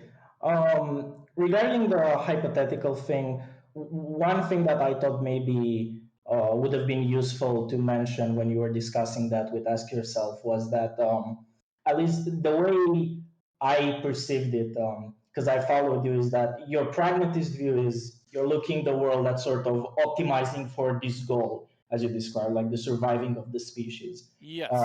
And you were kind of frustrated that talking about these hypotheticals is kind of like what some people do in programming, where they talk about imaginary scenarios that don't actually Yes. like work in practice and result in bad performance. Yeah, Absolutely, 100% what you just said. yeah, and I think that I think that's a good way to explain the discrepancy to someone like you. And also, the way I look at these hypotheticals is that they're more sort of like math. So we're trying to sort of establish a more fundamental truth. But I think because of your meta-ethical position, those hypotheticals don't really land with you. So I think that maybe a better way to have handled that discourse would have been to maybe discuss issues such as epistemology, if you're familiar with that term, or yes. metaethics. Because I understand like where you came from, and I was basically just imagining you talking about programming there. And yeah, because and like I said, I am very open to any arguments where people want to say, look, it's going to be better for human survival if we do things this way, then I'm all ears. But if you're just like, well, here's this weird, concept where we imagine a hypothetical, and you have to imagine this, world of similar things to humans, but they're not quite humans, and they can't interbreed, and we have no history, and that's all you get in hypothetical. I'm just like, that just doesn't, that, I hate to be dismissive, but that is not, to me, the way a serious analysis of how people need to make decisions in the real world works, right? yeah, And why I don't like philosophical discussions is because it's the same reason I don't like meta level computer programming architecture discussions, is because they remove the part that is actually what you care about, which is the details on the ground that either produce good outcomes or not. And so, yeah, I find them very unsatisfying, and they don't really get at any deeper behavioral meaning, because at the end of the day, I'm just not sure how it applies to the real world. I get you on a lot of levels. I used to think very much like you, and I've also been a fan of yours for a long time. Your programming content, that is.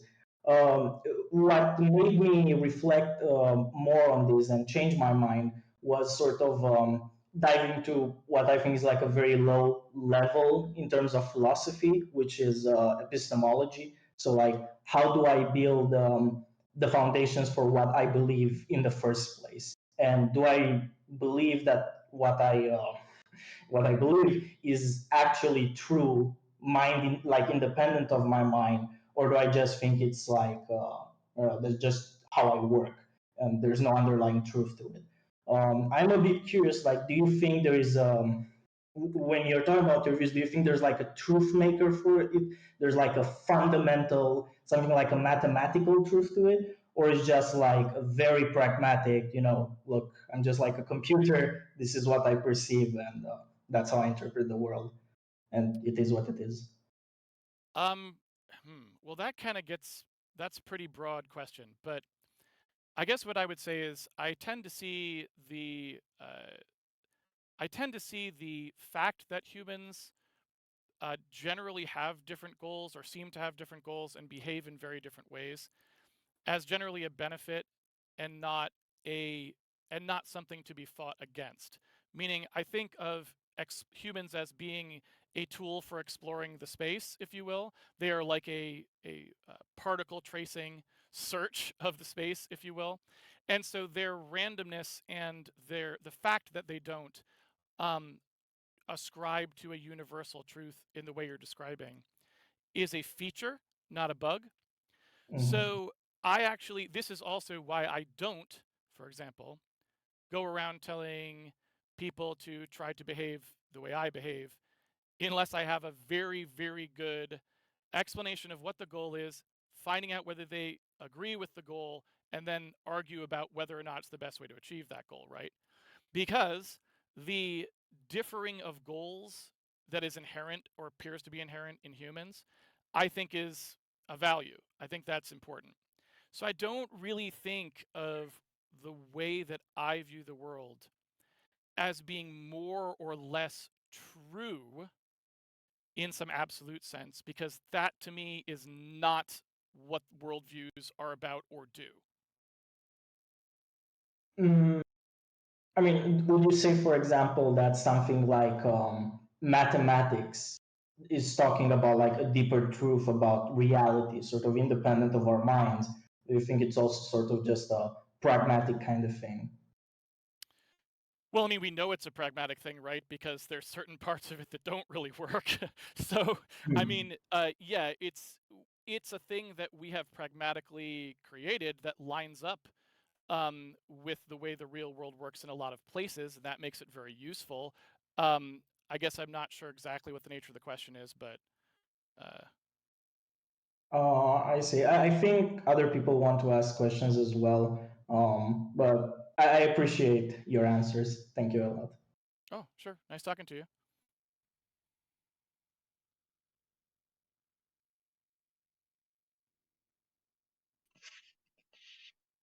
Hey, Hello. so I had a quick one for you. When you leaned heavily on at the end of when you're talking to Isaac about the that it cannot affect humans in that scenario when you're killing the humans, Yeah. and I think Isaac let you get away with it because I think in his mind, which is fine, he thought either way would look absurd to like the average person intuitively, but Hmm. I think that it's a category error for you to say that because when you're going by meat, like in the real world, you are affecting humans negatively. It's a huge detriment to either yourself or to others. Well, I mean, And I this think is why I said that I think the hypothetical isn't necessarily that useful because I would rather have that conversation, right? The conversation of to what extent does this benefit humanity in practice, like in reality, is would have been very convincing to me, for example, right? So that is actually a discussion I would have preferred to have had, but that's not the discussion that we had. So we didn't really get to talk about that.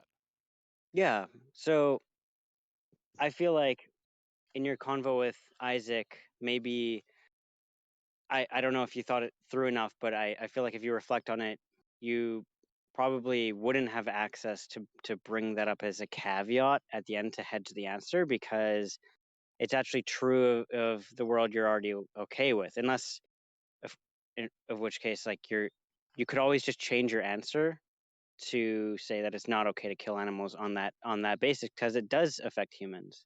I feel like for you, Right. that would So be the most consistent and reasonable and position to take on the issue. yes, and like I said, to the extent that I have that evidence, that is something that I would agree with. And I also wanted to make this very clear.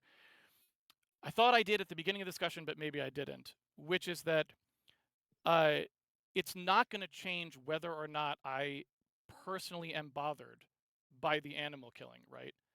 Meaning, I still think that it was fine to kill the animal, but what I might not think is that the supply chain that we have constructed, or that the way in which we're doing it, if it turns out that that is a downside for humanity, then that may be something that I'm like, okay, until someone solves whatever those problems are, I wouldn't be okay with it, right? And so that's why I wanted to be very clear that, like, there's a very specific thing I think that he wanted to talk about, or that someone else wanted him to talk about, and so we only talked about that. But the potential that you need to change a particular food pattern for humanity's benefit, I don't have a problem with that. Yeah. So I think there's a very clear environmental case. I don't know how deeply you've looked into it, but it's staggering, the arguments in favor of more plant-based eating. So much so that I think beef can be up to 96% less efficient than compared to just plant-based eating in terms of inputs that we need, like that's factoring in fattening up the animals, all of that transport. When you factor all of that in, it's 96% less efficient for beef, for example. And factoring that on, like, if I think you may have great reason for caution proceeding with your current diet even after this conversation, until you look into that. I think you really should do the deep dive into it, because and I assure you that it is true, if I am correct, then you'd be eating a diet right now that is completely out of accord with your own value system. So yeah, like, I have looked into those things quite a bit, and no, that would not at all be how I would characterize that number. But let's even say that it was, right? The So 96% number? yeah. So let's suppose that I agreed that it was 96%. So yeah, like, I totally agree with you, right? Meaning that is something that that would be like, if, let's suppose that we got to a point where we were like, we need to feed these humans, and the reason that we can't feed the humans right now is because we are using this particular inefficient cattle method, and we need to switch to this other method, right? When the time comes to evaluate that, I am with you, right? And to that extent, that is a reason that I make some, perhaps inconsistent with a purely carnivorous way of living. I don't just go and buy the cheap hamburger at the store or something like that, Well, because right? it's not just that. That's just one metric that we could look at in terms of efficiency of land and resource use. Now, I mean, of course, we still have food insecurity in the world. If food security is something you care about, then just in general, as a heuristic, shifting towards more plant-based eating would be more resilient, and in any case. So, like on any Well, but a metric lot you of our really, problems with food insecurity, regrettably, don't have to do with the fact that we're not producing enough food. But yes. if you're referring to like food loss, like food waste from No, like I'm producing referring to efficiency, socio-political situations which prevent food that we do have from actually being utilized. you mean like import issues? like free Well, trade, or just trade issues? literally like, civil wars. I mean, there's a number of reasons why you can have food insecurity that have nothing to do with whether or not someone could have produced more food, right? Oh, I totally agree with that. Yeah, and I mean that's just an issue aside that I think we both can agree on that we care about. But Yeah. just the stuff that's within our current realm of power, going and choosing to buy a steak is contributing in so many different ways to things that I feel like you care about to the detriment of. So another, like one more example would be, I mean, if you care about climate change, like methane emissions, is that something you care about? Yeah, again, for the same reason, right? Is that like I care about climate change to the extent that I'm concerned that there could be very negative consequences for humanity. I mean, there are a number of ones Mhm. that, we could think of. We don't really know which ones they will be because it's one of those things where you can't really predict exactly what will transpire, but it's probably not good, right? Like none of the scenarios that you might imagine playing out are going to make it more likely that we survive. Although, yeah, I mean, obviously we don't know because no one's a perfect predictor, but it's unlikely that that would be the outcome. So So yeah, I if the mean, polar ice caps melted and wiped out the third world, because most of right, the third world very is bad, right? very Yeah, close to the ocean, that's something that you would care about wanting yeah, to avoid. exactly. Because I mean, and there's a lot of other things too, right? Like I said, we don't really know exactly what would happen, but there are no. It's hard to think of a way in which it ends up with us being more prosperous. You know, other Sure. than of course the fact that I suppose sometimes when you go through hardships as a species, maybe you come out stronger, but that's that's kind of a a big die roll, right? Like you're kind of betting on something there. How much do you know about the pathway of methane, like the breakdown cycle, the half-life of methane? How much do you know about that realm? CO2 equivalents. Yeah, I mean a fair bit, right? So cows are basically the CO2 goes into the plants. The cows eat the plants the of some kind, maybe grass, maybe corn plant parts or whatever. The methane that you're talking about, right, is just they fart basically, I guess. I mean, I don't know what, or they decompose. I mean, as I don't know exactly where the methane exactly comes from, but let's say It's the whole process. So the like whole thing, right? Yeah, managing the waste, so manure like yeah, that we spread, like managing yeah, waste management is one. yeah. They belt as well. Like it's not just farting, Right. right? So That's like so that's the meme. It's not just the yeah, meme. Like and it is a very serious issue. There's also nitrous oxide, which is produced, which is I think up to 136 times more potent of greenhouse gas than CO2. And then right. depending on what time frame, the time scale that you're looking at, methane is I think like up like to 27 or 26 or 27% more dangerous of a greenhouse gas. So when we're looking at that Yeah. amplification, which it's good, it's fine that you grant that all because not Yeah, everyone yeah, just and grants just that. I let could me get just into jump in right there before you finish. Just so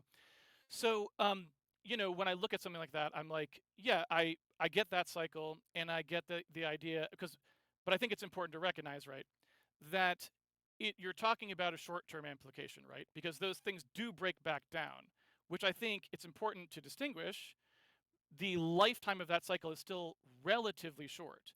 When you look at something like fossil fuels, for example, the lifetime is massively longer, right? When you're talking about taking something up out of the earth and putting it back into the atmosphere that's just in that CO2 way. though.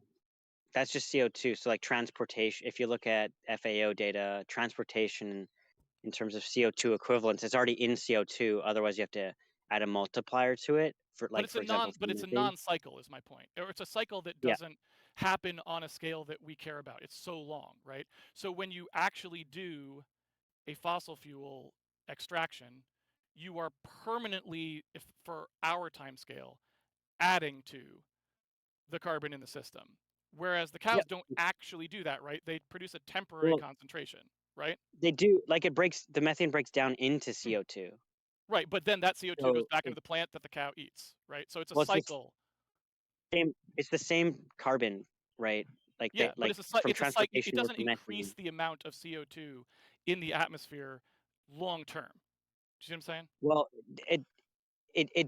well, The so cow. yeah, it does have a relative, like when you say relatively short half-life, Yeah. yes, but depends on which time scale you're looking at. So if you're looking at like 100-year time period of the effect of methane, yeah, you're gonna have like a, you know, it's gonna have broken down Yeah. further, not completely, but like it's beyond the hump there. If you're looking at a 20-year time period, then it's gonna be far more dramatic. And I think it's kind of Yeah, yeah. subjective but which time yeah, period you want to look at. But yeah. I do think that for our purposes, if you care about what's happening now, sorry about that. Yeah, no If you care about what's happening today, then you would be caring about the methane more today, like the effects it's having right now or in the next 15, 20 years, like the things that are going to have an impact over the course of your lifetime and your children's lifetime more immediately. Well, again, I mean, I agree with that, and that's why I say that these are the kinds of things that I am on board with. But like I said, it's important to understand both the scale of it and what you're talking about. That still doesn't make it any less of a question about the animal, right? That's just a question of like, well, I assessed the, degree of which this would reduce greenhouse gases, and I do think it's an amount that I think we can achieve, so let's do it, versus I don't, right? It's again about the greenhouse gases. And I do, like, in general, think that, if you want to construct a situation where beef is incredibly expensive, so that it's a very rare thing that we don't have very much of, so that the amount of methane produced by cows is negligible, again, not really going to complain about that, actually. Yep. Well, what I wanted to And in point fact, out you was, could actually look at societies that maybe do something like that, right? I mean, I feel like, not because they're intending to, but you get something like Japan, where their beef is very expensive or something like that. There's no reason that it can't be a very rare thing, right? There's no particular reason why we can't say that, yeah, beef is not something that's going to be generally purchasable at the kinds of prices that you see today, because that is that's an unsafe amount for the current greenhouse gas levels. But you would also then have to concede that What it is would a safe suddenly amount? be what? What Yeah, is a safe amount? an unsafe amount. Yeah, but what is I a guess, safe amount? the kind Well, of it's a safe amount at once you're not in a global warming situation, because it's a cycle, right? It doesn't act. It's only going to mean that you'll have a slightly higher concentration of methane. Not that you're not increasing the CO2 constantly, which is what we're doing with fossil fuels, right? right, like fossil fuels such as transportation, is about 17% of our total, accounts Yeah. for 17% of our emissions. And if you're looking at on a 100-year time scale, if you're looking at agriculture, so like all the methane from producing beef, like all of that together, that's on a 100-year time scale is equivalent to transportation at around 17-18%. However, if you're looking at a shorter time period, like 20 years, that number goes up to, I think, almost, my estimate is around 50%, if not more. So just Well, agriculture alone is over half of the total greenhouse gas emissions. Sorry yeah, about and that. like I said, I would have to actually go verify that myself, okay? So meaning, if I could actually determine that there was something we could do about it, uh, and I agree with those numbers, then I would be in favor of that. But of course, it wouldn't be sufficient for me to not go buy a steak. You would need to actually pass a law, right? You would need So to, Well, but bruh. do you find no like accountability? Do you have no accountability for your own choices contributing to, like, one of the easiest choices you can make, contributing to one of the worst environmental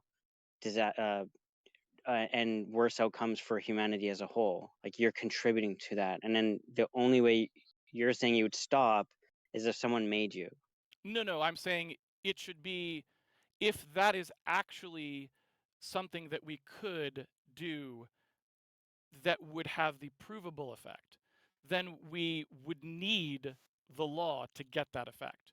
In other words, it becomes a more urgent problem than Yeah, just yeah, I agree. you convince Okay, I one agree. person, right? Like I agree one with that. person going to the store and deciding not to buy a steak today is I agree not with that, going to but do you it. said you care about not doing actions which negatively affect humans. So you said you care, and granting all that, you should be affirming that if that was true and that data checks out, then you would quit eating meat.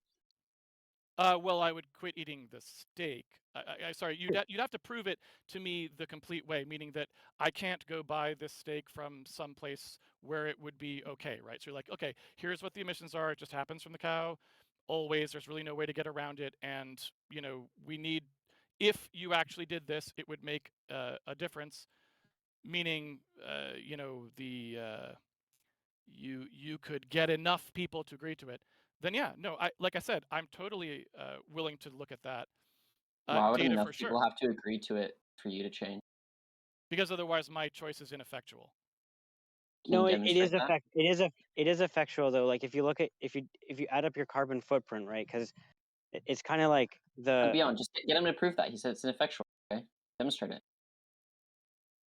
Well, no, well, yeah, like I said, like you could put the I'm okay with doing it. I'm already saying I would be okay with doing it, but I'm saying we would need to actually get more people to do it, right? So you would have to not That's just not my be question, though. someone. My question You was, would have can you to not demonstrate just that not your do it. actions don't have impact?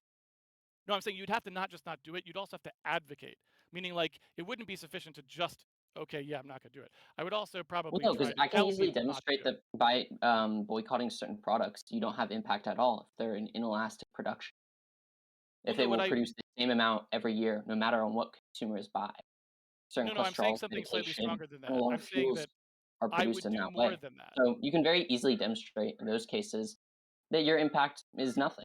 Whether you enjoy that product or abstain from it has no impact on the industry. You're saying that you abstaining from this product would be ineffectual. No, So that's not I'm what just I'm asking saying. you to demonstrate that. That's not what I'm saying. What I was Okay, trying so to then say you was agree you have impact, and that by boycotting you would reduce impact.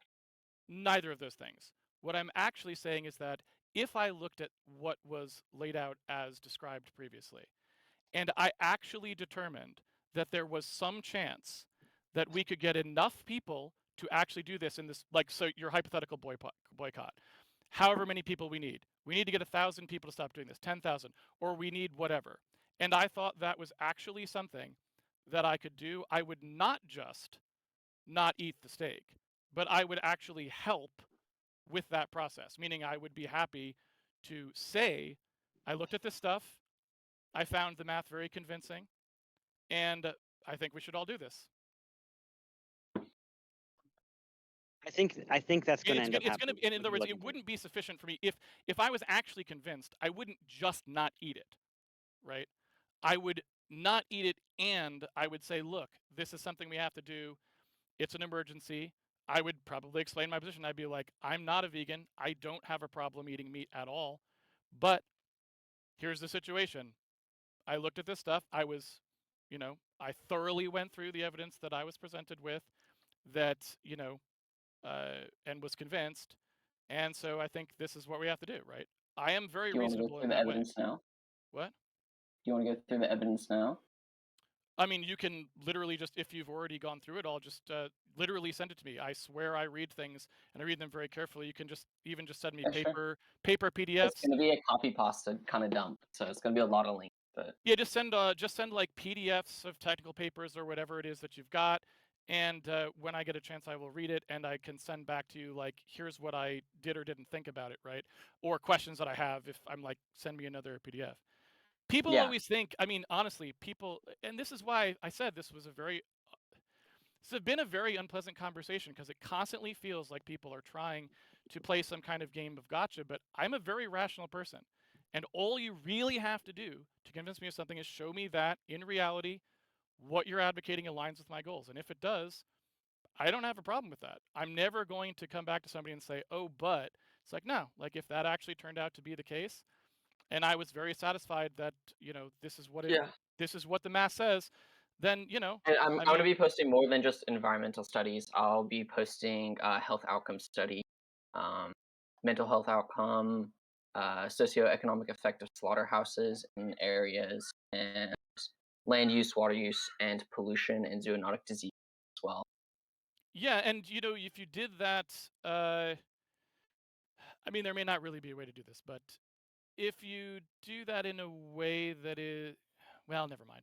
I was going to say if you did that in a way that was easier to link to, so that you could just basically, like, anyone who wants to read this stuff, you can go here, right? That might be helpful too, but I don't know. And I just had a point about the frustration you had in the conversation. I don't think it was. Well, I don't think I've done that, or Jurrac. Jurrac's great. And I also I don't think you should blame Isaac for running Name the Trait anyway, because that's a totally different line of approach. But I think whoever set up the conversation asked Isaac, sounded like, to run that argument. So I don't know if Isaac's blameworthy either. Like Isaac was told, "Hey, you should run an NTT on this person, on this gentleman," right? So All right, yeah, maybe blame the person whoever like baited the conversation. that's fair. But Yeah. anyway, while we're appealing to sentiments, I also think that, and I have intuitions that the more you do learn about animals, the more you would find that they resemble humans enough that you would care about them being killed. You might just not be familiar enough with. I To me, understand where you're coming they're from, close, but and they're so close enough to me. Like, in comparison to a rock, I think like a cow is very similar to a human in comparison to a rock. So it's yeah, astounding that I for just me, they're well within the umbrella of compassion. yeah, I understand that. It's not for me, right? So that's just, again, I totally respect that, and I think that that's it's not a bad thing, and I wouldn't argue against it. But yeah, that's probably not somewhere that I would end up. But Do you not like pets, I like do. dogs? Like I said, this is what I wanted to talk about. This I mentioned it in the conversation. So this is the familial thing, right? It's like I am very comfortable drawing the line around some animals, right? The particular animals that are in my family. And that is why I say that it's like very unsatisfying to people when I explain that, because it's like, well, they think of it as trait based. And I guess you don't want to use the term traits, or they didn't want to use the term, so I say they think of it as like intrinsic properties of matter. And that's just not my worldview. I don't think of it as intrinsic properties of matter, right? And so I get why people think about things that way, because if the way that you think about things is that it is always the same, if the particular composition of matter is the same, then I'm going to do the same thing to it. Then I get where that comes from. But that's not how I view the world, right? So that's why those things come out differently. It's not because I disagree with the way that people do that reasoning. It's that that's not the way I do the reasoning. That's all. I don't know if there's like a, well, I mean, what vegans are really arguing is for why other animals should also be incorporated into your quote unquote family. No, it's specific animals, right? So in other words, this is why I said that it's largely a rational exercise for me to go ahead and say, you know what, I need to make decisions that are good for humanity, not just for my own social circle, because I respect the fact that my read of history says that's just a better way to make decisions. Because if you don't do it that way, it can have really negative outcomes for the whole, the whole enterprise of humanity. So Yeah, that's but something that I choose to do, right? But it's not my impulse, meaning that's not something I viscerally do. So I don't have the same problem with it that other people might. Although I don't actually know why other people eat meat if they feel that way. But well, that's on them, not me, I guess. I'm asking more about the visceral response. Like if you saw a cow being slaughtered versus seeing a dog being slaughtered, I guess like functionally speaking, there's not really like something like immensely tangible I could point to that, the difference between a dog and a cow, like their intelligence is is No, there's not, proportional. and it's not. There isn't. And like I said, to me, it's that it's if it's my dog or not, right? This is what I'm trying to say. Meaning, in other words, that is like a societal respect and or familial Oh, so circle kind of thing. like you wouldn't care about other people's dog, like pet, like do you don't have respect for other people's pets or like even a I stray do dog? because they are their pets, right? Okay, Meaning, like a stray dog then. right? Yes, no, I don't. For example, that is why, in general, I don't, adopt stray dogs or something like that. I think that, you know, the reason for that is that lack of viscerality, right? It's the fact that, you know, you don't have that immediate response. It's the same reason I Okay. don't adopt a Okay. stray squirrel, right? It's just I Yeah, yeah, don't, you I know. gotcha. So that's But like I said, I'm not trying to say that's good. I'm just trying to tell you my honest reasoning why that I do things that way is that I yeah, try to thank construct, you. you know. And I'm just trying to probe, right? And if I can keep going, like, what about your feelings about really, really trivial and vain ways we exploit animals, like circuses or zoos, like just locking up a killer whale in a tiny little aquarium where it can barely turn around. Does that bother you at all? So again, honestly, no, it doesn't bother me, but I do. So here's the problem, again, just to be really complete.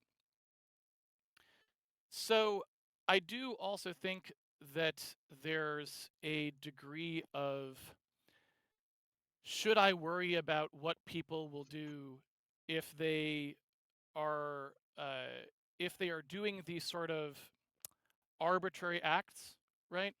So, for example, we could create new horrors, and people do all the time, that we could inflict on other animals, right?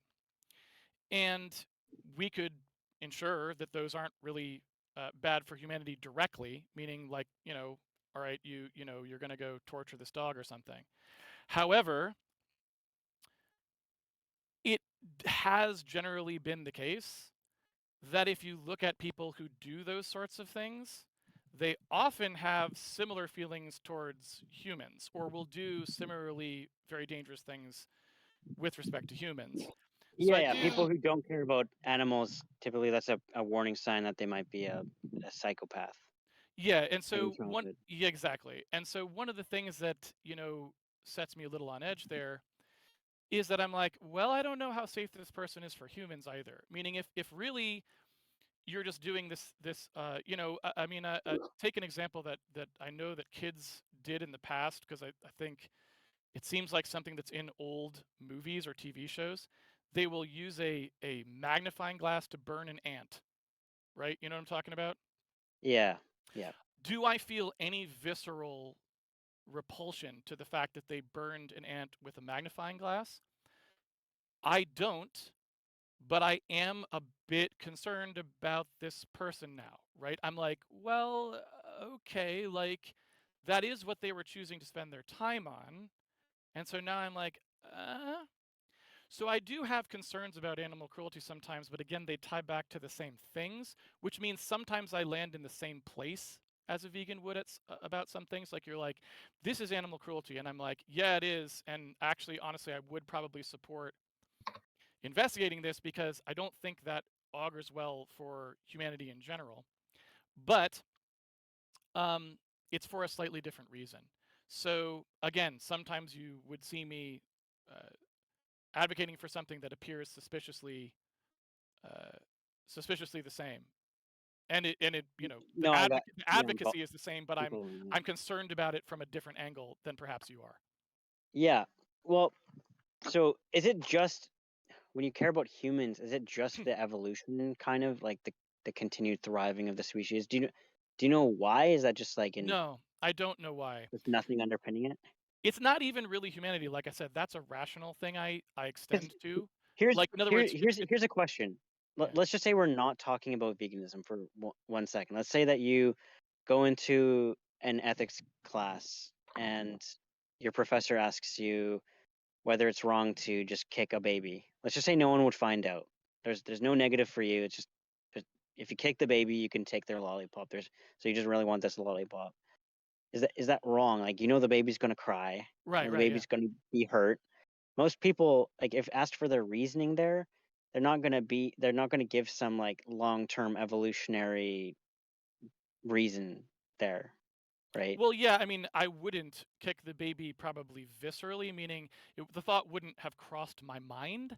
Like, in other words, I wouldn't think to kick the baby. But if you then ask me, why didn't you kick the baby? Because that's sort of more what you're asking. Like, you went into this room, you didn't kick this baby, even though you could have or something, right? Why not?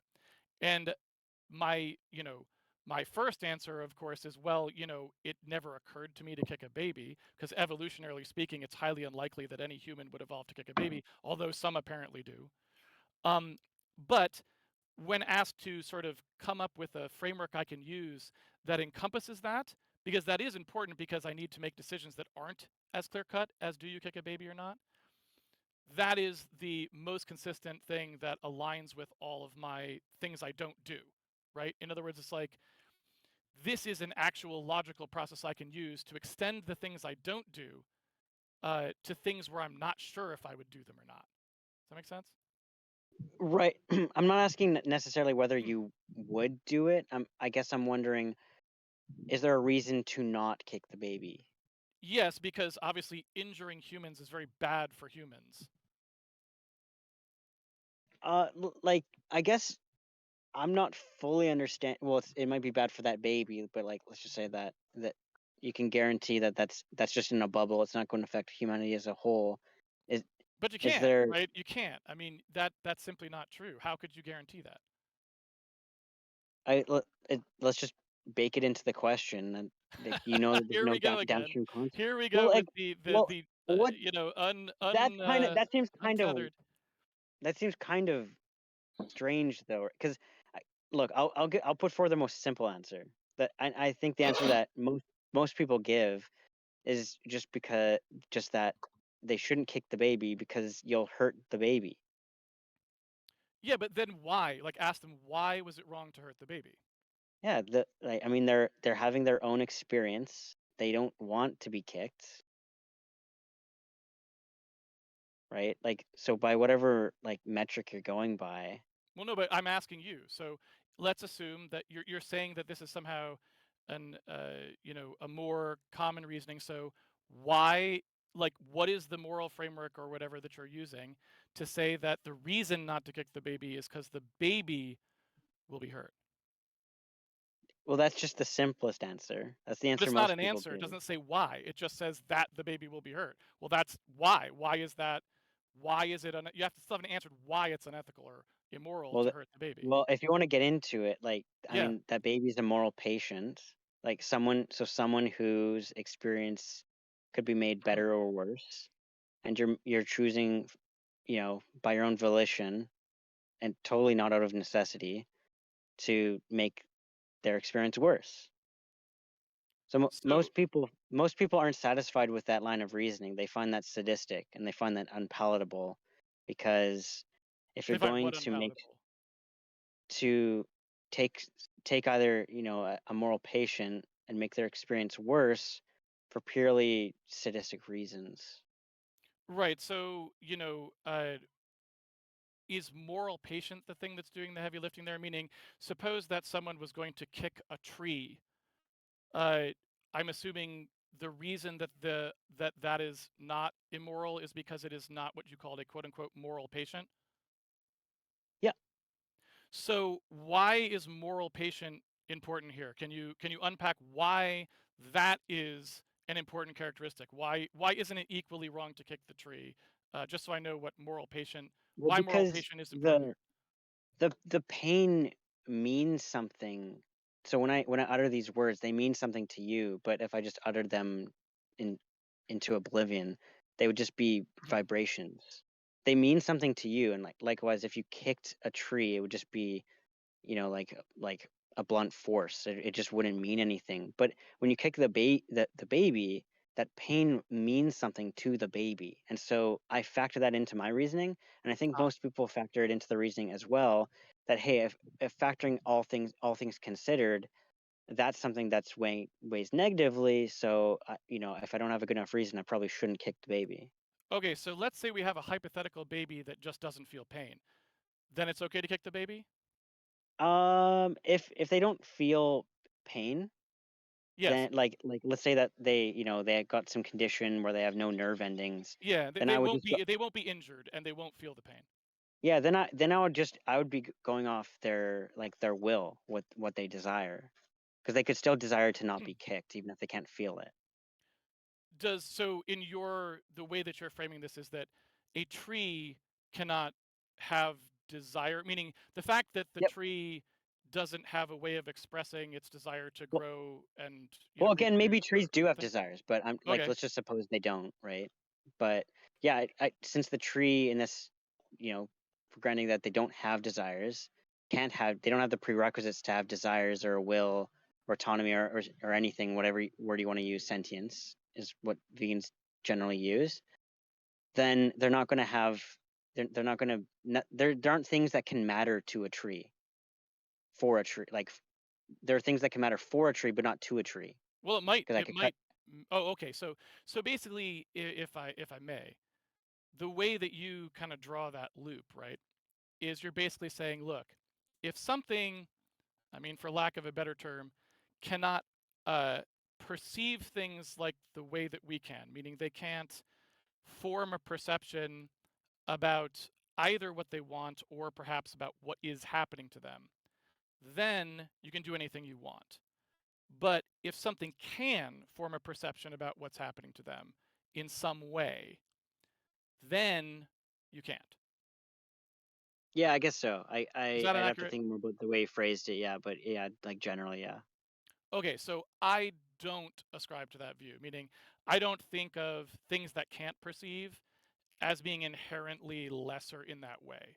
Does that help? Well, I'm just factoring all things in the scenario and then adding them all together. Like I'm considering all things, and then with all things considered, I factor in those things that are negative to the baby and into my decision making. So I'm considerate of others, and most people who aren't psychopaths are considerate of others. And likewise, if someone were burning a bunch of newborn puppies alive, I think a lot of people would be outraged at that, not because maybe that person they would be outraged for the sake of that action, not because of potential like your answer was potential future actions. If they decided to have that kind of do something like that to other humans, then you'd be concerned. But they would be outraged just for the sake of it, because you're not considering those puppies' lives in and of Well, themselves. is that why though, or is it just because evolutionarily they have had this emotion as a baked-in thing, like we all have, because It could be specific, social or right? evolution. I Yeah, don't know. It could be a combination of evolution because or it's social worse reason. for their survival. Like in general, animals that were, or I should say, humans that were going to do that were not good evolutionarily for our survival, and so we tend to viscerally be opposed to it, right? And that's why we don't kick the baby. It's not because we're considering those things, actually. I think those are probably rationalizations, right? I mean, we're trying to rationalize why we didn't kick the baby, but we kind of all just wouldn't, right? Yeah, but I'm saying that the reasoning that most people give is like they don't go into the they don't go into that reasoning. They just say I wouldn't kick the baby because it would hurt the baby. But that's one but step. then That's just one step removed, right? So that's one step but then removed. but where I'm going with this is that of course someone can someone mute whoever's hot micing? It was Daniel. Yeah, like what I'm saying with this is that, well, then I factor in the cow's experience into my decision making, so I wouldn't want to. And I think most meat eaters even agree with that. They wouldn't want their cow to be the meat to be tortured before they're killed. Right, but so let's just stick with the baby for 1 second before we go to the cow. So what I'm trying to say is, I believe the reason why people stop their reasoning there and they just say, okay, it's just that I don't want the baby to have this negative experience. That's because they are concerned about the long-term survival of humanity evolutionarily, meaning that emotion was a shortcut that we bred in so that we don't have to actually think through the long-term survival implications of kicking a baby, because it's ridiculous that we would have to do that We all just don't kick the baby. That's an evolutionary shortcut to a long-term surviving species, which we are at this point anyway. Does that make sense? I guess it's not something. Well, I could grant that. By the way, I think that's fine. But Yeah. I So also by the same, do you want to move to the cow now, or did you want to say a different thing about that? well, I don't know if it matters if I grant it or not. Like, does that contradict anything based on what I was saying? If that's true, About the cow. So if yeah. people don't, right, have the same reaction to the cow, let's say, just if they don't, meaning I'm not saying they do or don't, just if someone didn't, presumably you could understand why. Perhaps they don't have the same kind of conditioned response to an animal that's very different from them because it wasn't as important to their long-term survival, right? That's Well, just why their emotions got. That's just why some humans don't have that same emotional response because it doesn't you could matter. suppose though someone burning, like someone could have a litter of puppies and then they could anticipate that they can't afford this expense, so for their survival it would be better to burn the puppies alive. Like you could take either case. Like, I think both of those things could be true. Maybe killing the puppies could be good for their long-term survival. Maybe it's bad, But what right? I'm Like saying you is could. that if you're looking for an actual answer to the reason why people behave they do, as opposed to just trying to suggest, for example, that there's something wrong with them if they don't, then when you look at something, you go, okay, there's a continuum somewhere. I know this person won't kick a baby, or at least I hope they won't, right? But I do think this person would be fine with some thing that, let's say, you think of as equivalent, but they don't. So take the most placid possible case. They are like, they have a chicken and they decide to kill the chicken to eat it, right? Horrific to somebody who thinks of a chicken as part of their moral universe, something that literally there are people doing right now, killing a chicken that they actually own themselves to eat, right? And you ask the question, how is that possible? And the answer is because people have different levels at which their emotional response to those things are going to kick in because there wasn't one universal emotional response that was required for human survival. It does kind of have to be almost universal for humans not to kick babies, because if they didn't have that as a hardwired response, we probably wouldn't have gotten to where we are today. However, having a certain percentage of the population being okay with killing a chicken themselves, literally themselves killing a chicken, is unsurprising because that isn't crucial to our long-term survival. It was never crucial in the past for it to be that we couldn't kill chickens, right? I mean, there are tribes of cannibals, right? That every Yeah. so often they need to tear apart one of their own. Yeah. And that helps their thriving, so they're ethically fine with it. But Yeah. like, is that something that you're okay with then? I mean, I think that the history speaks for itself. I mean, if that was the way that humans would have the best chance of long-term survival, most of us would be doing it, right? Well, So, what if you were the one that they picked?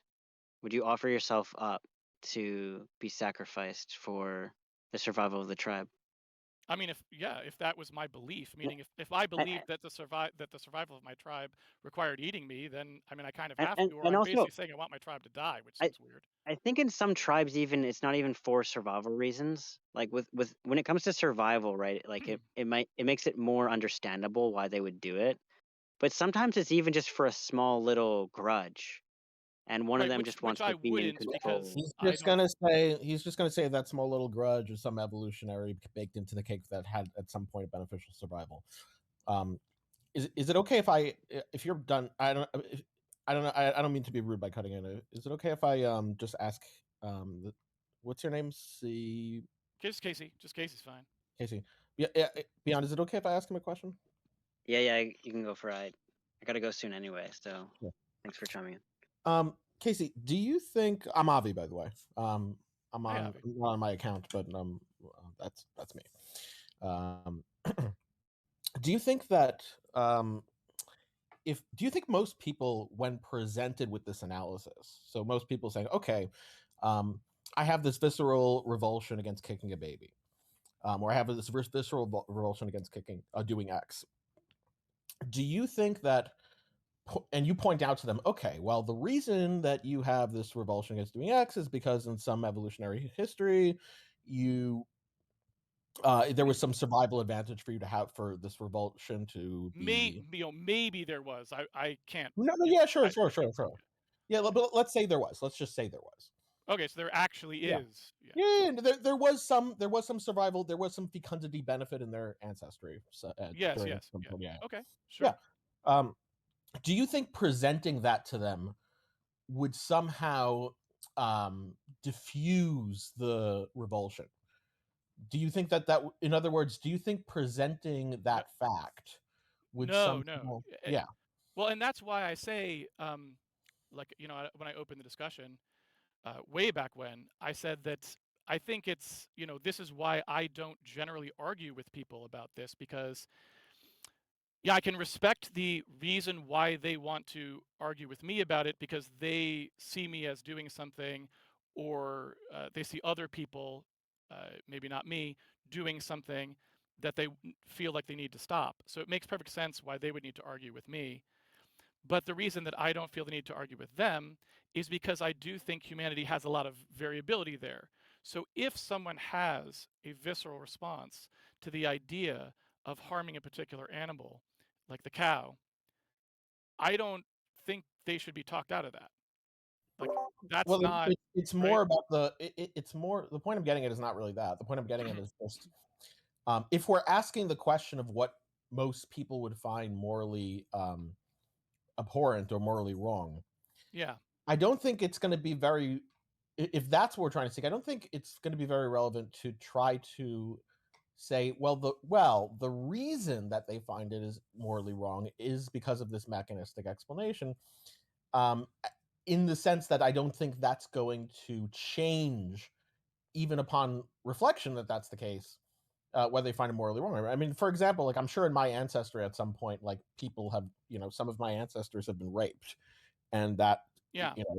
and have raped, and that at some point was, had a fecundity advantage, that probably had some survival advantage. Does that, in some way, in any way, change my moral attitudes toward whether I should rape someone or not?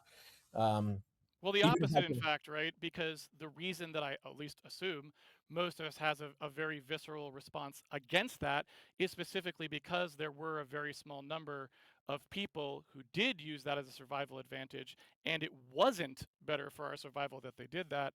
And so there's kind of a hardwired, if you will, revulsion to it, because allowing it to persist and not no, creating I societal understand. structures to prevent Yeah, it would have been very bad for us, right? no, I understand, but I'm saying, even if we can envision a scenario where it would be like, even if it was told to me, hey, listen, someone said, okay, I dug into your history, Right.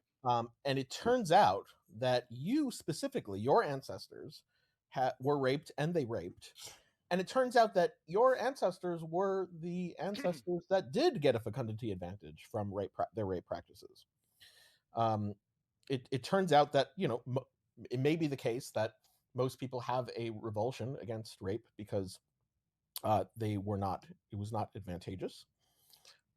However, we have discovered that in your ancestry it was advantageous. Now, yet at the same time, you have a revulsion against rape. Does this information that your ancestors had a fecundity advantage for rape, do you think that's going to make them feel any more, that knowledge is going to make them feel any more favorable, have any more favorable attitudes towards rape? I mean, obviously not, and I'm apologizing if I was suggesting that somehow this is an explanation for anything. What I was trying to say when I was talking about the fact that that is probably where the revulsion to kicking a baby comes from was just that if you want to know why someone wouldn't kick a baby, that may be why. Now, the reason that I say it's important to acknowledge that is because we also have to explain why some people do kick babies. So there has to be some random, thing that happens, because humans are random. And it doesn't really have to do necessarily with your particular ancestry, because ancestry isn't completely deterministic. It's not like, oh, my grandfather was X, so I will be X. There's a lot of randomness to it. So, we by the way, we can just capture that by expanding the ancestry. I mean, to make it more and more probable that that's just but one. so you shouldn't change your particular way that you were born and have opinions about things just because someone told you that someone in their family tree did something differently. I don't even honestly understand the connection between those two. Maybe we can clarify that a little bit, or maybe ask the next question and we can come back to this one to figure out what it is you're actually asking me. Well, the point I'm just trying to make here is that it seems like there's this move that's being made here, and you can correct me if I'm wrong, when you try to offer this mechanistic explanation to in response to why people have certain revulsions. But I mean, Okay. we can just sign off on all of these mechanistic explanations. We can say, okay, that's correct, that's correct, that's correct. Okay.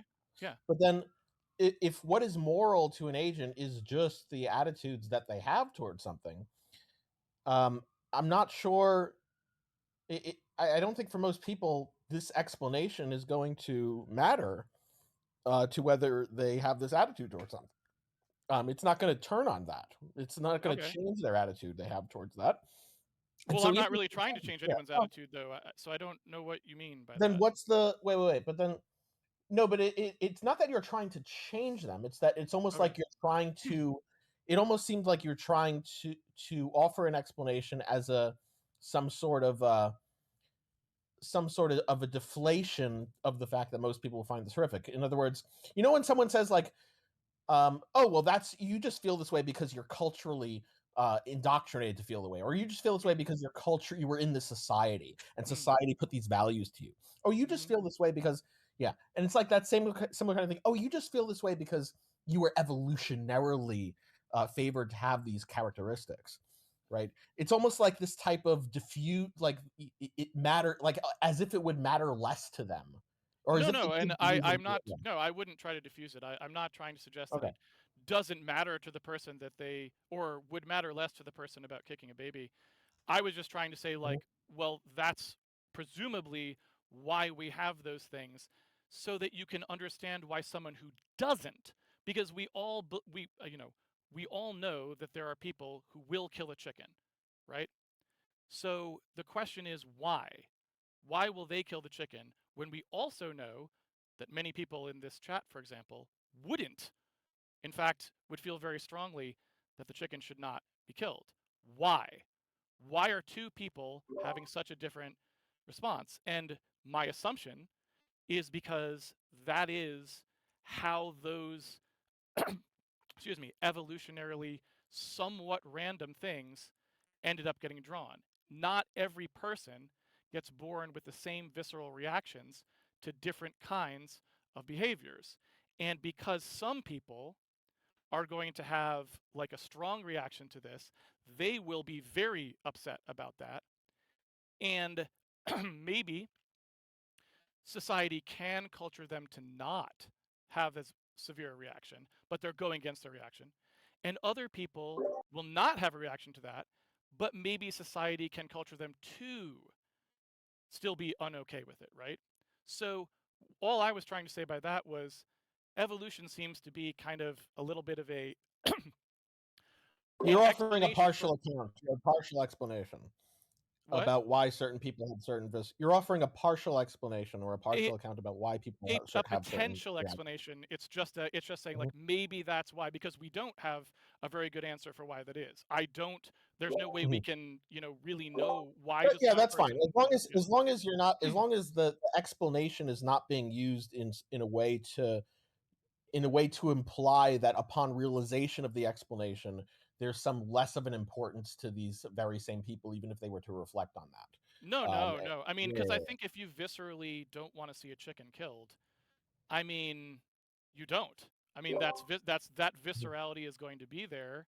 The point is, if they viscerally don't want to see a chicken killed, the explanation of why I don't viscerally want to see a chicken killed is not going to exactly motivate me in any way to see a chicken killed. Exactly. You're not going to be like, oh, suddenly I realized I'm actually fine with it because somebody said something, right? Yeah, because somebody offered the explanation as to why I'm not okay with it, and then now I'm okay with it. Right. Right. But similarly, you also have to then appreciate why someone who really doesn't have any visceral reaction to killing a chicken doesn't see that, right? They're like, no, I was fine with that. I kill chickens, I kill them all the time or something, right? And so there's a really Yeah, I big mean, look, gap between I those don't. two people, right? Yeah, I don't expect like in most cases when when people kill humans through whatever psychiatric condition they have. I imagine if you were to offer some kind of mechanistic account of their psychiatric condition, that's not going to, in most cases, motivate them to now all start getting all teary-eyed when they, when a serial killer commits murder. Now they're all sympathetic.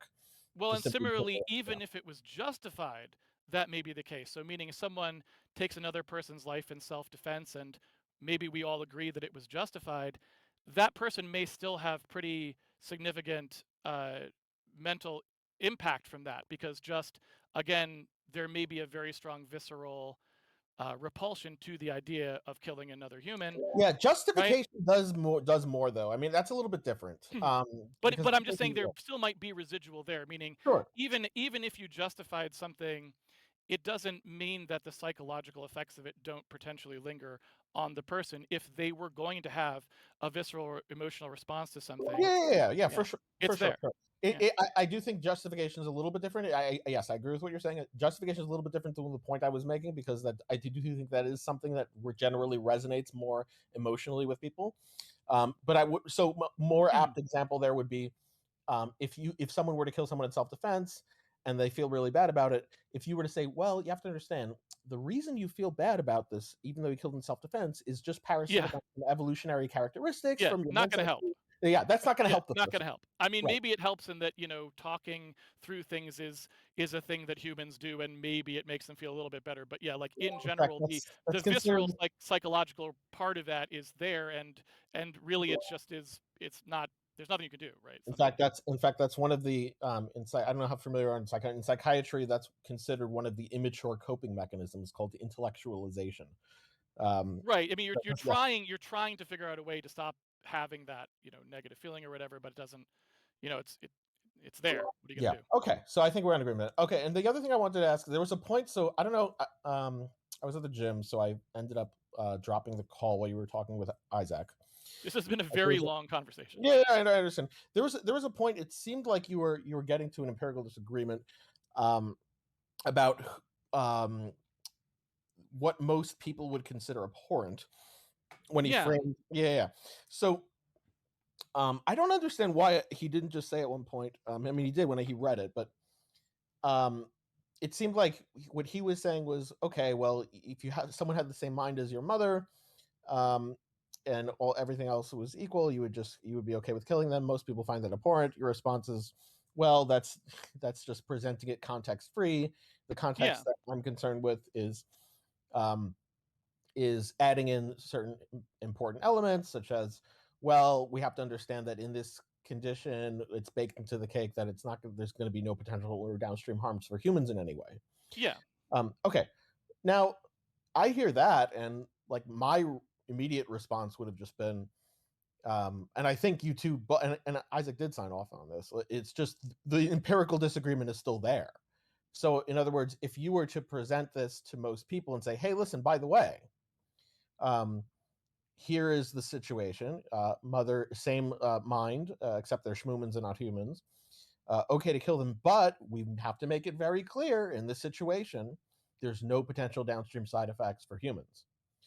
I think if they're presented with that, I think most people would still, I have the intuition anyway, that most people still would find it abhorrent, even if that is very strongly specified. Yeah, I mean, it could be, and I guess I would say that that's fine with me too, right? In other words, like, I'm pretty used to people not thinking that the way I think about the world is good, right? They're just like, no, you're very strange, and that's a problem or whatever. And that's fine, right? In other words, I don't quite have a problem with that, but I do think it matters, at least intellectually, to make it clear what's going on there, because obviously, viscerally, right? I would bring that back to the baby kicking case. So I also wouldn't kick the baby, right? The reason I wouldn't kick the baby is because viscerally, I don't like the idea of kicking the baby, so it would never really occur to me. Similarly, it would never occur to me to do anything to harm these schmoomins. It just wouldn't be something that I would actually do, right? But that wasn't really the nature of the question.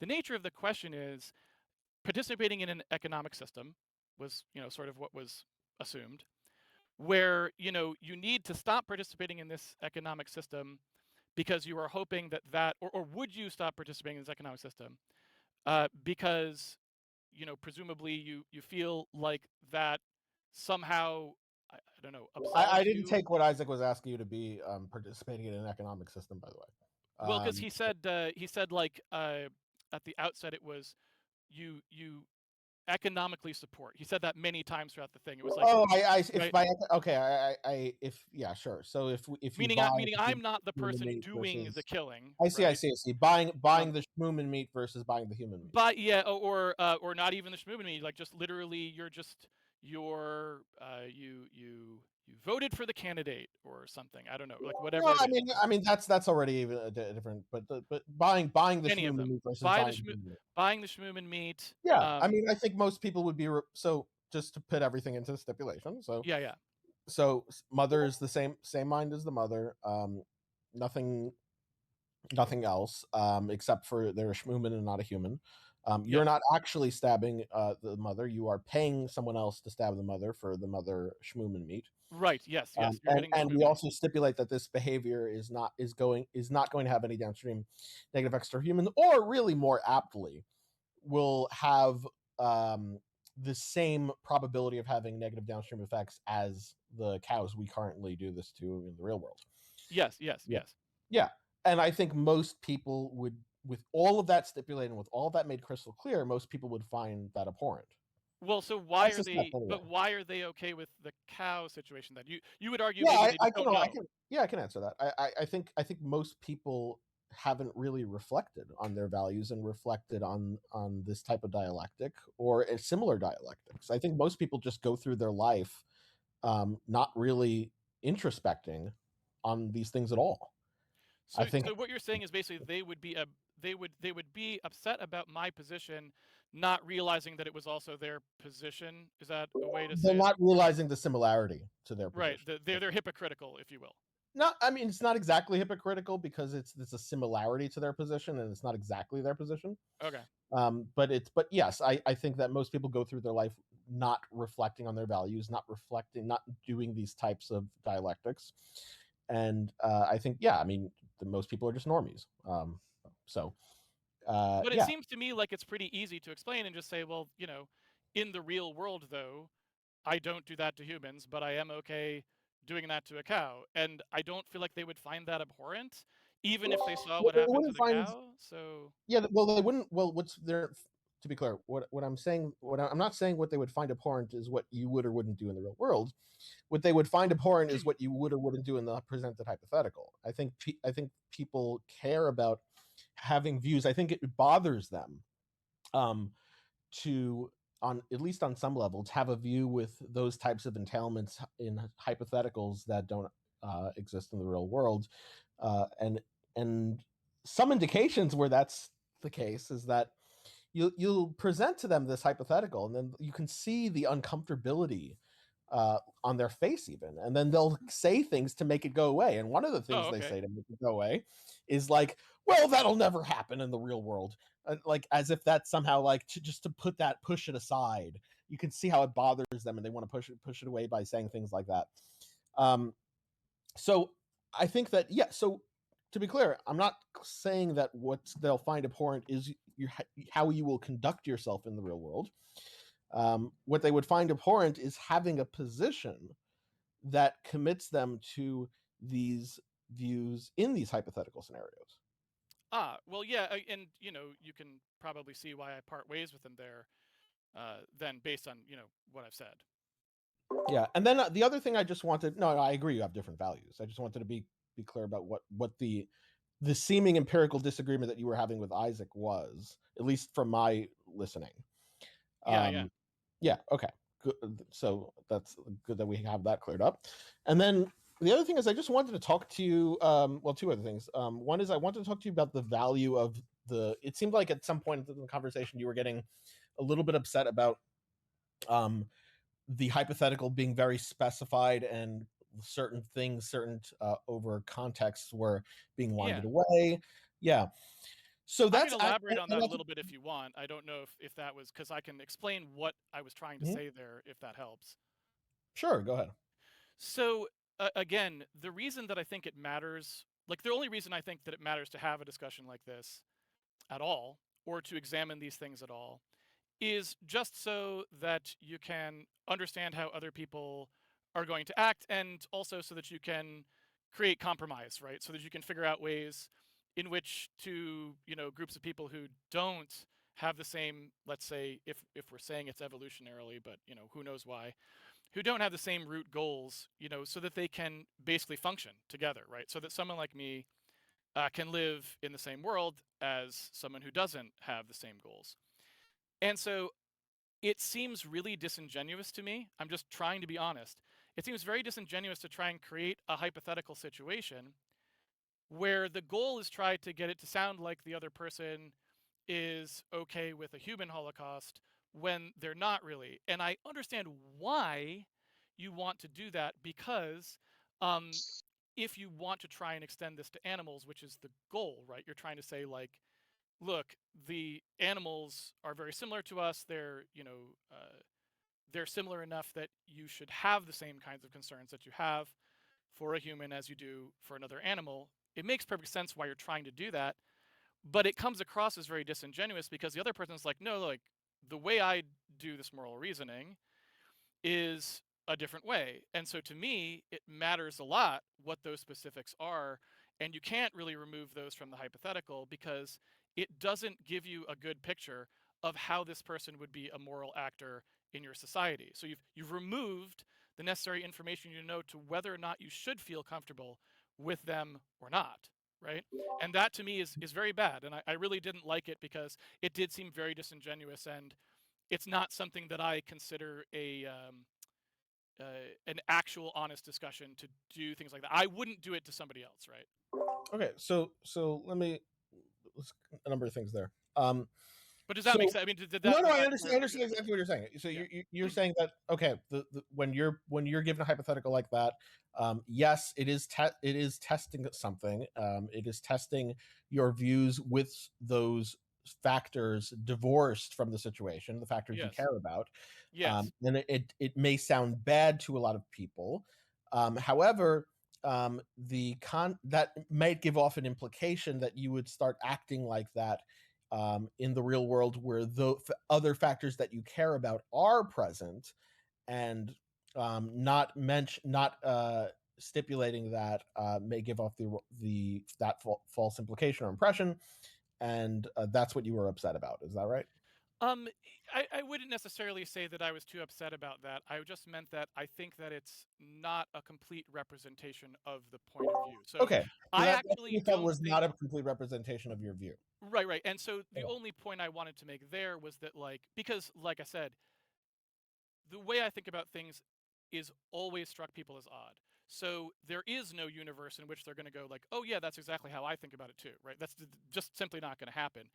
Right off the bat, I could say that was not going to happen. In fact, in the chat beforehand, I basically said that. I'm like, yeah, I'm pretty sure everyone's going to be like, what?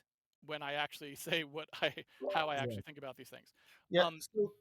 So let me ask you this. Do you I understand that the concern about the not wanting that implication to come across, and it can be easily resolved by simply saying, hey, by the way, just so you know, here's the answer to your hypothetical, divorced of the other things I care about, but just so you know, in reality, there's all these other pragmatic concerns that I would never act like. So which is what I tried to do, and hopefully it was clear. There's the way, but I just want to be clear to you about the utility and the usefulness of doing these hypotheticals with those pragmatics divorced from the equation, because that I am skeptical of. So yeah, so that's what I wanted to talk about. I would appreciate it. Yes, that's exactly what I wanted to talk about. So there are certain so there's certain information that your interlocutor was seeking in that conversation. And it wasn't just your complete view. It wasn't your complete view, in fact. What your interlocutor was doing there was they were trying to test what you've put on the table, what you've offered. So if you offer something to say, well, so for all individuals, so long as that they are not human, and it is also the case that they do not have any, this action does not threaten humans in any way, I am okay with it. What your interlocutor is doing is they're just presenting you with a potential counterexample. They're presenting you with, say, okay, well, if you say that, then here's a situation that I suspect you wouldn't be okay with that also meets the criteria that you've outlined. Are you okay with this or not? And then so what they're trying to do there, they're trying to get information out of you. The reason you're being asked that is not to just make you look bad. The reason you're being asked that is your interlocutor is trying to get some information from you. What they're trying to say is, what this person is saying sounds like most people don't really hold that view. Does he really hold that view? Let's test it out. Oh, okay. And Well, so- I mean, yeah, I mean, maybe, but if the person's intentions are genuine, they just want to find out what you think, they wouldn't then say, well, after they asked the question, if all they wanted was the information, they would not then say, well, most people would find that abhorrent, right? That's clearly not. I'm not saying that's just what was trying to be done. I said that was part of what was trying to be done. Okay. Yeah. So what was part of what's trying to be done there is to get some information out of you, and the information is, and sometimes it's a better strategy to use this method of putting what you're saying to the test than to actually just ask, hey, is that what you really believe? You could do both ways. You could say, hey, is that what you really believe? Oh, it is? Okay, so what about this example that meets you the criteria of what you've said, but clearly sounds really bad to a lot of people? Do you really believe that? And then when you respond to that by saying, oh, well, clearly I wouldn't be okay with that because it would have downstream effects toward humans. Well, that's just a move that's not giving your interlocutor the information they're trying to get from you in the first place. That's doing the opposite. That's trying to... Well, it's because you suspect them, right? It's because you're now suspicious of their motives, because normally you would not require such a hypothetical, which, again, you and I disagree on. Like, it seems like you think that is a good way to get at information, but I don't actually think it is, because it's a the good way information that you actually need is... Wait. It's a good way, to be clear on my position, it's a good way, in some cases, it's a good way to test if... because here's why I believe this. Look, I'll level with you. Because sometimes you get people saying, hey, for all X, Y. And I say, okay, well, what about this example? Do you really believe that? Now, there's two types of answers I typically get. I typically get, oh, yeah, because look, again, for all X, Y, and that's an X, so clearly it's a Y. The other type of answer I get is, well, that sounds pretty bad now that I think about it. Let me think about that for a second, and then they'll adjust their XY. And then the third type of answer I get is some kind of mental gymnastics or not answering the question or whatever. But I will tell you this. When I try the strategy of, hey, do you really believe that? You know what kind of answer I get? Always. Almost always. Yeah. Yes, I really believe that. Right? So it seems like a much better strategy. Instead of just saying, hey, do you really believe what you just said? A much better strategy is to try to find counterexamples, or to try to put what they've said to the test. And that at least in my experience, is a more productive way of, if you're dealing with an honest interlocutor, to get them to say, oh, I actually haven't really thought about that. Because just asking, do you really believe that, isn't going to get them to think about potential counterexamples in the way that giving them a counterexample would. Well, I agree with that as long as they're real. I think that's the part that What do you mean by real? Something that they can actually understand as a tangible reality that they have experienced, right? So, in other words, if they say for all X, Y, this is talking about things, just to be clear, we're talking about things that exist in the real world and hypotheticals. That's a statement that subsumes X's and Y's and X's. But I'm not, right? In other words, I never made any statements like that because I specifically said I'm just talking about real things, right?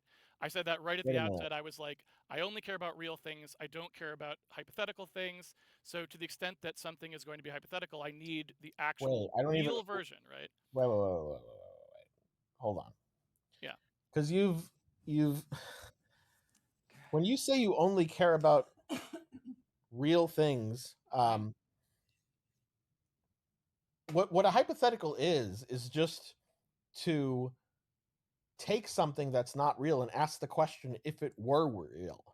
Well, no, that's not true. So for example, in like Supreme Court arguments all the time, for example, when you give a hypothetical, you give a real situation. You're like, here is the situation. It exists in the real world. These are real things that we're talking about. You know all the details. Okay, what I mean by hypothetical, right? Yeah. So what I mean by a hypothetical, and my use of the word, yes, I know, is just to ask, if this were the case, then what? Or if this were the case, then some question. Right. Hypothetical is just to present a situation, and usually it's if ask the question if this were the case. Yes, and now if you're telling me that now here's if you say I only care about real things.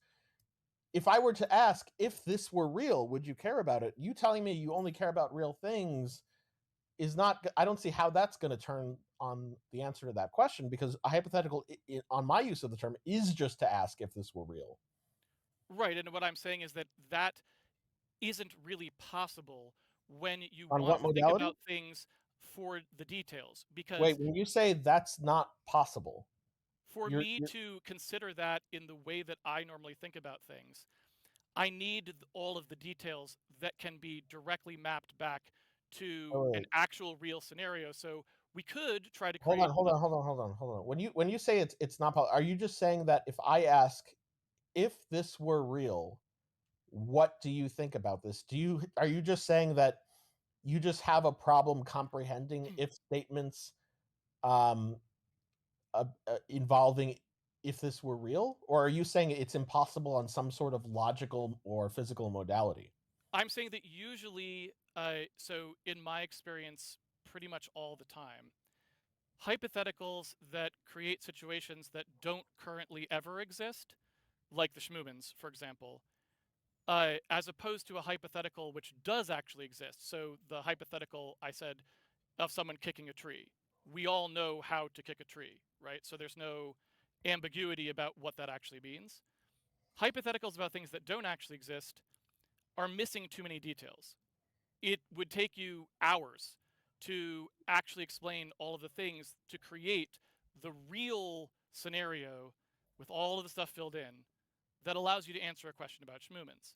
Now, when you say allows you to answer a question about Schmoomans, do you just mean that accurately, for me, to give an accurate answer about what I would do? Do you think that the answer that you gave was an accurate answer about the Schmoomans? I mean, to the best I could give for what the person was willing to tell me about the scenario. Okay, so you can envision. So you don't have a problem conceptualizing hypotheticals that are not real. Oh, certainly not. I just think the answer is largely meaningless. No. Okay, well, that may be meaningless to you, but it was meaningful to the other person. And the reason because again, the reason you were asked this hypothetical is because there's certain information that your interlocutor found meaningful, whether you did or not is a different question, that they were trying to get out of you. Yes, but I guess what I'm saying is, in the value judgment kind of way, I don't think that information that they got was actually the information they think that it is. Meaning, I believe they think they know something about that exchange, and I don't think it's correct. In the same way... What do you think? Wait, what do you think that they think about that exchange that you... So do you think that they got some proposition about you that they think is true that you think is false? I would say it a little bit differently than that, but that is the gist of it, yes. Meaning, they think that answer provided a more complete picture than it actually did.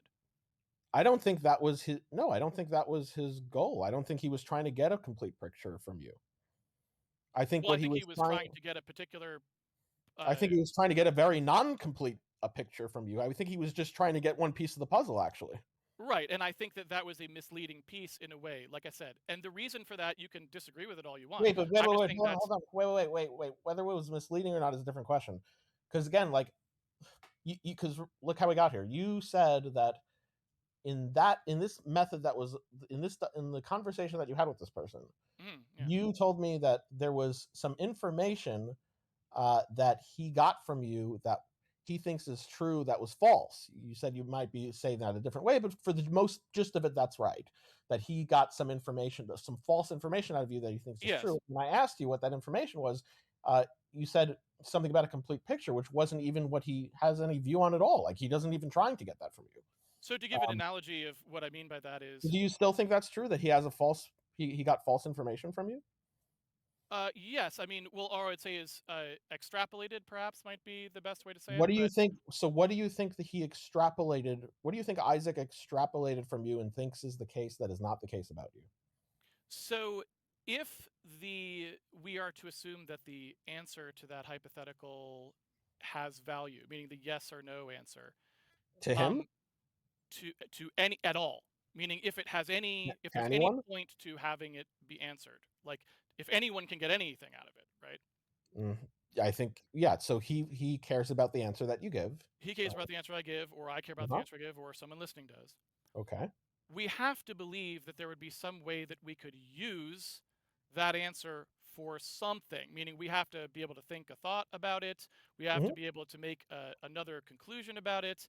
We have to be able to do Or something. I feel mean, or I'm feel not saying something, what we have to do. We have to be able to do or something, right? at minimum feel something about it, or he can just have a sense of well-being, like, oh, I got the Right. answer I Yeah. wanted. I So got this piece of something, your view that I wanted. Now I'm happy. something. We Um, got yeah, something out of it, right? yeah. There's There's something some we wanted. We information. got.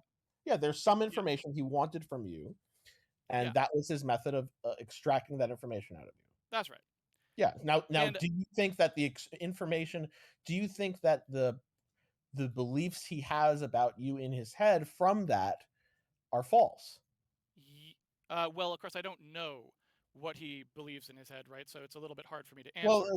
But but likely, that you is said. likely to be the case. So what do you think? What do you think is? What do you think he thinks is true about you that's false about you? Well, like I said, it's very hard to know because I don't Well, then actually why are know. you claiming it? Because I was trying to make a point about hypotheticals in general and why I don't think they have value, right? Like what I was trying to say Right, about by saying that by giving by this example in which he has false information, but then yes. where you were pressed on that, you now are telling me you don't know if that's even true that he has false information. No, I'm telling you it almost certainly is. I just can't tell you exactly what the falsehood is, right? If you tell me if Why do you think he has false information? because I don't see how that answer can actually provide a useful picture for something. Wait, whether it's useful, hold on. Whether it's An useful or accurate, a good model. So let's wait, put it this way, right? When someone's trying to interrogate you about your belief systems, what they're trying to do, I assume, is figure out what that well, belief system actually is, one second, but you're going a little too fast. right? One moment, one moment, one moment. When I asked you just now, why do you think he has false information? Yeah. You told me because you can't see any use of the information that you provided him.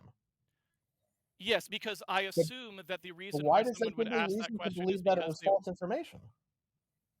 Why does because that there give me had a to be a reason to reason believe? why you would ask the hypothetical. Like you wouldn't ask it just for, I mean, to not care about what the answer. So you must have some way in which you are going to use this answer to form some opinion about something. You have to have some action you're going to take on the answer because otherwise you wouldn't care what the answer was. You wouldn't bother to get it. Yeah, maybe look, he could have all sorts of reasons for Right. wanting to get some information out of you Yes. that you may be very opaque to. Hmm. But why? But what does that give anyone? Why does that give you a reason to believe that the information you gave him was false? I Not mean, you're the false. one giving him the information, right? No, I Like, didn't say the information was false. I said what he may have taken the information to be could be false, what? right? Okay, so why do you think he took? Why? Why do you think that in your interaction, in your answering that question, you've you've resulted in him getting information about you that's false? Because this is my statement in general about hypotheticals, because they remove the details, and the details are the only thing that allow the answer to actually make sense or to be meaningful. So if you remove the details, you get what is almost effectively Wait, when you say meaningful, there's certain things that were meaningful to him, and they didn't include those details. Well, like I said, it may be entirely possible. And he said that, by the way. It may be entirely possible that he actually literally doesn't have any additional sort of thoughts about that whatsoever, meaning he makes no extrapolation from that answer and takes it into account in no way other than just to literally know whether the answer was yes or no. But that is unlikely. I don't think someone would waste their time posing an entire hypothetical literally just to know what the answer was and never have another thought about it, right? No, he's probably had other thoughts about it, but what he was seeking, the main piece of information that it's those thoughts that I'm talking about, right? Okay, sure. Look, people can form secondary or tertiary beliefs about the main thing they're seeking, sure. That's right. But yeah, sure. And those things can be true or false. So for example, That's right. You can think about, okay, well, most people would not like this thing, this view. That's an empirical question that could be true or false, but that's not the main thing he was trying to seek out. With respect to the main thing he was seeking out in that interaction, which really was just your answer to test if you were going to be consistent with what you said. Do you think, with respect to the main thing he was seeking there, you've given him beliefs about you that are false? So if those beliefs are strictly confined to the idea that I do logically think through what I'm generally saying and that those are consistent, then no, I don't think he got any false information. But my sense from what he said after that was that he thought a lot of other things that actually don't have anything to do with that. What did he say that makes you think he has false information about you? Well, I mean, I'd have to go back to the actual text of the discussion to say specifically, but like I said, broadly, generally.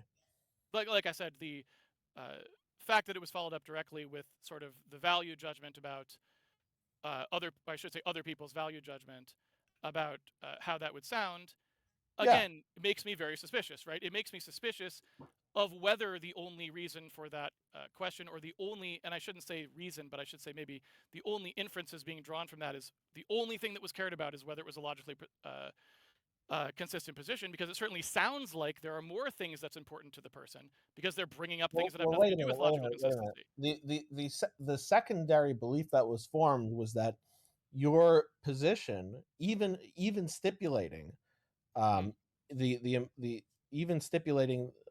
the added context, would be abhorrent to most people.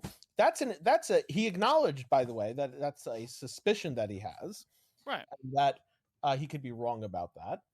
And by the way, I share that suspicion. I share the suspicion that if we were to poll people and say, "Hey, this is your mom in mind," it would be okay to, but your mom is a shmoom, but this shmoomin, it turns out it's a shmoomin and not really your mom. But we have to make very clear this won't have any negative downstream effects toward humans. It would the shmoomins, obviously. I don't think I share the suspicion, and again, I could be wrong too. It's just my suspicion, but I share the suspicion that that's true, not that that's false. So I'm not seeing any reason to believe that he's gotten. And again, he didn't like overstate the confidence of that. That's just that's a credence that he's offering.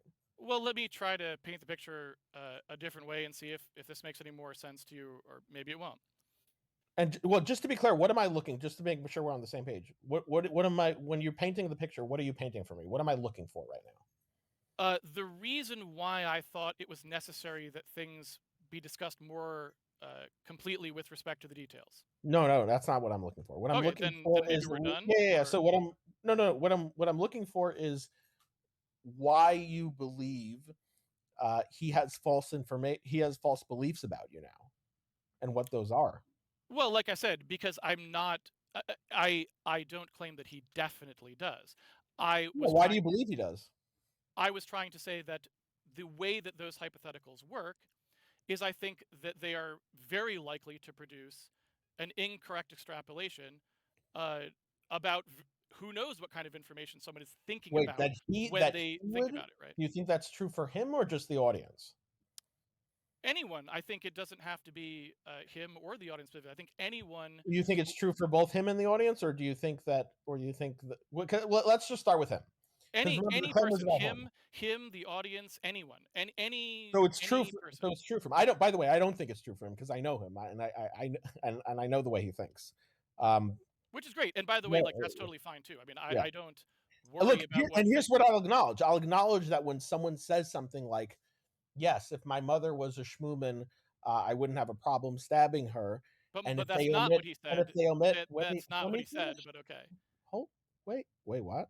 They said there was some kind of other thing, a schmooman, that has the same. Has the like same a clone mind of your mother, right? Yeah. It's Has not the your same mother. mind. Yeah, sure. It's not your mother. Okay. If there and this was is important, something... right? You know why it's important to me that that's a difference because you've heard what I've said, right? Yeah, 1 second. Yeah, I get it. Yeah. I understand why. Here's where I'm leveling with you. Here's where I'm gonna come to some agreement with you. I understand that if you just say to an audience, right, here is a not my mother, but someone with an identical mind as my mother, and my mother's and this person that's not my mother is a schmooman, right. and I'm okay stabbing them, and there's other pragmatic concerns that you don't mention that that an audience may not or is not mentioned in that context, and the audience may form certain false beliefs about your position that you don't actually have. Namely, that some people might think that you're okay doing this in the real world with or without those things, and there's certain things. So I acknowledge that. To be clear, I don't think Isaac had any of those views. I don't think Isaac formed any of those extrapolations. Well, yeah, and like I said, I don't. It doesn't really matter to me deeply whether he does or doesn't. So that's well, fine. It matters to what your claim is, because you claim that he did. No, I said that was my problem with the hypothetical. Is that your problem? You gave an example about why you have problems with hypothetical, and one of the examples was with Isaac. And everyone, meaning not just okay. Isaac. So with respect to now we're adding everyone, but with respect to Isaac was what you first said. I'm just pointing out with Isaac, that's an example where that would just be false. Now, okay. I mean, that's great. If you can assure me that, that's great. Yeah. Now I can grant that for an average audience that could be the case, but there's an easy way of dealing with that, though. The easy way of dealing with that is just to specify further. It's just say, okay, listen, there is an advantage, there is a utility of this very specified hypothetical to get the piece of the puzzle for someone who's looking to get the piece of the puzzle. However, after you answer the hypothetical, you just have to say, listen, I just need a little more time to just clarify for the audience, because this is going to sound, because I don't want to be taken out of context here. So I'm going to answer the hypothetical. I'm not going to dodge it. That's what I did. No, I get it. I understand. I'm just pointing out the utility. So this way you get to have the cake and eat it too. You can say, okay, I am going to give my interlocutor the information they're seeking. And that's by answering the hypothetical, not answering a different hypothetical. So you answer that hypothetical, and then you say, by the way, to the audience and everyone, I would only do this under this and this circumstance. In the real world, I wouldn't do that because I have other pragmatic concerns. But in a hypothetical where those are wandered away, then I would do it. That's the true, intellectually right? honest answer. That's an accurate depiction of of the situation. Yeah, but that's what. But the point is that doing that doesn't in any way undermine the utility of the specific hypothetical. It's just to say there's also utility in specifying things further. But it does to me, right? Because I understand why you or Isaac, I guess is his name, or Isaac, have assigned a utility to getting the answer to that hypothetical, right? You have to kind of appreciate. We're trying to test what I'd be doing is trying to test people's values. I mean, my exercise in doing this is really to put things to the test. Because when people say things like that, the utility that I get from it is that, and the utility the other person gets from it is that sometimes they realize that that's not actually their values. They're like, wait a minute. Right. Not what I just said, that actually doesn't capture my values, because when I am presented with this example, this specified example with the relevant pragmatics not obscuring the case, it's actually not, that statement I made is actually not reflective of my values. So I need to go back and rethink things. Yeah, and again, I just don't really agree with that. The reason Wait, what do you why mean you don't agree with it? You think those things don't happen? I think that they are happening in a way that is devoid of the details, which is where it would be valuable. I understand what you're saying. Wait, but But- then wait. But that's not a disagreement then. That's just saying there's other things that can improve the utility on this even more in a different way. That's yes, fine. and I'm saying that the way I wanted to talk about it was the better way. Wait. No. It's not. It's not one or the other. It's not. There's. You could do both. Look. Well, I don't have to do either, right? So No. I'm saying the Okay. way that I would didn't like say to you talk have to do about it either. is that Stop. way. 1 second, please. I'm saying that.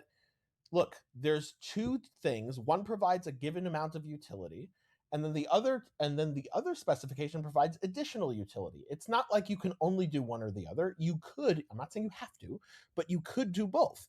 The first approach provides the answer that your interlocutor is seeking, and it also gives you the opportunity to test your own values. The second one actually doesn't do that, but what it does do is it provides certain types of other forms of clarity to either an audience or to not give certain false impressions of that follow from the first. Notice how the second thing doesn't have certain advantages that the first one has. And what I am saying is that although you and Isaac see the utility as you have described it, which I totally believe you do, I don't. Does that make sense? It makes sense that you don't see it. Yes. But to me, I don't know. I don't understand why you wouldn't see it unless you didn't have the goals of putting your values to the test or reflecting on your values, or if you just think that for you that's not an effective way for you to reflect on your values. But in either case, regardless, actually, I can answer specifically why, though. Sure. The reason why is because once you have removed that many details, I don't believe that that answer actually can be mapped back to the case with the details. Wait, so it can be. Do you think it can't test the statement that you've made, like a quantifier statement that you make? No, I think it's not representative of the model. So, for example, if my goal is to interrogate my own behavior or my own reasoning about my behavior or something like That's not. Wait. That's not the goal. The goal is to test the statement that you've made. So if you say all X's are Y's, but why am I testing the statement, right? So why if someone has the goal to test the statement, I don't know why they're doing it. If someone look, I grant that if you don't have the goal of putting your statement to the test, you might not find the utility of it for sure. That's not you cannot test something without a reason. You need to know what you're testing it for. Someone might Someone might just have a brute reason to. Someone might just care about that, and it could be brute. What do you mean? But I mean, testing it for what? Testing it for they want to see because they may have a suspicion. Whoever's cutting in, mute, please. Someone may have a suspicion. Like, look, I can give you an account. When I hear someone say all X's are Y's and it sounds like a very outlandish position, there's a suspicion I have that this person really hasn't thought all the scenarios through, and that might not truly reflect what they're saying. And that's a type of curiosity I have, and I want that curiosity satisfied. Okay. Yeah, and so that's one reason I have to test a person's statement like that. And I think that's a more effective way of testing that than simply asking the person, "Hey, do you really believe that?" or something like that. Like, yes, I think that makes sense. Yeah, and so that, and I also think it's going to be these specific examples in many cases will be more effective than saying, "Hey, let's just put all the details," instead of like wanding away the pragmatics. No, because again, like if you say all X's are Y's, I want to know the X's that are unpalatable, not adding on things to and making X and changing X to X prime that's more palatable, because X is included in all X's or Y's. So just one quick point of clarification. So what in that particular discussion was the all X's are Y's statement that you're referring to? Yeah, so for all cases that are non-human, where where such action would not have any downstream consequences for humans, that you would be okay paying for their slaughter. Right. Okay. So Yeah. basically, what you're just trying to figure out is, did the person leave something out of this? Meaning, are they just kind of saying that because it's something that, sounded good at the time, but they haven't actually thought about what that would entail or something? So we're trying to see whether or not we want to bother to talk about that statement at all, because maybe the person's just going to be like, oh, actually, I meant this other statement. That sort of thing. Yeah, that's exactly. What I'm trying to see is if what they've just said, if that statement they've just said is actually what they believe. Yeah. And So I mean, is that actually accurately reflective of their values? so I can understand why someone would want to know that, certainly, or to run that exercise, right? But you can also perhaps see why that's something that I wouldn't have spent my time on. Meaning, if someone told me that the main thing that we were going to spend the past 4 hours doing was determining whether I really meant what I said, I would have been like, no, don't bother, because I'm just not interested in that. Whereas if someone says, we do want to talk about the actual practical implications of this, like what actually is going to happen in the real world, and how are you actually going to make these decisions, that is something I would talk about, right? So does that help you understand why I'm saying it does matter to me? Because I wouldn't have bothered with this it if I helps me thought that was understand. most So of what it we were going helps to do. me. It helps me understand why. I mean, just by the way, it's not the only reason someone could have, like, the satisfaction of a curiosity of someone really meaning what they said.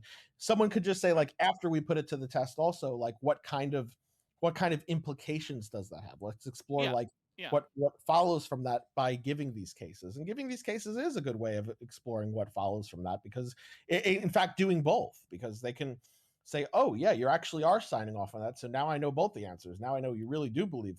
I have more reason to believe you really do believe the things you're saying, and here is something you're signing off that follows from it. Yeah. So And I think we don't even really need, like, this is why I say, like, I don't really, it doesn't seem that productive to me, because actually, I can give a better hypothetical that makes my opinion sound bad to people, that exists in the real world, roughly. Meaning that you don't really wait, there have might to. be a more, whether there's a more optimal way of doing this is different. Is a different. Yeah, but I'm just saying I'll happy to do that. Wait.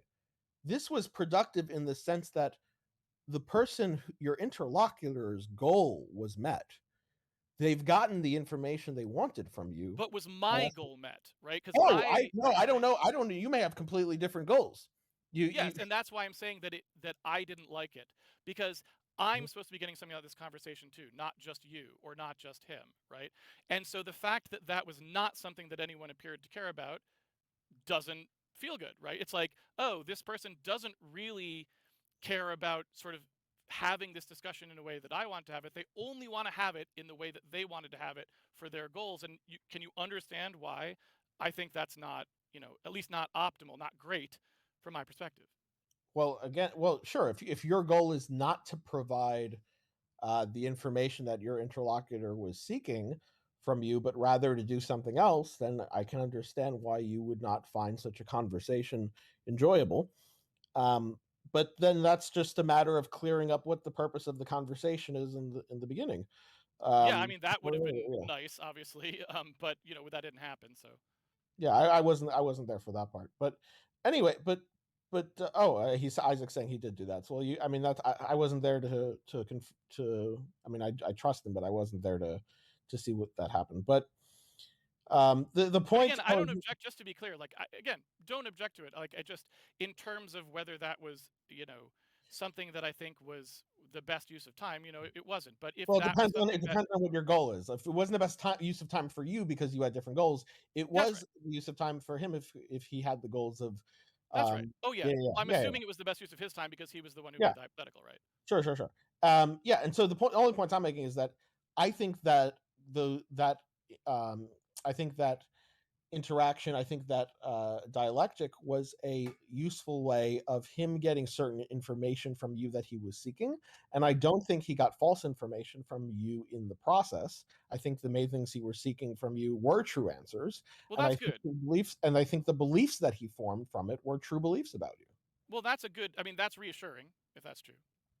Yeah, and that's the utility of these types of hypotheticals, is to is to really well, I mean, one of the I'll just be repeating myself.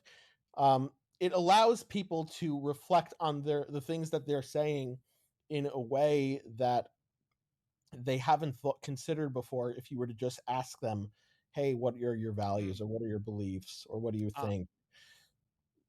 Yeah, that it's yeah. another approach that attacks that tries to pry at a different angle and can make people reflect in ways that they wouldn't reflect before. Ah, well, yeah. I mean, I think about these things a lot, obviously, because in general, I feel like there are a lot of things that are difficult to form good decision making on, because you know there's just not a lot of immediate feedback you can get from making a particular decision. So it is something that I tend to think a lot about, and I tend to not actually substitute some more convenient belief when I decide that something's unpalatable. Something I'm usually like, no, all right, this is how I actually said I was going to do it, and I don't find that like I'm going to change my mind about something simply because it may be more convenient for me at the time or more palatable for me at the time. If this is how I'm comfortable making these decisions, then you have to be willing to do it, including if that means sacrificing something, right? Including if that means that the outcome is more negative for you, or perhaps quite bad for you, right? Which from time to time humans are called upon to do. And I think that's okay, right? I am comfortable with it. I mean, I'm sure when the time came, it would be hard for me still to make a decision where I thought that, say, humanity was best served if I did something that was very detrimental to me. But I try pretty hard to do that. Like, I try pretty hard to actually keep those things in mind. And when I can find a clear way to do it, that's what I try to do. But There's one thing I can say is when you're met next with a hypothetical that is you find to be non-real world or unrealistic, yeah, ask yourself and and think about the situation with your interlocutor and ask, what is this person, when asking me this hypothetical, what information are they trying to get from me? Are they trying to test something I've said? Are they trying to um, see if I really believe the things I said? If Are they trying to find some entailment? What's the information they're trying to get from me? And then it might be clear if the answer that you're giving, this might be one way of clearing up, if the answer you're giving is helping them get the information they need, is actually answering the hypothetical, or if the answer that you're giving is not conducive to giving them the information you're giving. And again, to be clear, after you've done this, you can always add in additional caveats and stipulations once you've done that. My strategy, and when someone asks me a hypothetical, my approach is generally just to do the following: answer the hypothetical. The first thing I do is answer the hypothetical to the best of my ability. If there's certain things that are unclear about it, say, well, it depends. There needs to be more. So there's more. If more information would turn my decision, and here's what it would be: if this, then that, then that, and if the other thing, then the other thing.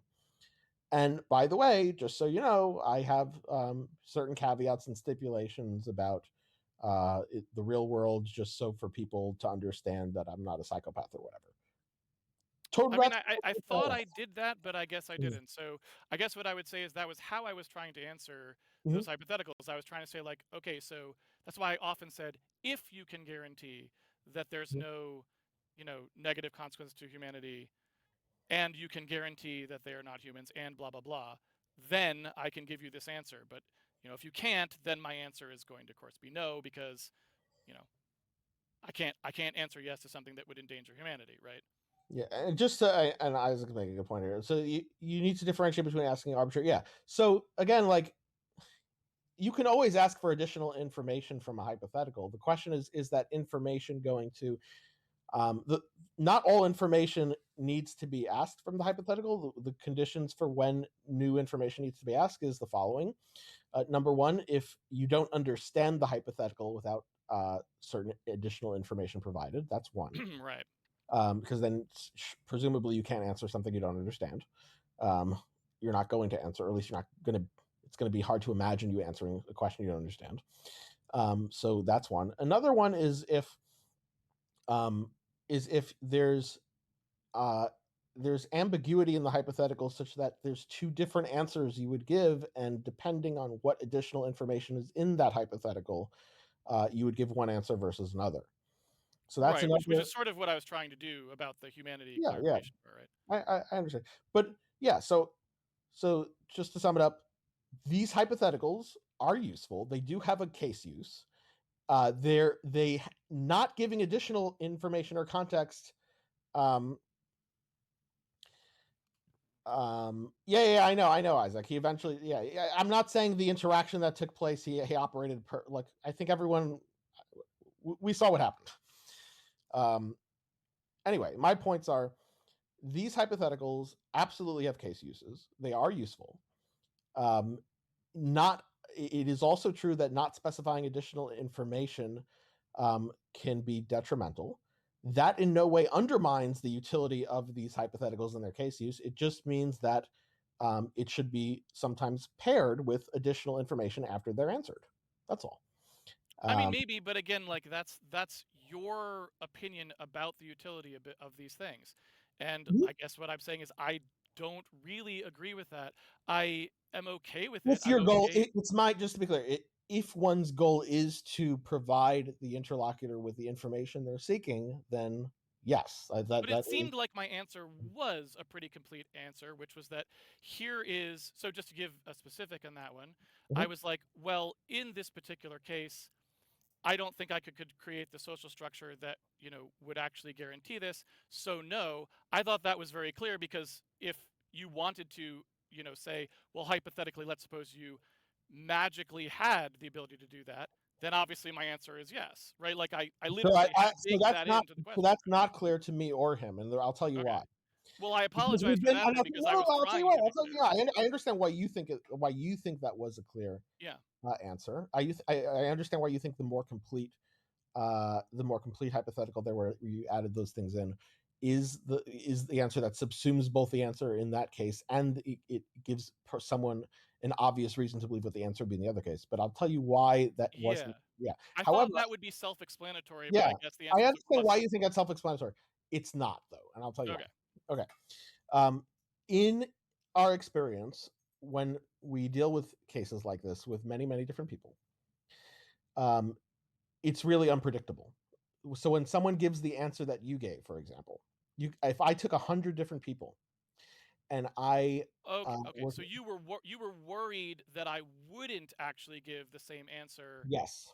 I see. Okay, that I did not understand. So because obviously because I'm the one giving the answer, assume that Yeah, it can be you taken know as what good you're enough, going to give. right? We don't.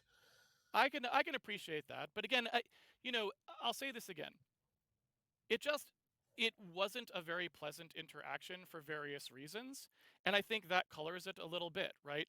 I do not mind answering these kinds of questions, and I do appreciate that I have idiosyncratic worldviews, so I don't really expect people to ascribe to them. But I think there are nicer ways to do it too, right? There are ways to make people feel more comfortable. Where you're saying, like, look, I gotta just be say, honest like, for with you. example, you actually just succeeded in doing it with what Yeah. you just did. You were like, look, okay, yeah, I get why you thought that was a complete answer, but here's the problem for me. I'm afraid that if I just assume what your answer is to the case where I wave these away, that actually you wouldn't say that if we did. So can we just say that? Can we say, like, let's suppose, can you help me construct what it would have taken for you to say yes, just so I make sure that you really are saying that, and not that you would change your mind, let's say, if we actually go there.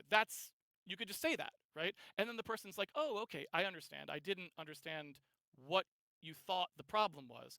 Me, I just feels like you're not understanding what I'm saying, because I'm being perfectly clear in my mind, and I just don't understand what the disconnect is. But now that you say the reason is because you think I'll change my mind, now I get it, right? Do you see what I'm saying?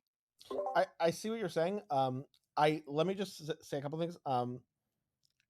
I don't think if the interaction was unpleasant, I don't think it's a product of Isaac not being nice. I think Isaac was very nice in that conversation, to the point where I actually thought he was high. Nice. Sorry, I yeah. shouldn't have said nice. I should say Yeah. I thought maybe he was on weed. maybe explanatory to the person, trying to explain to them Yeah, I did think why I you were saying did what you were think, saying, so that they don't interpret it as being some kind of Mhm. a tactic, and rather just an honest attempt to say, oh, no, I, no, no, I'm afraid you might. I just want to make sure that you're really okay with this. And so I'm afraid that that if I just assume that your answer would be yes in this case, that's not actually how you would answer. So can you actually figure out what, no, I you know? look. I understand that what I think was causing the discomfort. I Yeah, noticed that at certain points in the conversation, there were there was a lack of understanding between you two that I yeah. was picking, and it frustrated me too, because I was like, and that's why I interjected it sometimes. Right, right, To right, try right. You're to just clear like, I things up, think I because understand what's going on here, and you yeah, guys don't. exactly. And there were multiple points in the conversation. Actually, I only interjected with one, but there were multiple points. I was like, wait a minute, I understand what he's saying. I understand what Yeah, they're not getting each other for some reason. yeah, Um, yeah, so that's what I think was causing the unpleasantness. I don't think it's because Isaac wasn't nice at all. I think he was very, very nice. yeah. Sorry, I shouldn't have said Yeah, nice, but sure. the way that it's perceived by the other person, right, is that like, why is this person doesn't seem to be okay with my answer that I thought said the thing, right? Yeah, And an but with explanation of this why is helpful, explanation, right? like now you understand now, given the explanation that I've given. Yes, yes, yes. Okay, If you thought that I was going to give a different answer, or unsure if you were going to give. could have Yeah, possibly given a different answer, then yeah, yeah, certainly, yeah. yeah, because it's an answer to a different question, and if That's right. it's an answer to, yeah, exactly. Yeah. Cool. All right, glad we cleared that up. Now, some people were saying things about health. Like, is there any disagree? I was just wondering if, and we don't have to have this conversation now. I understand it's getting late, but um, I don't know, because I wasn't here for that. Were there any like health claims made at any I don't think point? so. Okay. There was no actual discussion of um well, I guess people who ask questions afterwards, we talked about the Mhm. fact that um data about how maybe, let's say, not eating a steak, right, was an example. Data about how this could have a positive effect on humanity's survival because of things that have nothing to do with the morality of the animal part, but Mhm. rather the consequences to, say, the food chain, let's say, or the food Oh, you supply. mean environment or health? So you're talking environment now. Environment. So that was discussed, and so that got talked about. But health Okay. benefits, meaning people who are themselves benefiting from eating something different, no. Okay. Cool. All right. So then I think I cleared up the things I wanted to clear up that were frustrating me. And I hope that was helpful. Yeah, I mean, it clarifies why I think that was such Mhm. a sticking point, because I wasn't really sure about it. I was like, I didn't really see why this was confusing, but I guess that doesn't, like, now that I understand why you needed that specific thing so much, it wasn't really because you couldn't have guessed my answer. It's because you thought my answer might change. That helps. It helps make sense of that interaction, which previously I was like, what are you talking about? Okay. Cool. All right. Well, I'm glad I can help. And yeah. All right. That's all I have for now. Unless anyone else has anything that they want from me. If not, I think I should probably sign off now. This has been 5 Post hours, physique. so all right. Well, have a good night, everyone. take it easy. All right. Bye.